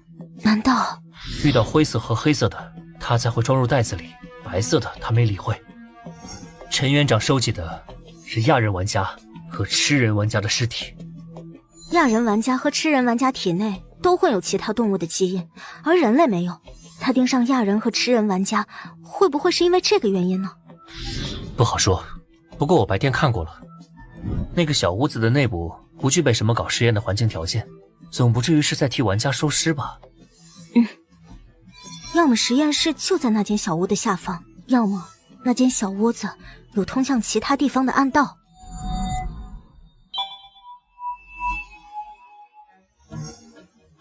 人不见了，我们过去看看。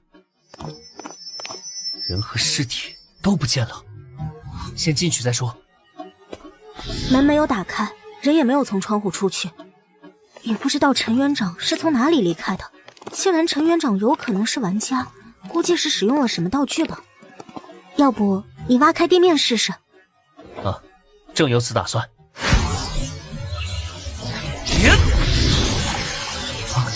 下面还真有猫腻，再加把劲儿。成了，我先去确认安全。看起来是专门建造的设施，没问题了，你们可以下来吧。这里有点像是地下研究所，我们造成的动静不小，是不是该赶紧离开这里了？一边躲藏一边搜集情报吧，这里有分支路线。侄子，你来带路，跟着感觉走就好。好，那我们往左边走吧。这是实验台、刀具，还有人类头骨。这边房间有一些散乱的奇形怪状的骨头，有些是人形，有些则完全是怪物的形状。看来陈园长果然有在背地里搞生物实验。这些头骨不出意外，应该是人类变成动物后留下的，有些连骨骼形状都完全改变了，那些还能看出是人类的骨头，从大小判断，应该是小孩子的。不管这里之前是不是幼儿园，根据现状基本可以确定，这处地下研究所曾经在搞很残酷的人体试验，牺牲了很多小孩。可恶！姐姐，啊，那里好像是档案室啊！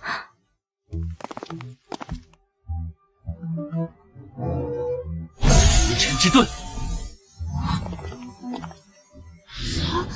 这里好暗啊！这里真的会留有什么资料吗？我粗略看了一下，除了普通藏书和笔记，我们想要的资料并不多，资料都积着灰，估计很久没人打扫了。我们把能用的资料都运到走廊吧，那里有光，不用摸着黑看。无尘之盾。到了。话说，为什么平行时空的文字跟我们地球上的文字是一样的？我跟其他分区的玩家对话时注意过，口型里传出的声音有违和感，很可能是游戏直接帮我们翻译过了，只是我们没有察觉。这个功能真实用，要是外语考试的时候也能帮我翻译就好了。给我认真读书。啊，这是关于普通人类如何成为进化者的研究，竟然研究成功了。这所地下研究所之前一直在研究如何让普通人也成为进化者，为了实现这个目的，他们抓来了很多进化者，暗地里搞起了违背伦理道德的人体实验。除了进化者外，普通人也是目标。研究药剂自然需要试药的人，单纯的小白鼠满足不了这些疯狂的家伙们。如我之前猜测的那般，新艺城动物园的前身是一座大型孤儿院。研究人员们把没人要的孩子当成实验品，不断用他们的身体测试最新研究出的药剂，然后观察不良反应，一次次介入，直到研究出了最终的成品 J4 型进化药剂。至于服用失败品药剂的孩子们，他们无一例外都变成了没有理智的怪物。我们的猜测算是被验证了，不过还有个矛盾的地方。资料上说，服用失败品药剂的孩子们会变成没有理智的怪物，为何地面上那些动物还残存着理智呢？这个可能得问陈园长本人了。不出意外的话，这位陈博士就是陈园长了。有没有可能是陈园长良心发现，研究出了新的药剂，让他们恢复了部分理智？他们研究出 J4 药剂，让人类变成进化者，再研究出能恢复理智的药剂，也不是没有可能。恢复理智的药剂吗？确实有可能是这样。陈园长收集的是亚人玩家和吃人玩家的尸体，说不定他是想通过研究这两类玩家的身体，找出两类基因平衡的方法，让那些动物们彻底恢复过往的理智。他这算是在补偿那些孩子？补偿？恶魔可不会忏悔。你看看这个。这是什么？这应该是孤儿院的名册，上面全是陌生名字，没有陈晓、陈清泉、陈烈、陈然这些在动物园中的动物的名字。J4 药剂成功研制的背后是多少孩子的牺牲？而主导这一切的陈园长真的会因为后悔或者良心不安去弥补他伤害过的那些孩子吗？这不会吧？换句话说，你们觉得恶魔真的会忏悔吗？可人都是复杂的，不能脸谱化。这话是你自己说过的。对啊，可能他已经悔过了，不然他应该不会主动建造这么一座动物园。副本没开启时，每天照顾这些动物们的饮食、清理粪便，和他们互动的人应该只有陈园长。如果不是真心悔过，应该不至于做到这种程度吧？不要只看上面，别忘了我们刚才看到的那些骸骨啊！一个已经悔过的人会将小孩们的尸骨遗弃在这个地方不管吗？我想陈园长从来不曾在意过这些成为实验品的小孩，就像他从来没在意过这些房间里的尸骨。你是说陈园长帮地面上的那些动物恢复理智是另有所图？看来你还是不认可动物就是孩子们这个结论呢。是啊，看到那些骨头以后，我可以确信了。不过如果要证据还差一些，需要去另一边看看。等等，那这些资料怎么办？这些资料最关键的部分都缺失了，作用并不大。你们想带可以带着，等回去后上交国家，估计能换来丰厚奖励。还是先带着吧，万一有什么疏漏，还可以再检查。那个，我们去研究所的另一边，会不会有危险啊？陈园长有可能就在那边。放心，应该没事的。我估计陈园长和之前的岛神一样，不能主动攻击玩家，否则早上被威胁时就不会无动于衷了。再说，我们已经收集齐了徽章，随时可以通关副本离开，安全还是有保障的。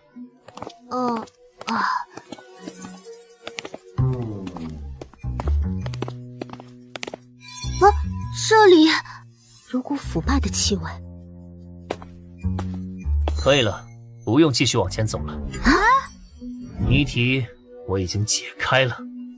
这所研究所里曾发生过战斗。战斗？而且还是玩家间的战斗。看出来了，这些破损痕迹像是来自稀奇古怪的各类游戏道具。我觉得可能研究所抓进化者进行人体实验的行为犯了玩家们的众怒吧，所以玩家闯入了这里，毁掉了大量研究设施。这座研究所从那之后便废弃了。除了众怒，可能也有部分玩家的亲朋好友被实验所抓来做实验了，所以他们前来复仇。你们觉得就复仇而言，怎么做才能令自己最爽快？当然是以彼之道还施彼身了。敌人对我做了什么，我就全部一一或者加倍奉还回去。等等，愤怒的玩家们抢夺了药剂，把失败品药剂用在了陈园长的家人身上。不只是家人，恐怕陈园长的亲朋好友都被波及到了。玩家们最后没杀掉陈园长，是故意让陈园长活了下来，想让他后半辈子都活在对亲人的愧疚和痛苦中。竟然是这样的吗？至于动物们的同质嗓音，我估计是陈园长研究出了可以让怪物恢复理智的药剂，但效果并不彻底，比如理智只能恢复到幼儿水准，所以他收集亚人和吃人玩家的尸体，试图研究出更完美的理智恢复药剂。可是如果这么说，通关任务中的孩子们究竟去哪里了呢？地上那些动物很多不符合孩子定义了，难道我们要挑选出曾经是孩子的那部分？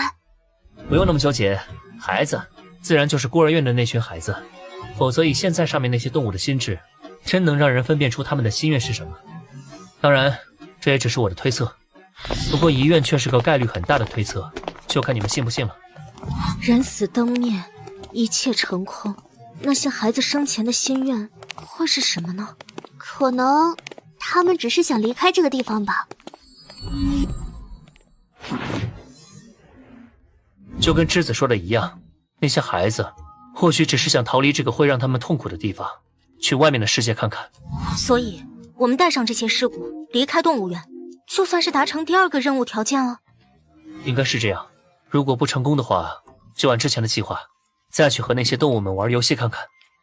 行，就是尸骨有点多，可能得多搬运几趟了。放心，我在空间里放了袋子。接着哇，超大号的，都可以装下一个我了。你都往储备空间里放了些什么呀？个人隐私，别打听了，赶紧干活吧。大部分尸骨都是零散的，没法拼凑出完整的形状，而且里面还混杂了大量奇怪形状的骨头，完全分不清归属问题。我们只能做得粗糙一点，把骨头全部放到一起，算集中处理吧。希望这些孩子们不要介意吧。这里的尸骨都收集好了，我们再去其他地方看看吧。最后再去东边吧，估计陈园长在那儿。好了，收集到的尸骨就先送到外面，然后去东边看看吧。没想到有那么多，我们得抓紧时间了。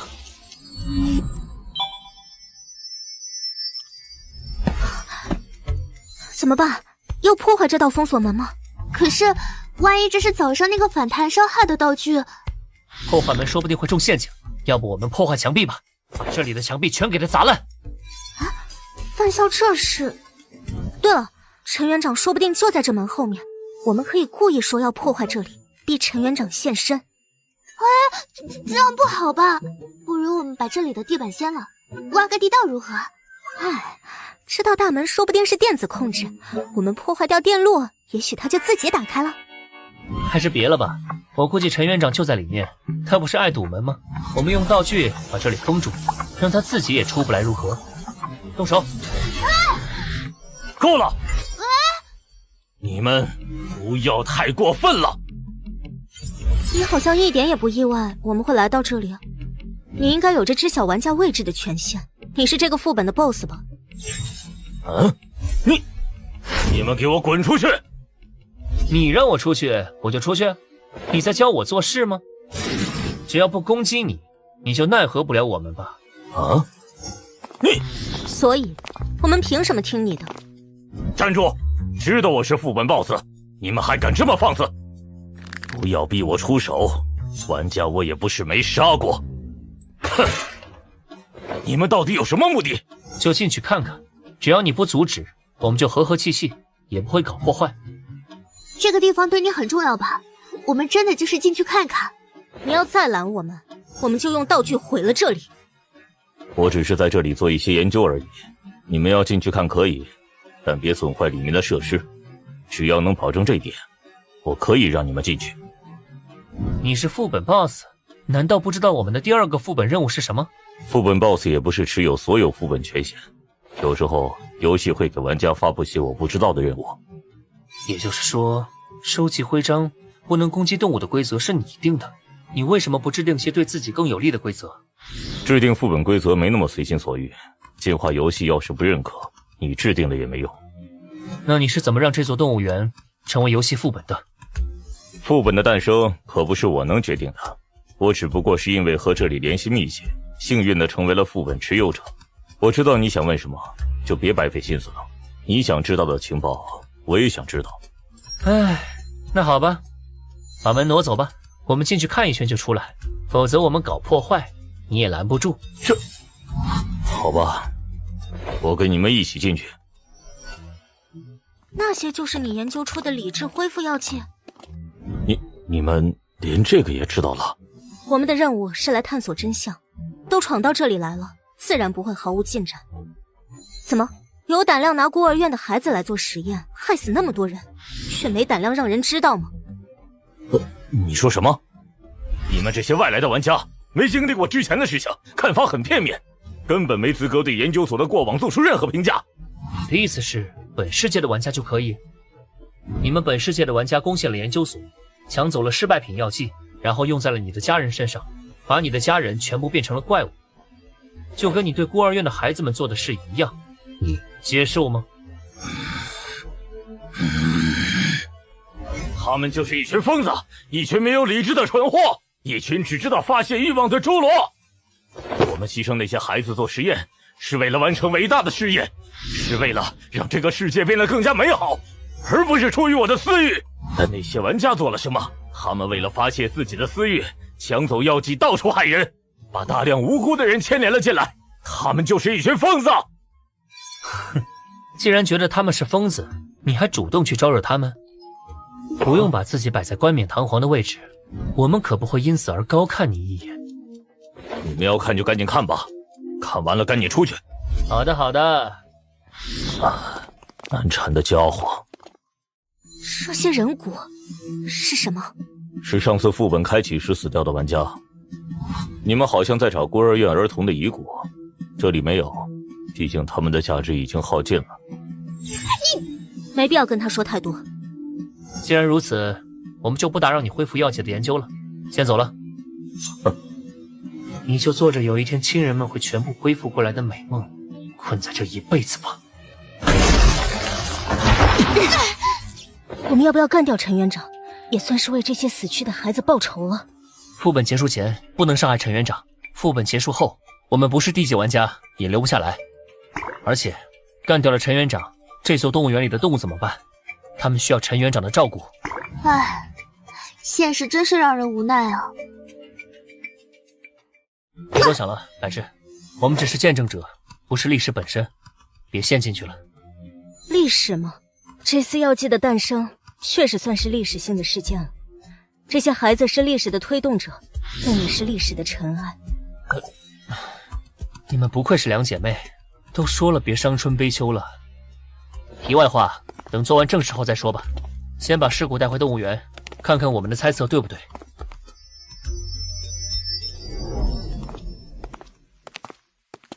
啊！您已完成孩子们的心愿，希望他们能安息。所有副本任务条件均已达成，此次副本结束。副本评价 A， 副本奖励如下：玩家海豹于4次1级副本中表现优异，升级为低级玩家。您获得一份属于低级玩家的特殊奖励：1张低级副本的时空车票，1瓶低级净化药剂。您的玩家面板已更新。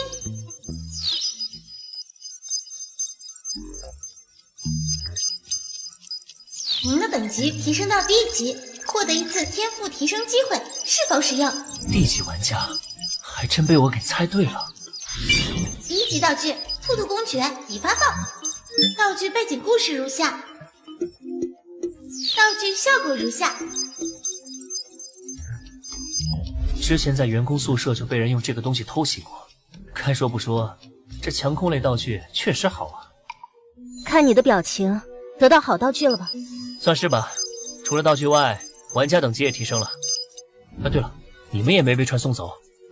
我们虽然完成了全部副本任务，但这个副本的关闭时间还没到，所以只要不主动选择离开，暂时还是能留在这里的，就是去不了副本外的世界。啊，范大哥，你成为地级玩家了。地级玩家和1级玩家相比，有什么变化没？最明显的变化就是可以同时装备4件道具。哇，而且游戏还给了升级奖励，1张地级副本的车票，可以凭地级进化药剂。除此之外，新增了个世界地图权限，就是可以在副本结束后自由选择是否前往副本外的世界分区。对了，这次你们回去后可以自己先去做副本，白振你就不用等我了。啊，那个，我不是还在被你雇佣吗？雇佣关系先暂停，这次我不跟你们一起回去了。啊？我要去一趟004分区。这些孩子生前都是孤儿，也不知来自何处，该葬于何处。我想了想，还是为他们举行一场海葬，希望他们最终都能飘回自己的故乡吧。除此之外，别的世界分区是什么情况，我一直蛮好奇的，刚好可以趁着这个机会好好去看一看004分区的现状，顺带还可以去看望下李文栋父女如何了。那大概多久会回来啊？放心，不到1周就会回去，我只是去看看，相当于旅游，能待多久？刚好趁我不在，你们多去做几个副本，争取早点升级为地级玩家，然后大家再一起组队。我会的。啊，对了，这些1级药剂我用不上了，你们俩谁有需要就用吧，尽快提升实力。我不缺，我的进化率本来就是26%，这次副本奖励还给了2瓶，足够了。既然如此，就给白芝吧。啊，这算是预支工资，赶紧加油，赶上来吧。把研究资料留给了陆家姐妹，希望她们能顺利带出去给特使局，这样能换来不错的好处。我也该试试新的进化药剂了。进化率涨了3%，也不知道地级玩家的极限进化率在多少。0%之后的进化似乎不再是单调的力量、反应、体力等的提升，还有一些精神力和抗性的提升，真是严格又实用啊。您获得1次天赋提升机会，是否使用？没什么好犹豫的，提升天赋杀戮天使。天赋杀戮天使提升中，提升完成。您的杀戮天使获得新的原罪暴食，备注已提示，备注2已提示。七七获得了自主性，也好，毕竟我不是机器，总有松懈的时候，算是变相的保命手段吧。还有暴食这个天赋，意味着七七每夺走一条生命，就会让我的精神上限和它的强度更高，好像不太适合我。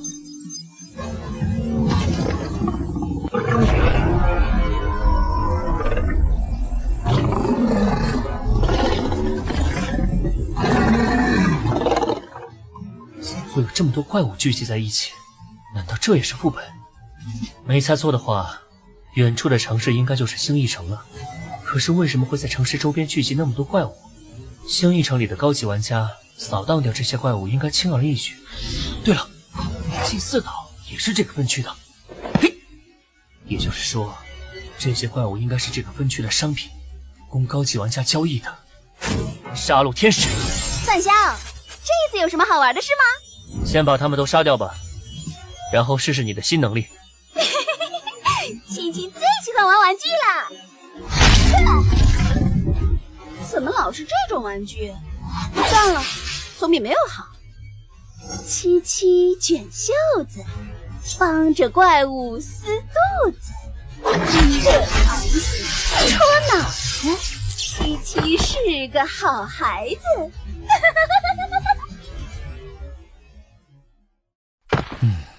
好像是有一些精神反馈，但不多。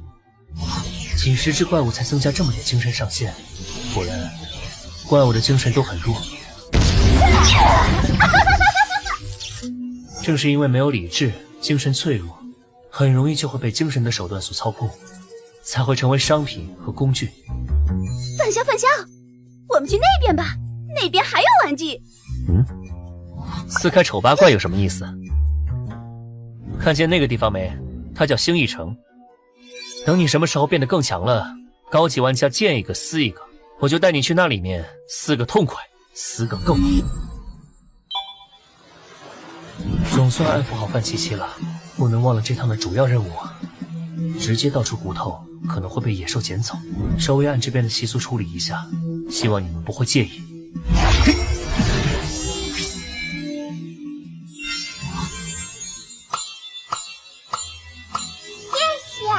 谢谢你。谢谢你。真是群有礼貌的孩子，希望这些孩子的灵魂都能被大海送回他们的故乡，落叶归根。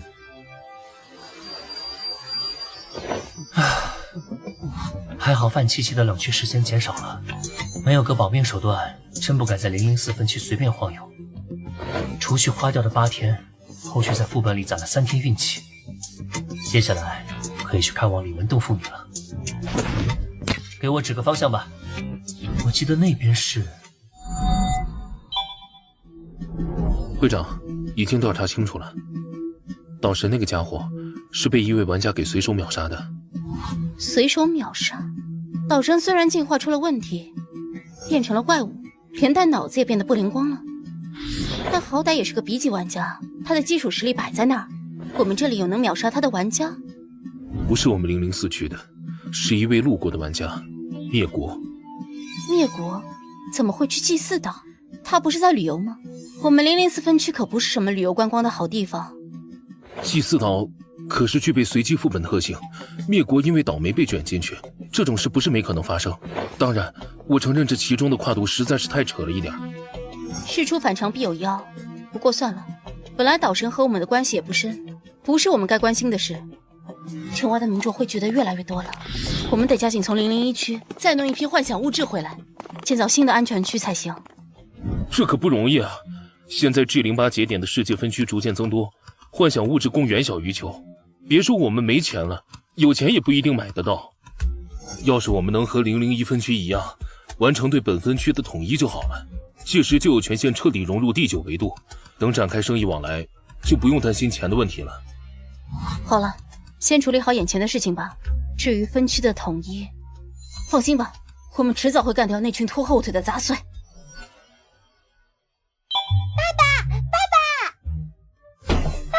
我又赚到钱了！不用给我，这是你自己在花店打工赚到的，怎么花你自己决定吧。可是我没有需要花钱的地方啊。那我把钱送去城外，给和我们一起出来的邻居们吧，他们应该很需要钱。可以，不过你可别一个人出去啊，等吃完饭我们一起去吧。好。这么巧，那也算上我一个吧。范潇哥哥，饭点不请自来，是我唐突了。不过不介意添双筷子吧？看来你们在这儿过得挺好的。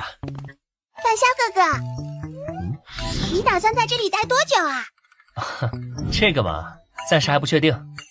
放心吧，我可是大人，要走的时候会好好和你告别的。范潇哥哥，别找了，他刚才那句话就是在跟我们正式告别。日期和离开时错了4天吗？我和白芝先去副本了，勿念。范潇，我和姐姐呢要先去副本了，等回来后我再帮你的忙。不出意外，他俩应该是从我家用车票去的副本，那出副本时就会碰到，没必要多此一举。而且现在有更要紧的事要解决，再不睡觉，我这地级玩家也得猝死，所以得把血刃的问题解决掉。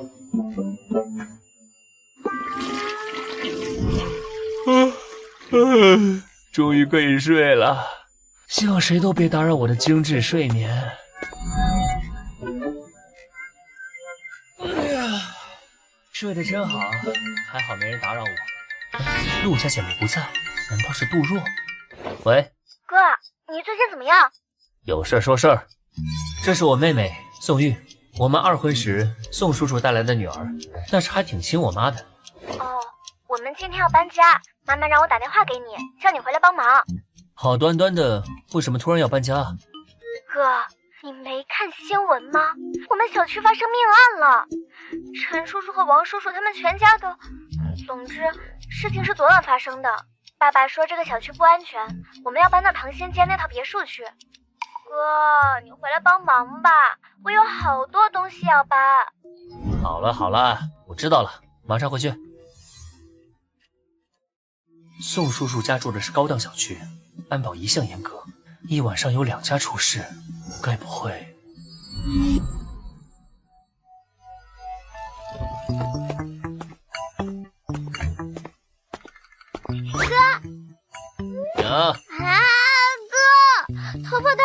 乱了！你好过分啊，哥！一般来说，哪有人会按着妹妹的头不让她靠近的？外面这么多人，我不好意思。啊，对了，我这次回来的急，忘了给你带礼物，下回一定给你补上双份啊。那个礼物就算了吧，哥你太客气了。快，欢迎哥哥回家。我暑假作业还没写完呢，谁知道范潇又会带什么习题测试卷当礼物啊？先去一趟出事的地方吧，搬东西待会儿再说。啊？要去那边？那边封住了呀，不让过去的。而且那边可是有人死了。你负责带路就好了，放心，是我看，又不是你看。你待会儿在外面等我。刚好我最近在做私家侦探，现在工作可不好找啊，算是提前锻炼一下业务能力了。那个哥，你不用工作的，我可以用零花钱养你啊。我有女朋友了。啥？她也很有钱，可以养我，用不着你。我们到了，这里是其中一家，另一家在左边，隔得不远。啊，那是。你在这里等我一下。嗯。王队长，好久不见。啊，你是范潇？最近有一段时间没看到过你了，怎么现在成玩家了，去祸害副本了？您这话说的。哥哥真的认识警察？哥哥不会是什么警察卧底吧？好了，题外话先不说了。我们初步怀疑这次案件是一起进化者犯罪案件。等到调查完所有状况确认后，就会将报告发给特事局那边。关于这方面的事，你肯定比我专业，帮我看看，到底是不是玩家干的。啊，行。这状况一看动静就不小啊。除非用重武器或者炸弹，否则人类光凭身体是做不到这种事的。另一处别墅跟这里差不多，大门也是这样被砸开的。你这种说法，心里已经肯定答案了吧？这样，你等我打个电话。喂，说吧，你又卷进什么事件了？啊，我没事，就是向你打听个事儿。咱们010分区诞生副本没？这才刚出来不久的事情，你就知道了？你从哪儿打听到的？我遇到一起案件，我猜应该是外区的地级玩家做的。这些破坏所需的力量，一级玩家应该还做不到。而我们的世界刚被卷入进化游戏2个月，能成为地级玩家的都是谨小慎微的性格，就连那个养殖组织的老板，也只敢在私底下做脏活。而且，杀人的方式有很多种，何必选择最会暴露身份的一种？你不来特事局真是可惜了，确实是有个地级副本诞生了，在安城下辖的一个偏远县城。不过其存在状态很古怪，并没有直接与地球的空间接轨。军方目前正在对那里进行封锁，不过玩家的手段千奇百怪，可能已经有玩家躲过封锁了。如此看来，我这边的事件基本可以定性了，应该就是外来的地级玩家做的。我最近没有积攒运气啊，应该不是我让安城倒霉的。安城要开始不太平了，帮个忙，你们应该有建立那种被特殊保护起来的居住区吧？给我4个入住名额。确实有这种居住区，我之前也跟你说过，只是名额难搞而已。那就照常，我们来个交易吧。不用交易，由我亲自出面还是没问题的。那就算我欠你一个人情。真难得啊，那我可得好好替你记着啊。王队长，确认了，就是玩家干的，没错。啊，越来越乱了。放心，你们负责你们的事情，玩家负责玩家的事情，只是一开始会出现问题，乱不起来的。哥，你怎么跟警察那么熟？你是不是有什么隐藏身份？小孩子家的别问那么多，该回去了。我有件重要的事得和你们说下。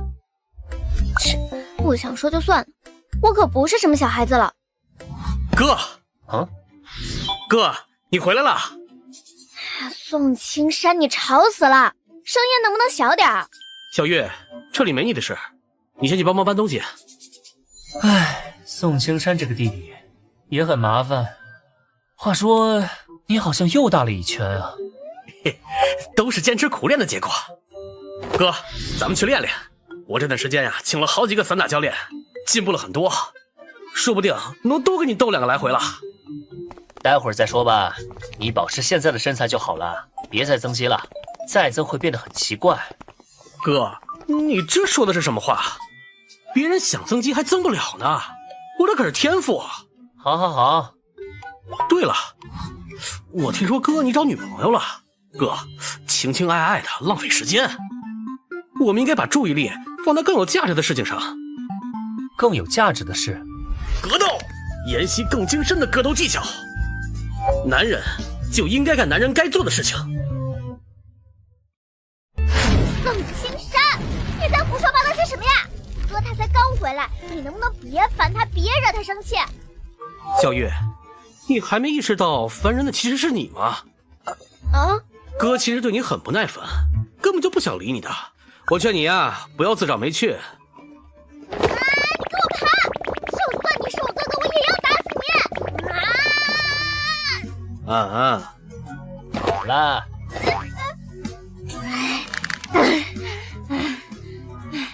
你们两个别闹腾了，先进屋吧，我有事情要说。该不会哥你准备跟爸官宣女朋友吧？啊？有时间做这种事浪费生命，还不如跟我去地下室练练。青山啊，你有点膨胀喽。哈哈，哥，你是不是最近懈怠锻炼，害怕输给我了？放心，看在你是我的引路人的份上，我会让着你点的。不用去地下室了，就在这里过两招吧。也是该敲打敲打你的脾气了。好，这可是你说的。我以前不是跟你说过，凡事不能只靠蛮力吗？走你！糟了，躺下吧你！哎呦！我愚蠢的弟弟啊，现在明白做人不能太膨胀的道理了吧？这不可能！等等，你是怎么练的？力气怎么会这么大？跟之前比，简直脱胎换骨了一样。能不能教教我？哼，想知道为什么就跟我进屋吧。啊！宋青山以前是个乖孩子，但自从我替他用武力惩罚了欺负他的校霸，他就变了一个人。一开始还觉得练身体挺好的，但现在已经是朝着奇怪的方向发展了。范潇，到底是什么事？这么神神秘秘的，怎么还得等搬家公司的人离开才说？对啊，这个小区太不安全了，我们得抓紧时间搬走。范潇，你也搬来跟我们一起住吧。还有你的工作问题，真真跟我说过了，这回你就别犟了，来我公司上班吧。工作的事情先不说，我们说搬家的事。像这种高档小区都不安全，唐新街那边也不见得能好到哪儿去。我托我朋友找了个安全的小区，你们搬到那边去住好了，全天24小时都有持枪的警卫巡逻，属于有钱也进不去的小区。你是我儿子，我还不了解你，你怎么可能弄得到这种房子？你知不知道安城的房价多贵？唉，没办法，是时候给他们说一说进化游戏的事情了。虽然不想家人为我担心，但现在安城都出现了副本，再不可能没有接触了。注意裙子。咦？无尘之盾。这是怎么回事？这样，你们就能认真听我说了吧？你说什么？进化游戏玩家副本是真的？这太不可思议了。我知道你们会比较难接受，但现实就是如此，我们必须做好心理准备。哥，怪不得你那么强，力气那么大，那要怎么样才能成为进化者呀？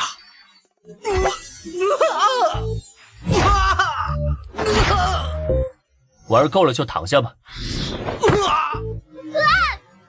冷静下来了吗？哥别打我，我一定听你的话。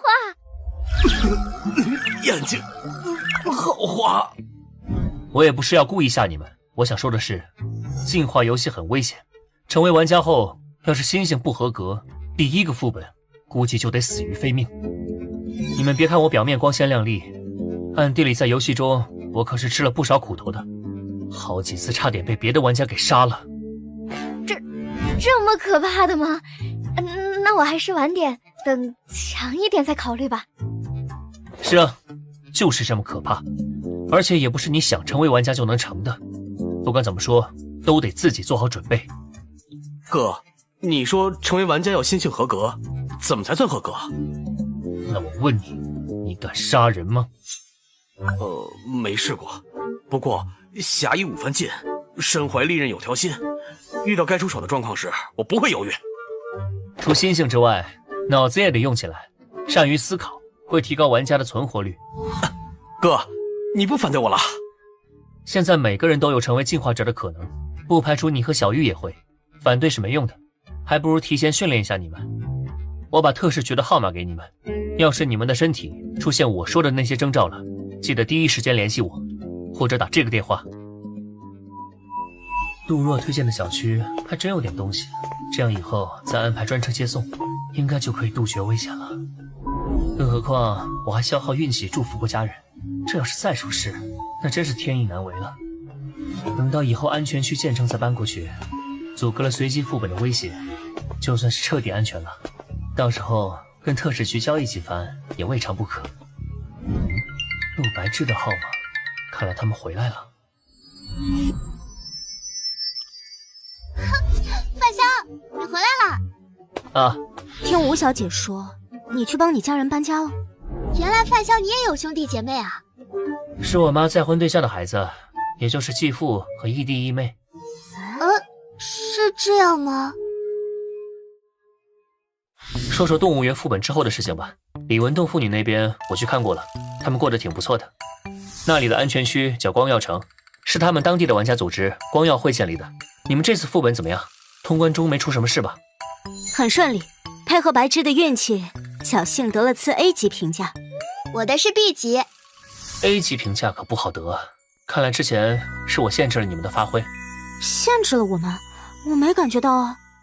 或多或少有一些吧。当团队里有个擅长动脑子出谋划策的画事人，其他人会下意识的以他为准，减少自己的思考。你们回忆一下，在副本里，你们是不是经常询问我的看法？这好像确实有经常问。思考谁都会，做决定才是最重要的一步。所以说，我没跟着一起，你们反而有所成长了。看来人还是得走出舒适区才行。这话我赞同。我们白芝现在就正在纠结这个问题呢，想听听你的意见。我和姐姐没有相同的时空车票了，正在考虑要不要以这次为契机，开始分头行动。那个，范香，你觉得我们该不该试着分开啊？不管从客观的车票问题，还是主观的成长方面来看，你们分开进副本这件事都是必然的。不过什么时候分开行动也是有讲究的。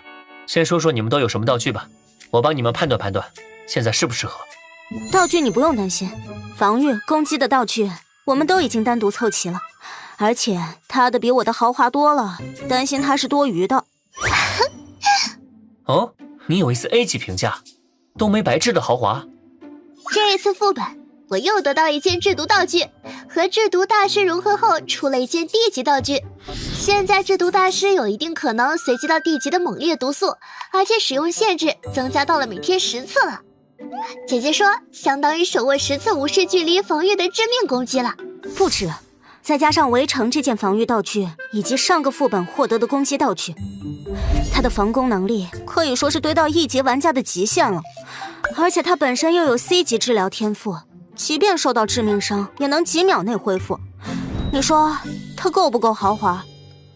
哼，确实够豪华的。那你呢？我收纳群，负面状态免疫，具有力量增幅。上个副本奖励的道具和手忙脚乱融合后得到的新道具，可以让我免疫1级道具隔空施加给我的负面状态，逼对方和我白刃战。力量增幅呢，就是字面意思，可以让我时刻保持精力和体力不枯竭，同时力量上涨5倍。你们现在算是1级玩家里特别强的了，攻防一体，短板很少。单独去副本没什么问题，反正现在没有相同的车票了，不如就趁着这个机会分开行动一次好了。正好白治这段时间需要陪着我，你不如先自己去副本试试。要不然我抛硬币试试吧。啊，可以试试。如果是正面呢，这一次就分开行动；如果是反面，就暂时不要分开。是正面。这下你们能下定决心了吧？安城最近突然就乱起来了，是不是我们010区登上地级副本了？副本就在安城。真聪明，是外区的地级玩家来这里闹事了。没想到那么快，没有办法限制吗？地级玩家还没法应付现代军队，所以引不起太大的事端。只要官方出面抓住他们，应该很快就会平息下去的。即便抓不住，这批玩家也待不了多久。地级玩家每2个月需要去一次副本，他们最多在这里待2个月。我要去副本了。啊，这么快就要走啊？本来打算再休息几天的，但现在我们分区出现了副本，有外区玩家来捣乱，我得抓紧时间成为地级玩家才行。你姐姐是想快点成为地级玩家，增大自身的价值。啊？这样她加入特使局后能得到更多好处。既然你知道，我也不多说了。我去副本的时候，白芝就交给你了。他还小，你别对他乱来啊。姐姐，我已经17岁了，你能不能别把我当小孩子？好吧，我订正之前的发言，是你得坚持点，别乱来。你这么看着我做什么？没什么，再见。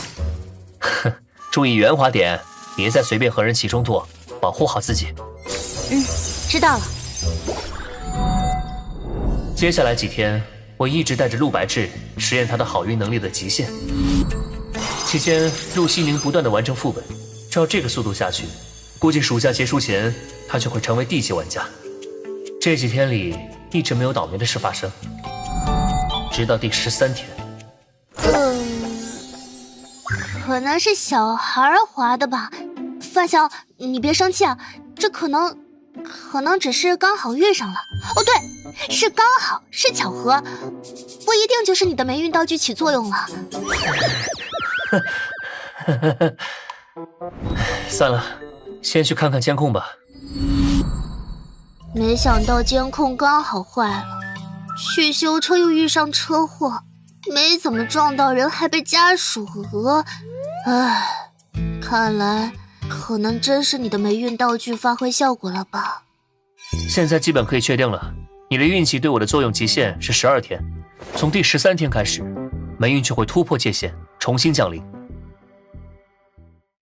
那个，可能这次也是个巧合。雇佣并不是一次性的，一次到极限后，下一次可以从头开始，以后的雇佣次数多着呢。啊，真的？我骗你干什么？不过你说的也有道理，这些都有可能是巧合。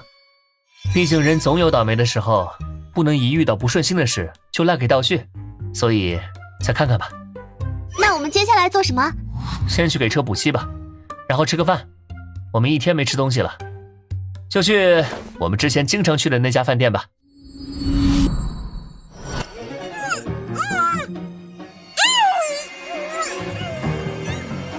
吵死了，别叫了。我今天心情不错，暂时还不想杀人。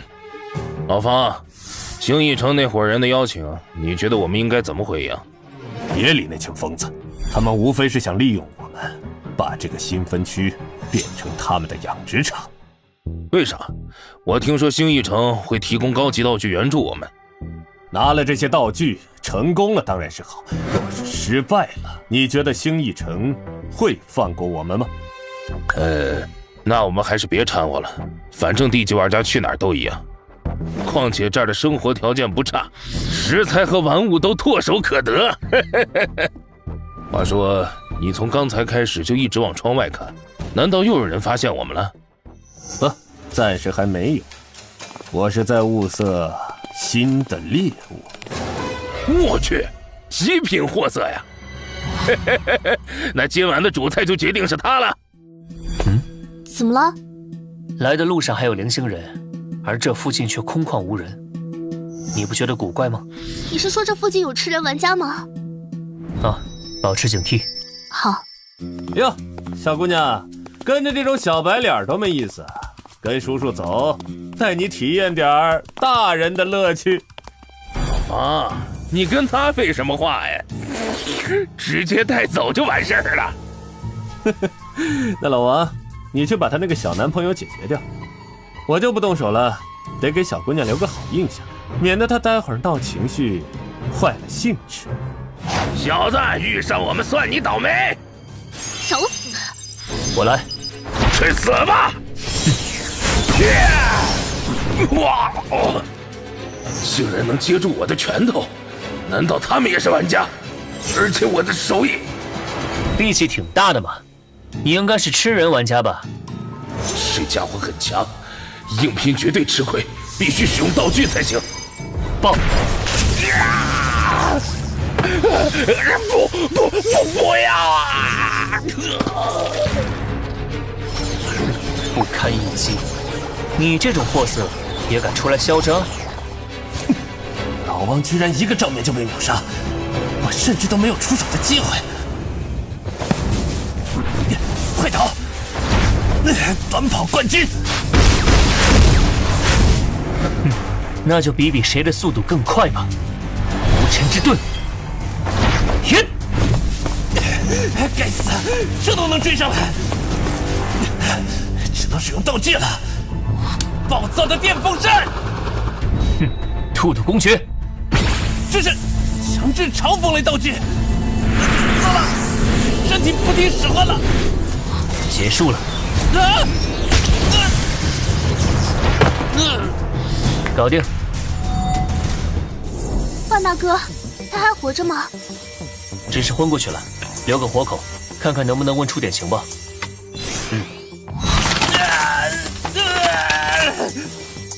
清醒了吗？现在我问，你答，老实配合，待会儿可以让你死得痛快点。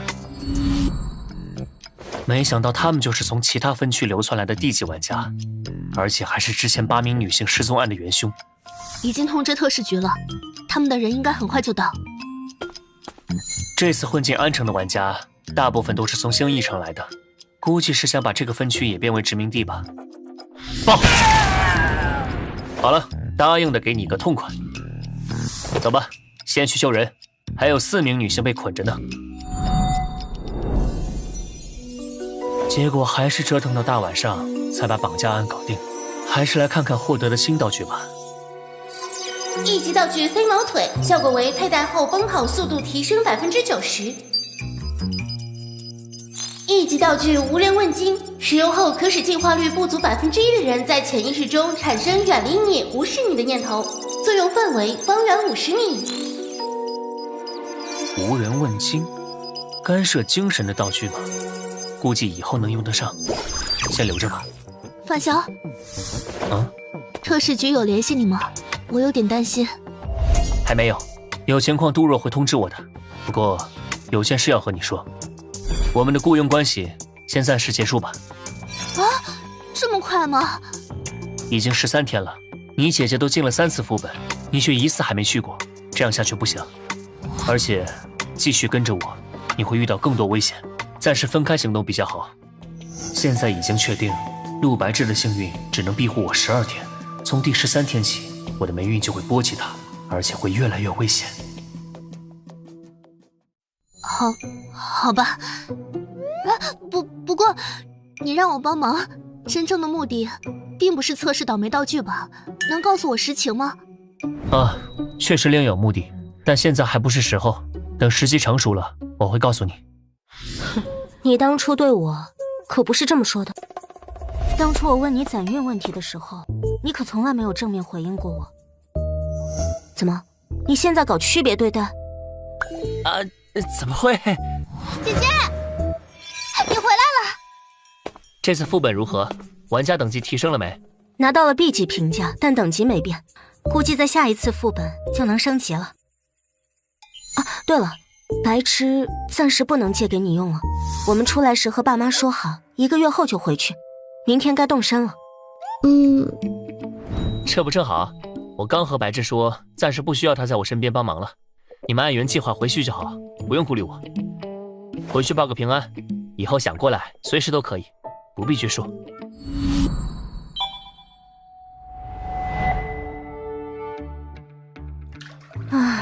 根据我的分析，你的运气大约只能护他平安12天，从第13天起，你反而会被他的霉运牵连，所以你也别想着那么快就去找他了，否则反而会降低他对你的好感。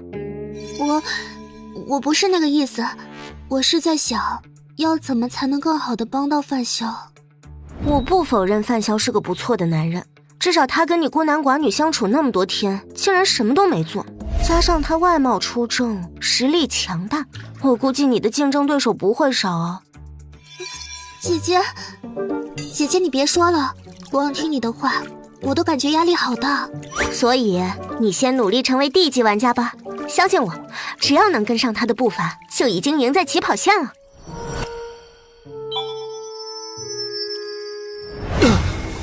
有情况！小老鼠翻窗台，跳进来被猫逮。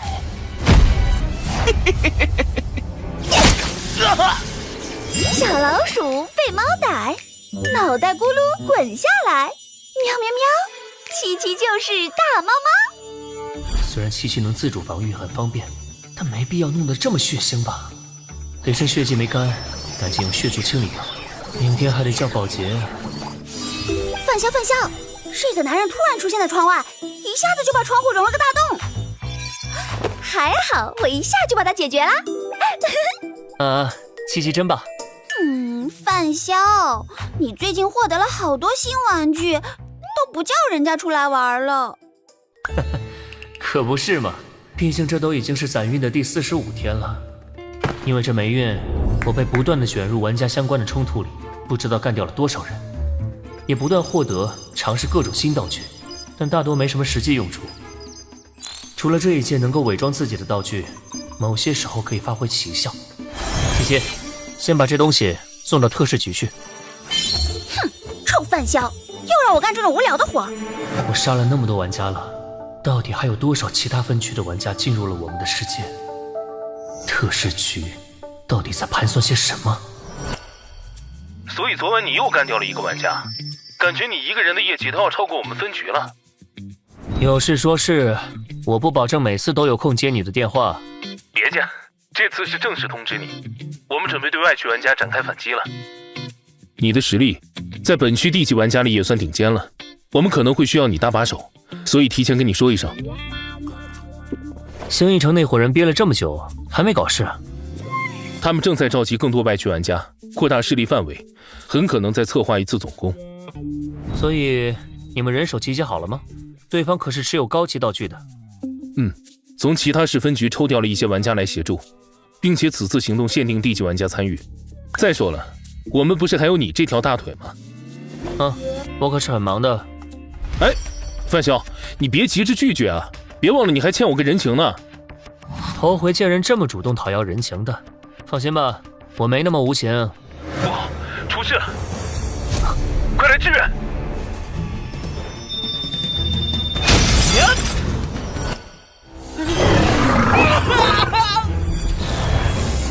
这灾难的规模远超预期，比想象中严重太多了。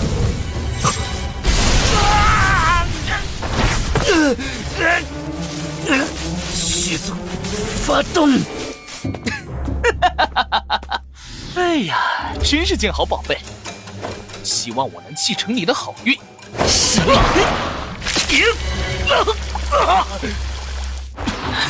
操控血液，果然有点本事。不过我可没那么好对付。雷针，血爆！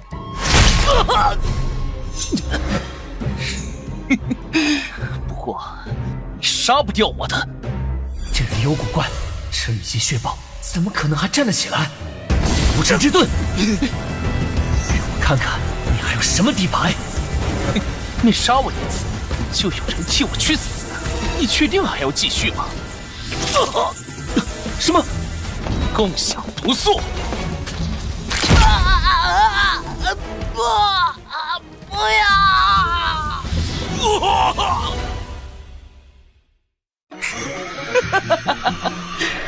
哎呀，你先陪这些小可爱玩玩吧。混蛋！无尘之盾！可恶，已经逃了吗？这次绝非偶然事件，若不追查到底，后果不堪设想。嘿，总算找到你们了。你来了，我手机坏了，没能接到电话。这边情况怎么样了？很糟，对方拥有强大道具，并且他们的头目很可能就藏在这栋大楼里。我们已形成包围，但暂时无法突入，正在等待上级的进攻指令。也许我们可以考虑转移敌人，而非平民。怎么做？随机副本，我的运气很差，或许能把他们拖进去。看来外面暂时没动静。哼，他们知道生命归元的威力，暂时不敢乱来。但我觉得有个家伙不在乎，他真的很恐怖。懦夫，再不行动，我们的计划就完蛋了。西宁，你和白芝来我这一趟，我需要你们的帮助。发生什么事情了吗？我需要白芝诅咒我，把我卷进随机副本里。什么？卷入随机副本？你疯了吧？没时间解释了，快让白芝帮我。他来了。是谁？范萧，他可怕的就像个恶魔。别自己吓自己，我们还有生命归元。你们听见了吗？啊，什么鬼？保持冷静。我们走得越近，他们越不安。准备进入吧。希望你的计划可以奏效。相信我。这里是？这是我们的战场。记住我们的目标。明白。我们得先找出副本任务。这是哪里？啊！我们被拉进随机副本里了。我们快走，抢在他们之前，尽快行动。我们得转移到小镇入口，才能触发副本任务。走。好。在这里等着，总会有新的任务浮现。但愿如此。以为这样就能逃？付出代价吧！冲啊！来了，七七，净化他们。好多玩具，好多玩具啊！耶，收割完毕。这是什么怪物？快逃啊！不可能，我们怎么可能打得过这个小女孩？钻肚子，扯肠子，肠子脏，撕胸腔。恶魔，有恶魔！救命啊！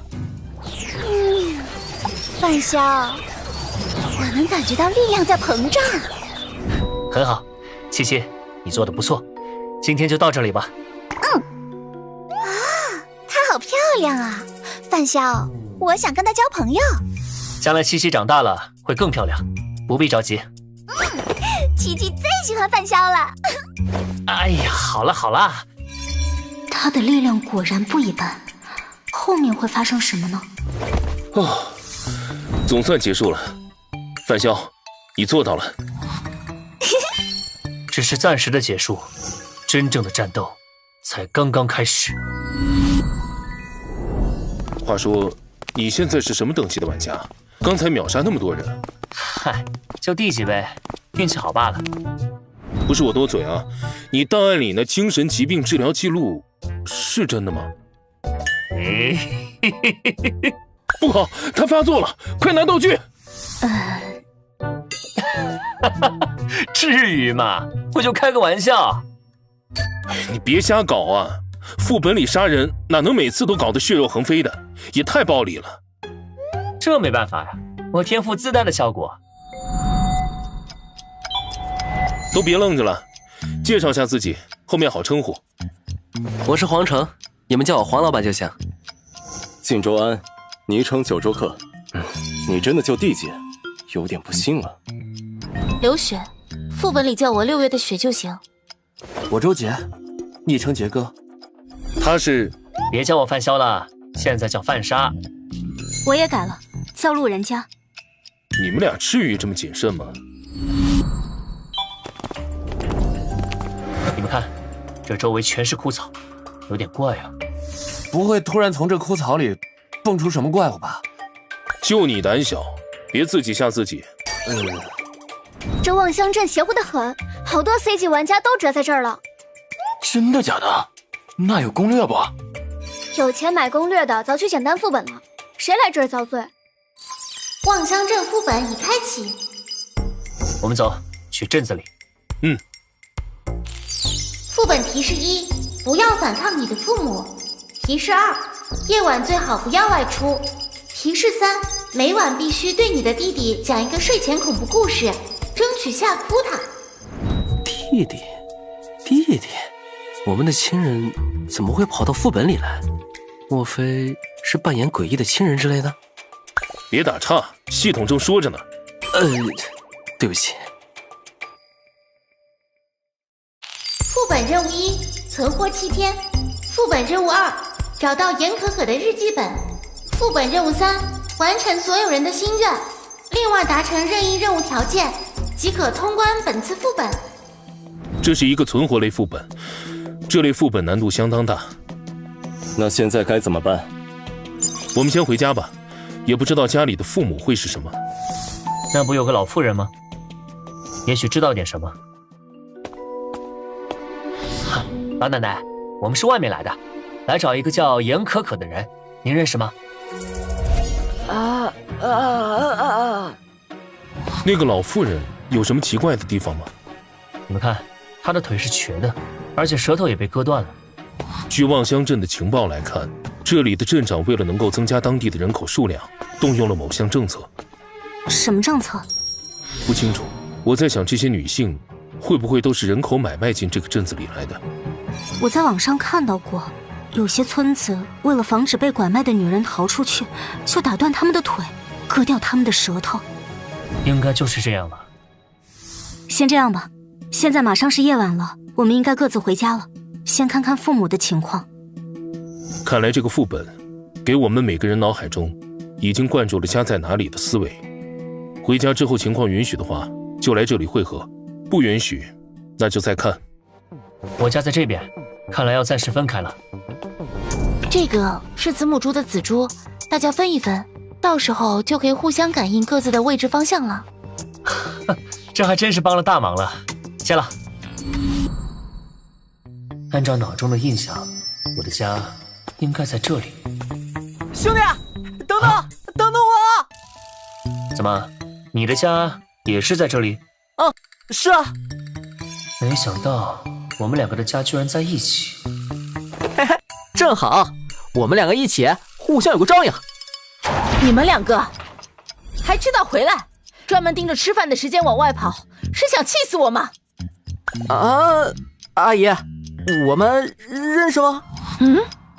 小花，你还给我装傻充愣是吧？既然老实的，不要反抗。你还敢躲？做得好，小翠，你可比你姐姐乖多了。嘿嘿，应该的。赶紧进来。这是怎么回事啊？游戏里的3条提示，明显是在暗示我们会以镇民家中一份子的身份融入这座小镇里。现在的状况很明显，我们的身份是这家人的女儿，你是姐姐小花，我是妹妹小翠。可是我们两个是男人啊！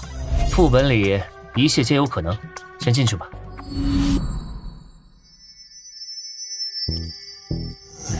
怎么感觉那幅画像上的鬼在看我们？关门，开始。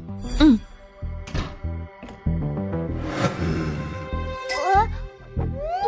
要！我昨天刚被扎过了。瞧我这记性，那今天不扎你了。到你们了，过来。小花，你先过来。好。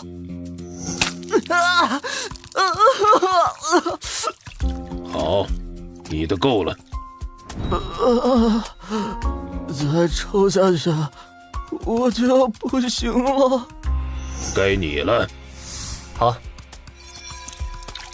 这么快就满了？够吗？要不要再来点？够了。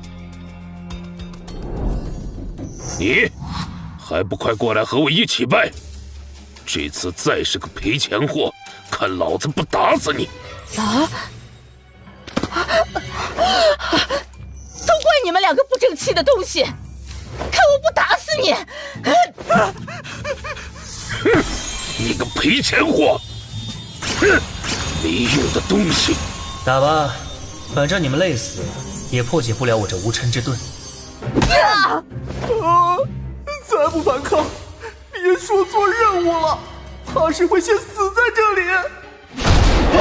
够了！你们在干什么啊？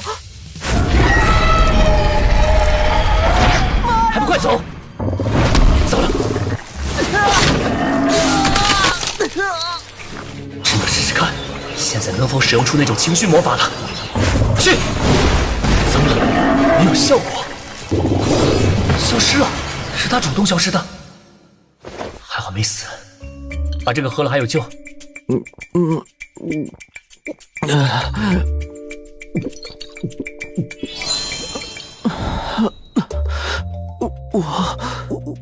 我没死。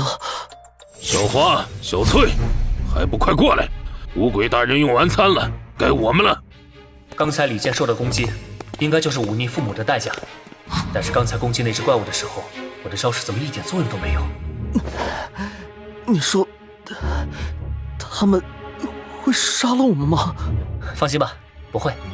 你为什么这么肯定？我们还要在这个副本里待7天。从之前的对话判断，这种祭拜仪式每天下午都有。要是我们死了，他们明天抽谁的血呢？比起那个，我更在意的是，我们为什么会是女儿？谁知道呢？而且，刚刚发生了那么恐怖的怪物袭击，他们却像是什么也不知道一样，依旧保持着那套令人作呕的态度，这实在太邪门了。父亲、母亲、弟弟、女儿。如果我们顶替了女儿的身份，那真正的女儿去哪儿了？所以，我们得想办法套出更多的情报才行。喂，你们两个嘀咕什么呢？还不赶紧吃饭！这东西真的能吃吗？赶紧吃，不要耽搁后续的祭拜。祭拜什么？鬼吗？因为我们这个小镇被一个天杀的家伙给下了诅咒。有人说祭拜五鬼可以冲散诅咒，求来儿子。是谁说的？住在3组的李仙秋，你得喊他李叔叔。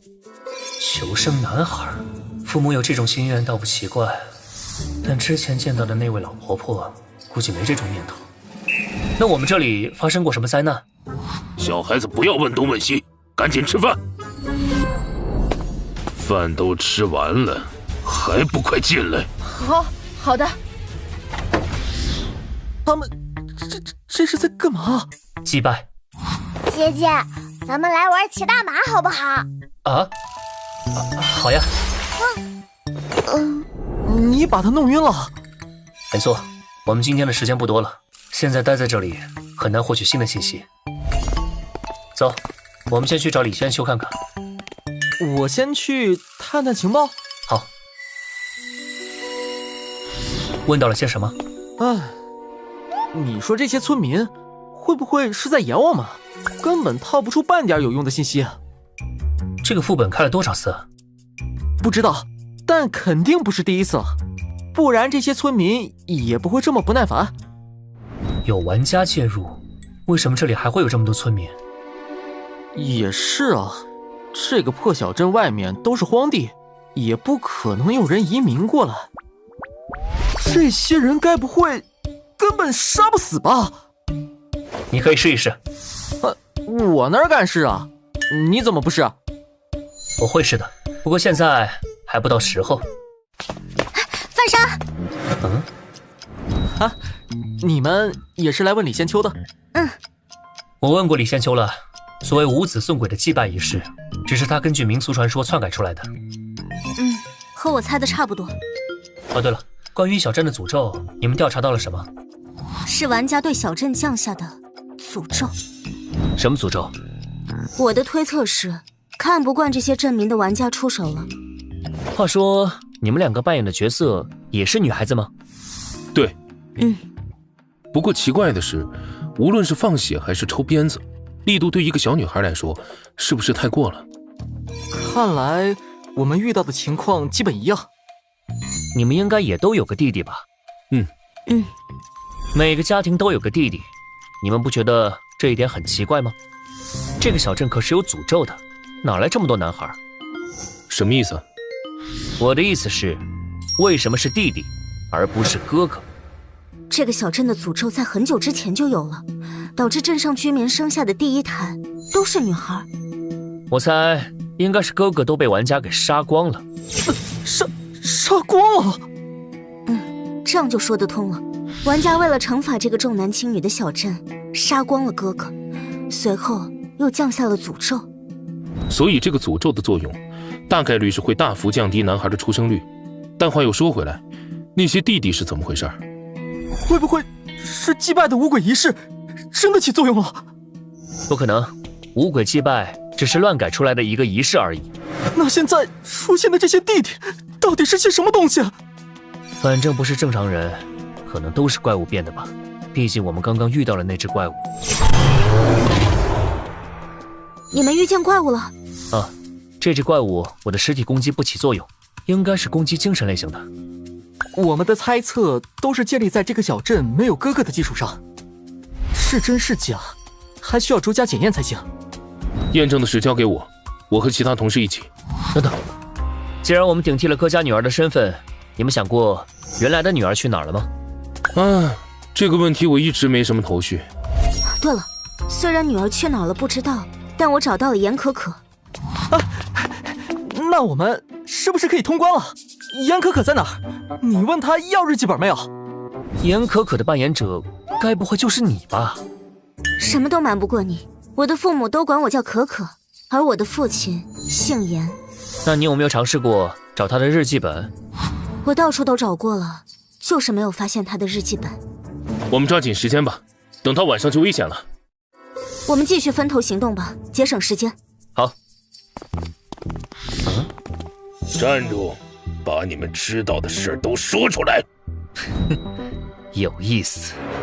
上吧！陈之盾。呀！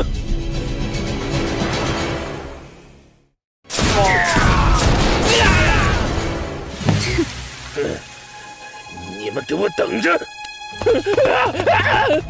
我们悄悄跟上去。好。这个方向是李仙秋的家。这些人行事强硬，现在又在我们这儿吃了亏。你们说，如果他们找到李仙秋，会做些什么呢？严刑拷问，甚至可能为了立威，当场杀一个人。我在想，如果玩家攻击甚至杀死了父母以外的镇民，会引发什么后果？等等。快跑！那个东西就是你们之前提到的怪物？难道说，只要攻击了镇民，即便不是父母，也会引来他？他出现的条件可能是攻击镇上的大人，攻击小孩则不会。因为我家那个弟弟就被我弄晕过。会不会是轻微的出手？如果没有造成实际伤害，就不算触发条件。这只怪物可能专门惩罚那些反抗了大人的小孩，而我们玩家的身份恰好就是小孩。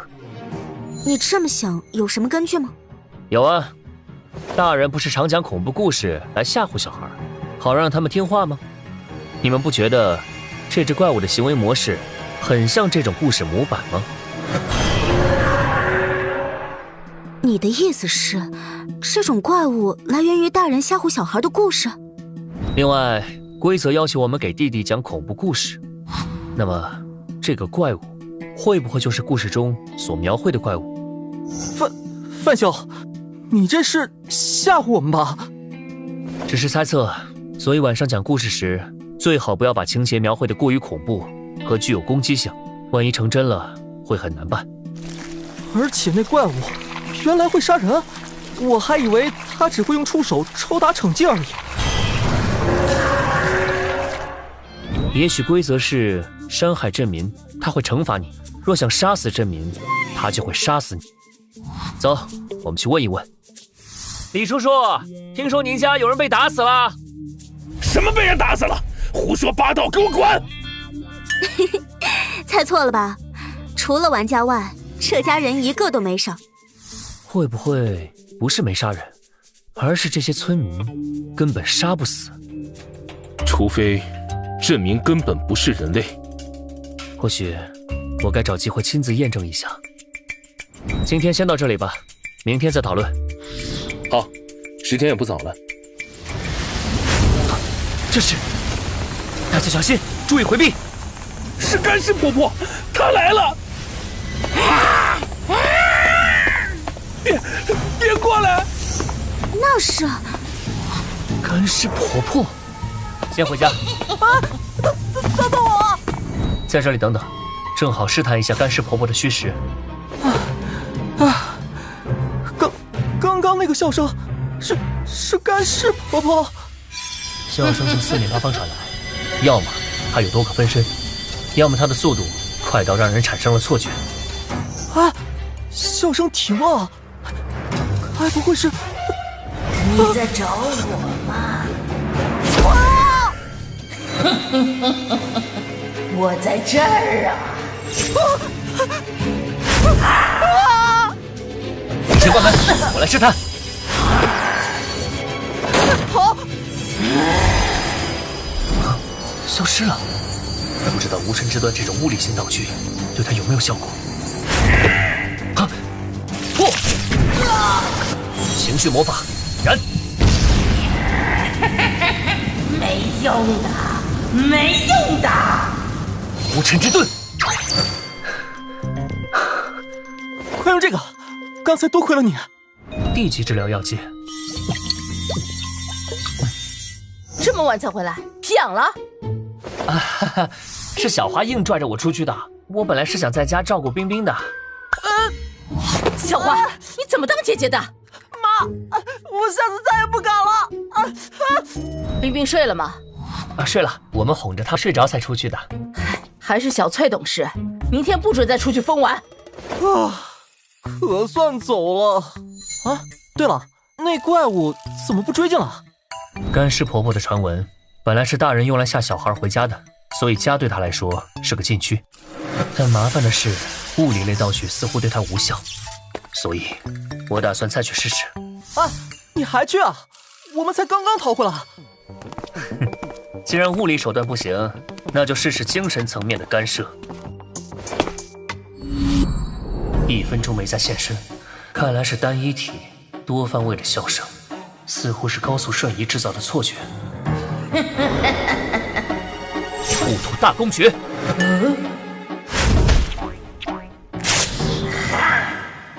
他的速度明显下降了，说明精神干涉有效，但效果持续时间有限。糟了，注意到我了！无尘之盾。